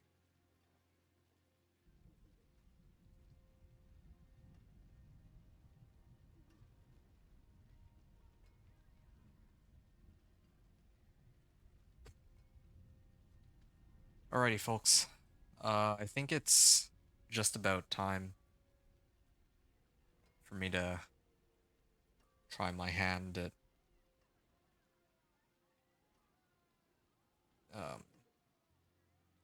well, yeah, I'm just gonna try my hand at it. Lord Zir's Blood Pool. Kind of trying to figure out if this might be worth using to heal me. I think I get like more damage and some bonuses if I heal myself, but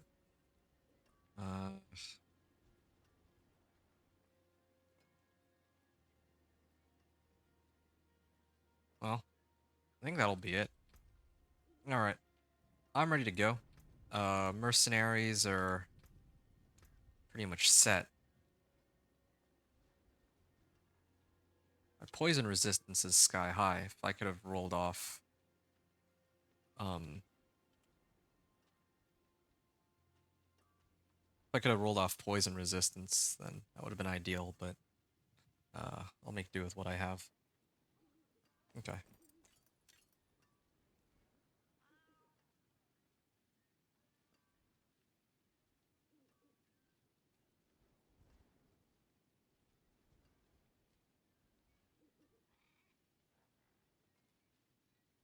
Could also get like a royal amethyst or something. Whatever. This is fun. All right. I'm gonna mute myself real quick, and then I'm gonna begin this run, and I'm gonna probably end there. Yeah, it's been fun, but yeah, I should probably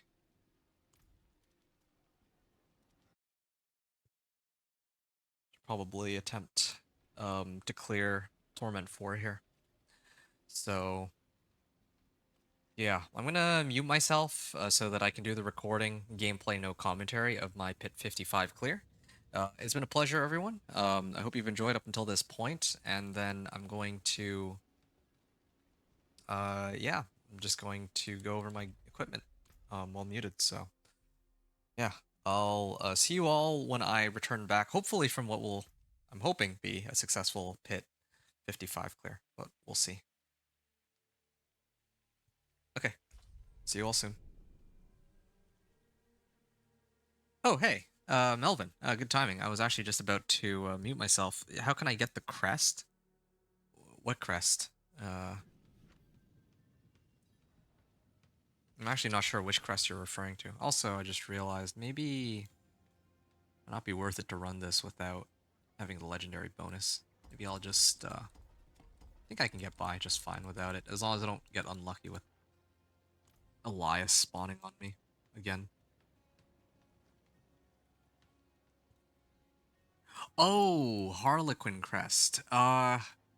So Harlequin crest is something that you get from farming bosses. To be precise, here, let me see if I can find it real quick. There we go. That's better. Yeah, that's a lot more dexterity. Sorry, I'm getting sidetracked because I'm also trying to finish putting my build together, but... Oh, hold on. I can get some more dex here, too. Okay, there. Now that is a good use of Paragon points. So still close to about Paragon 100. I still managed to get like a whole bunch of dexterity just now. So you're asking about this like Harlequin crest. I think that there's a couple ways you can do this, right? So here, I'll just show you really quickly. If you check this out, Tarsarek, reputation rewards. So if you look here on the reputation board, um, yeah, like over here, you can clear this resplendent cache, and then you get a resplendent spark. And if you, I think, trade in 2 of those, you can roll a mythic cache. Here, I'm gonna go to the blacksmith and I'll show you what I mean. You can forge a mythic unique cache. So this is one way you could do it. For the resplendent spark, you need to also go, like, you can get Resplendent Spark in a couple different ways. You can get Resplendent Spark through the reputation thing that I just showed you. You can kill Lilith for it. I think 1 Lilith kill will give you a Resplendent Spark. And then you can also do the Season Journey to unlock a Resplendent Spark here. Then if you do those 2 things, then you can craft a Mythic Unique Cache and hope for... you can just, like, hope for the best. The other option is that you can talk to the jeweler if you have a few Resplendent Sparks. I think it's 4. I hate that you were about to end. I should have joined earlier. Oh, I'm so sorry, man. I'll be back again tomorrow, though. Tomorrow I'll be playing Whirlwind Barb. I'm pretty excited for that. But, yeah, I've actually been streaming a good chunk of the day already. Here, let me take a look. How long have I been... I streamed, like, 5 hours today. I streamed, like, 3 hours earlier, and I'm streaming, like, 2 hours now. I do need to go soon, but yeah, you see here, jewelry. No, wait, my bad. No, that's not. Here we go, mythic uniques. So at the jeweler, you see there's Harlequin crest. So those resplendent sparks I told you about, you need 2 of them. You also need 6 eoms, 6 lax, and 6 ton runes. And how you get runes. Well, there's a few ways to get runes. You can do like Tribute of Harmony. You can trade with other people. or you can farm bosses. Bosses will drop you runes too. So those are two ways, right? So you got blacksmith cache, you got the jeweler, and then the third way is, which is going to be the most likely one actually, is just run bosses. In particular, the Harbinger of Hatred and Dariel, or I don't know where the mucus slicked eggs are here, but Duriel. Or Belial. Those ones I think are the ones that usually give you those mythics. Yeah, so those are the most likely ways to get mythics, from my understanding. The most common way is people usually just run boss rotations. And I think that there is some way that people figure out where you can kind of game the system and get reputation rewards like really fast. Like I'm not going to go over that right now. I'm not like super familiar with how to farm those resplendent, those mythic caches really quickly, but or not mythic caches, sorry. Like there's like some way to like repeatedly farm Belial over and over, and I think that's the what people do a lot. So I was just going over the different methods you can get a Harlequin crest, but um yeah, running bosses with other people might be a good way to do it too. But there's like a specific method that you would use to do that. I'm not familiar with it. Is the crest tradable if you have friends? No, so I'm afraid not. So usually if you find items, uniques, legendaries, they're tradable. Harlequin crest is a special exception because it's a mythic unique. Mythic uniques cannot be traded, so this includes Harlequin crest, Heir of Perdition, Shroud of False Death, uh, Ring of Starless Skies, and all the other ones. Thanks again. I'll check you out tomorrow. I appreciate you, dude. I'd love to chat more. You ask me whatever new questions you have because that is what I am here for. If you take a look at my channel, I actually do build overviews for like less common builds. I don't know if you're running a sorcerer or what kind of build you're using, but I devised a build that can comfortably clear up to Torment 4 for Ice Shard Sorcerer, for Dance of Knives Rogue, Minion Necro, Companion Druid, and Thorns Barbarian so far. This is my 6th character. It's the Spiritborn, or it's a weird Spiritborn build. I don't have a good name for it. And then I think after tonight, I'm going to be working on Whirlwind Bard. Oh, you're a Necro. Oh, that's perfect. Yeah, you can check out my Minion Necro Torment 4 if you're interested. I mean, I don't like, where are you in the game? Are you in Torment 1, 2, 3, 4? Because if you're in Torment 4, then those videos that I have probably wouldn't help you. But I can at least answer some of your other in quotes newbier questions, because that's exactly what I'm here for. I'm trying to help like people get in Torment 4. I mean, that's literally like what you're watching here is my journey to get from level 1 up to Torment 4 with the Spiritborn. So, yeah. Yes, now, like, once I finish this run, I'll have done one of every character. And I can even help you find some of the stuff you're looking for, if you're looking for specific uniques, because I have one. T2 barely 3. Okay. Tell you what, tomorrow, come back. I'll be streaming, like I said. And yeah, I'll try to help you sort out. I can try to help you sort out maybe getting your guy up to Torment 3. How does that sound? Okay. It's just unfortunate that I happen to be ending like right now. Otherwise, I'd love to help you, like, but I have stuff to do after this. So yeah, answering your earlier question, yeah, trade crest is not tradable, period, because it's a mythic. And yeah, no need to apologize about being a newbie either. Again, like I'm happy to help. But yeah, we'll talk more tomorrow though. I'm gonna mute myself like I said before, and then I'm gonna start the run. Thanks again, Melvin. It was a pleasure to meet you, and yeah, I wish you the best of luck with. You'll be back tomorrow and bring several friends. Please, please, yes. I'll be happy to answer whatever questions you guys have. I'll answer them to the best of my ability. I'll try to, yeah, help you folks out as best as I can, and maybe I can help you farm whatever uniques you need too, because tomorrow I'll be kind of taking a chill and just playing my Whirlwind Barb. So yeah, since yeah, I'm pretty much done my like playing solo adventures, I think. So yeah, we'll talk soon. Okay. Yeah, to be continued. T2 barely 3. I can help you get to 3. That's no problem. Just yeah, come on here tomorrow when I have more time, and yeah, I can even maybe try to farm you some items to help you get there too. Okay. See you all soon. I'm gonna mute myself and I'm gonna start this. I'm gonna start this run. Torment 4, Pit 55.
true warrior. Thank you.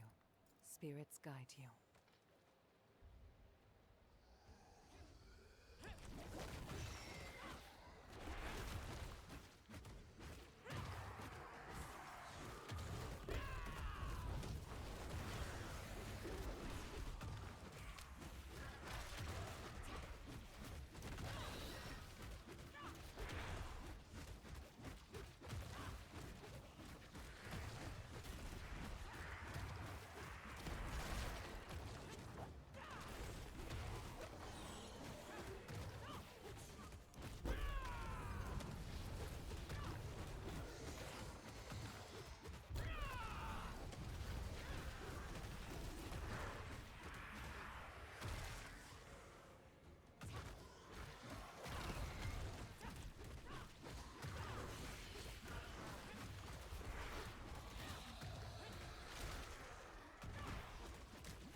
Okay, this is a bit abrupt, but I do think I have to end the stream here. I don't have enough time to do another run. I was hoping to finish it here, but either the strategy I'm using is like needs to be fine-tuned a little bit, or I just need more damage. I wish there was a way to do a lot more damage if it's single target against the boss, but ah, just not just not there. Just don't do enough damage, I guess. And I don't last long enough. It's kind of weird because I think the damage ramps up, but I just don't see the status effect, right? Like, because like sometimes when I face tank it at first, I don't actually take that much health and damage, and then all of a sudden I just get one-shotted. So I don't know what's up with that.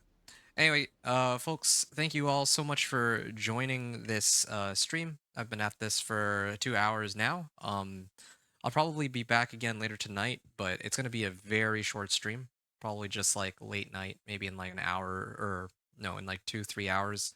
I'll do like a short, like 30-minute to like an hour stream, just trying to finish Torment 4. And then I'll end there and I'll try to clip everything for my channel. Okay.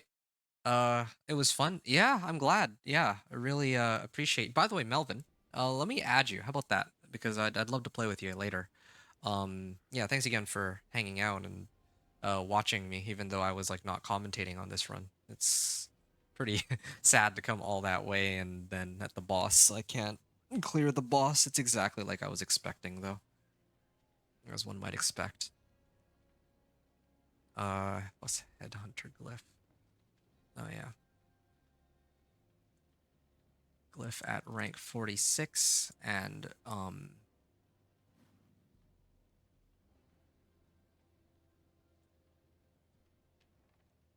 for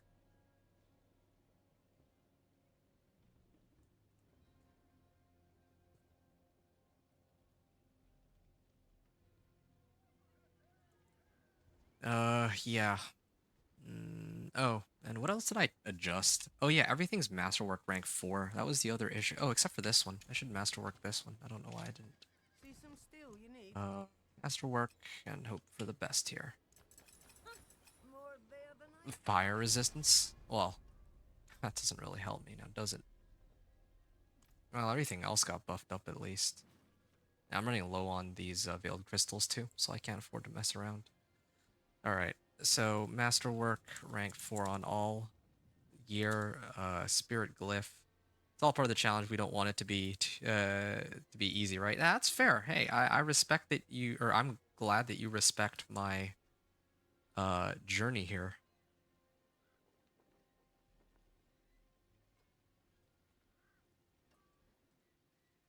Okay. I'm gonna have to do it again next time. The whole Pit 55, gotta show all my gear to start because I actually masterworked some of my gear. Okay, whatever.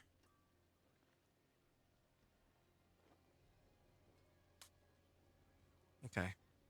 So Pit 55 start, Spirit Glyph at rank 46 with 110 dexterity, Masterwork rank 4 on all gear. And then I think also 2 rings have Hunter CD reduction. Masterwork rank 4. Alright, cool. I think I sorted out my resistance issues too. Yeah. Alright. Yeah. Thank you again very much, Melvin. Alright. We'll hopefully I'll catch you hopefully tomorrow. We'll try to do some grinding tomorrow as well. And yeah, we'll talk more then, and I'll try to help you get to Torment 3. But otherwise, anyone watching this as a stream, what coast? I'm on East. I'm West Coast, so it'll probably be around. I'm thinking I should be on around 4 p.m. your time, around. So that's like 1 p.m. mine, around there. But yeah, I'll have to see. I don't have like a good guarantee on the time, but if all goes well, then I should be on around 1 p.m. tomorrow. 4 p.m. your time tomorrow. I just realized if you're on East, that's kind of crazy because that means it's like 3 a.m. for you. All right.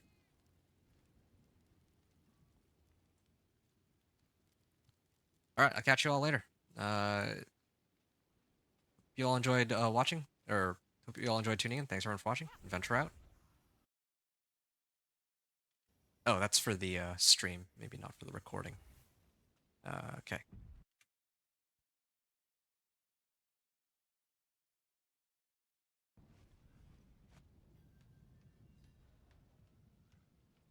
Right. I'm back. I'm gonna try this again. I failed the last run, but I did make some adjustments, so I need to go over this whole process of going through my gear again. And I'm hoping that today I'll actually get a chance to do some gameplay other than just playing Spiritborn. Yeah, I will probably do the Whirlwind Barb after this, so I'm really excited for that. I may need to get some more magic in a bottle. potions real quick. Yeah, I hope I can pull it off this time. I really do hope it's not like an Elias or something. Yeah. It's unfortunate how I went down last time, but there. Alright. Eyes focused on the goal. Worst case scenario, I can throw in more Paragon points. But let's hope it doesn't come down to that. Alright, BRB.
friend.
a true warrior. Thanks. Farewell.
Oh, that was quite the run.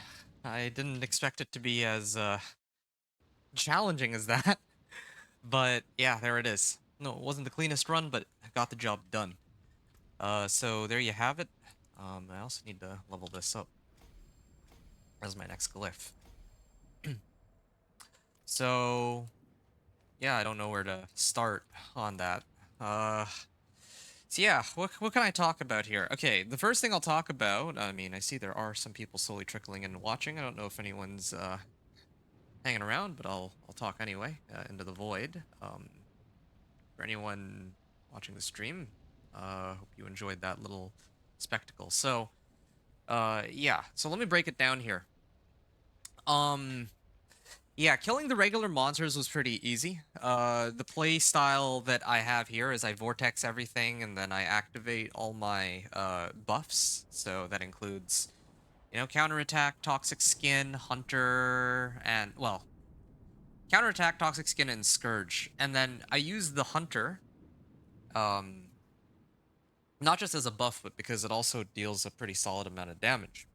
Now, are there ways to customize this build? I'm sure there are. I'm sure that maybe, for example, I could get rid of like toxic skin and replace it with, oh, I don't know, like armored hide or something, get more survivability. Although, with all of the barrier that I have now, from running Gorilla as a Spirit Hall with the Spirit Hall potency, along with the Fia or the Q rune, the one that gives me Druid's Earth and Bulwark, and even like a way to apply Decrepify against regular mobs.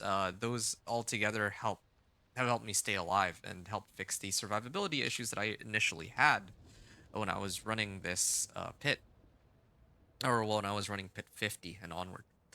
The other thing that really helped boost my survivability was that I was running this aspect, might aspect, which gives me damage reduction every time I use Withering Fist, which is a lot.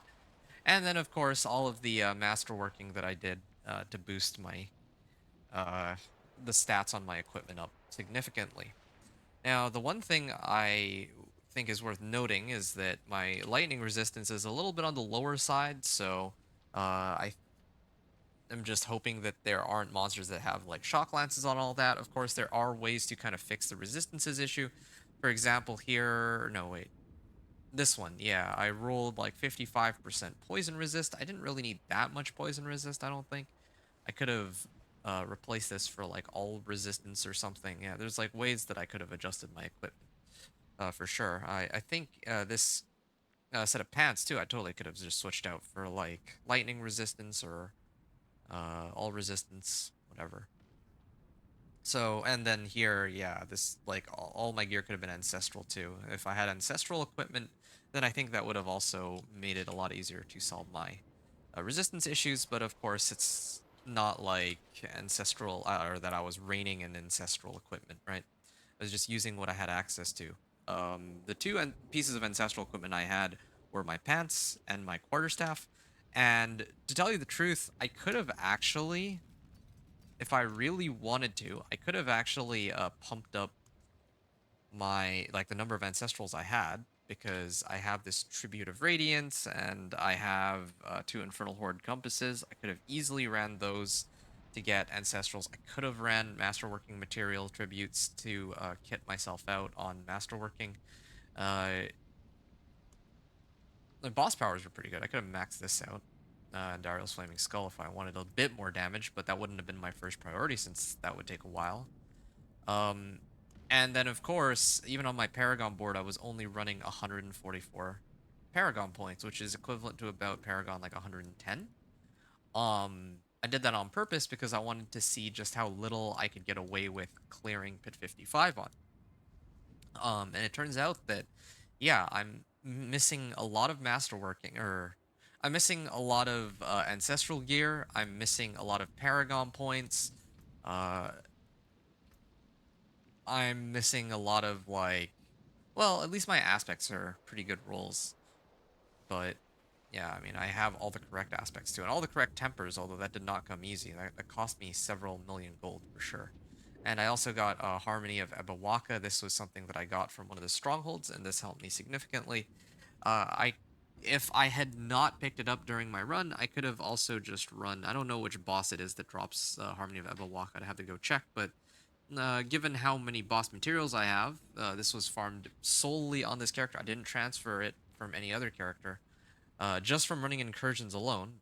And I think, because I don't think that I ran anything but those incursions, right?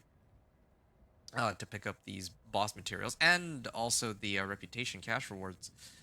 Yeah, no, I would have had a pretty easy way to get Harmony of Ebawaka and whatever other uniques I might have thought that I needed, but I felt like I could get by on just this level of equipment alone, and it got the job done. So from here, there's plenty of room for growth for sure. But I'll talk about that separately in my build overview video, I guess. Um, because there's still so much more that this build can do. And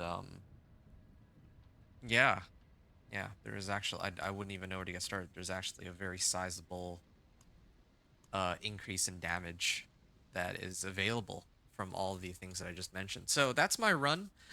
This is Noxious Resin or this has been my Noxious Resonance Spiritborn. I guess that's what I'll call it. Because I mean, I could also call it the Ashava Poison Breath Spiritborn, but I think Noxious Resonances. I'll just call it Poison Spiritborn. Yeah, I think that would be a good name for it. But all right, yeah, I think that pretty much covers it for how this run went and my gear. In terms of how the run could have gone, if I could do well, how I did things versus how I could do things differently, I think my 1 to 60 was just fine. Ran Helltides into Incursions and to Strongholds and to Renown like I usually do. And I'm pretty happy with the overall outcome. If I had used boss powers, I probably could have just started on Penitent outright, and then my leveling process would have been substantially easier. This is true. But, of course, I did this, I think, 1 to 60 with pretty much no boss powers. I got by just fine. Of course, my 1 to 60, I was running Quill Volley. I still hadn't yet finished my build and all that. Because this build that I'm using, Torment 1 to 4, is one that only can exist if I get the Ashava's Poison Breath power, right? So I think that it's more important that I show like a different build rather than just Quill Volley again for the 17th time, because I think I've done Quill Volley like last season in the PTR and so on just to get this over with. But this season I had a pretty fun alternative, that being the Poison Spiritborn. Next time I got a number of good options. I can play around with Devourer I mean, if the summon damage is somehow any good. And if it isn't, then I can always resort to trying to play around with thorns, which I think do not hit me as playing around with for Spiritborn. So, a lot of good options there. That'll be for probably next season, or in the PTR. I'll think about that. I'll have to see what's cooking in the PTR. Really excited for that. That's coming next week. But until the PTR comes up, or I think the PTR is going to be next week. Usually when they do a campfire chat, it's the following Tuesday, from my experience, or for what I've seen at least. But even if it's not, that's totally okay. Then I'll just focus my efforts on putting out more content for this season. So this season, or this week, is going to be more streams and videos for season 8. I think Barbarian is going to be next right after this. I'm just going to rotate over to my Barb. And then after today, I'll probably have some fun with my Sorcerer. So that's my plan. Pretty excited for this. And I think for Torment, oh yeah, Torment 1 to 4. What could I have done differently for Torment 1 to 4? Well, Torment 1 to 4, I spent a great deal of time the first like 2-3 hours trying to sort out what build I was going to play. I was originally going to play Quill Volley, and I was experimenting with Centipede, or Devourer, I mean, and all that. I'll play around with Devourer again a little bit after I end this recording. But yeah, yeah, I was playing around with Devourer, I was playing around with Thorns, trying to do like a jack of all trades build, but then I finally settled on Ashava's Poison Breath just because of how busted the damage can become. So I don't regret anything. I think it was the right call. Gotta play around with a build that probably won't be available after this season. that will only really work this season because of the massive amount of poisoning damage that Ashava's is supposed to do. It's kind of weird because the damage ticks on it are only like 50k or something, but then when I hit something, they take like 200 million, and it makes no sense. But all right, I mean, it works in some ways, which is nice. Anyway, so yeah, overall, I guess really, if I could do everything differently, yeah, of course, I gotta pick up Ashava's boss power first. This build simply doesn't work without it. Then pick up the other boss powers second. This setup is fine, but ideally we could have run Lilith's Wind of Hate. I think that would have been better because then there would have been more targets to proc the poisoning on. I probably would have replaced, to be honest, I probably would have replaced Andaryl's Flaming Skull for it. I think that 20% more damage is nice, but I think that being able to poison multiple targets would give me a lot more damage when it comes to fighting bosses. So that would be my plan there.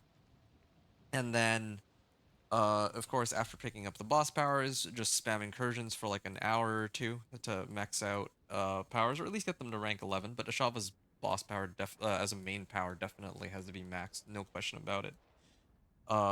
Then as for my equipment, yeah, probably I should have ran like it should have been tributes. I feel like tributes is like the quickest surefire way to get like these ancestral legendaries. I probably would have run it on Torment 2 if I didn't feel comfortable running it on Torment 3. And then with whatever ancestrals I picked up, I would have buffed up my guy here. Or my girl, I guess. I made a female Spiritborn. And yeah, I would have done these ancestral legendaries first. I would since I already got Harmony of Ebawaka. Otherwise, getting uniques is usually first priority. So uniques first, then ancestrals second, uh, runes third, because I had no runes. I had to run these in order to get runes. And if not, then I could have just gotten dexterity, but I would have needed more Paragon points to fix my survivability issues. And then probably master working materials last, to buff up my gear. And then, yeah, I mean, even with just 2 glyphs, I was able to take care of business just fine. Definitely would want either spirit or fitness to be maxed out first. Both of these actually. Like in retrospect, I probably would have chose to level up these two first. But of course, there's an issue of getting these 2 glyphs. Um, yeah, so that's the order I would have done it in. So yeah, this run ended up taking me closer to 9 hours instead of the 7 or 8. Well, I originally expected to take 6, then 7, then 8. But yeah, if I do things differently, or I'm talking about like the Torment 1 to 4 part of it. If I do things differently, all those things that I mentioned probably would have shaved off, I want to say like 2, maybe 3 hours. But I did also spend a lot of time playing around with different combinations and charting down my results and not really using any of these Paragon points. I'm sitting pretty at only 144 Paragon points. That's the equivalent of like Paragon 110, so I could have easily thrown in more Paragon points.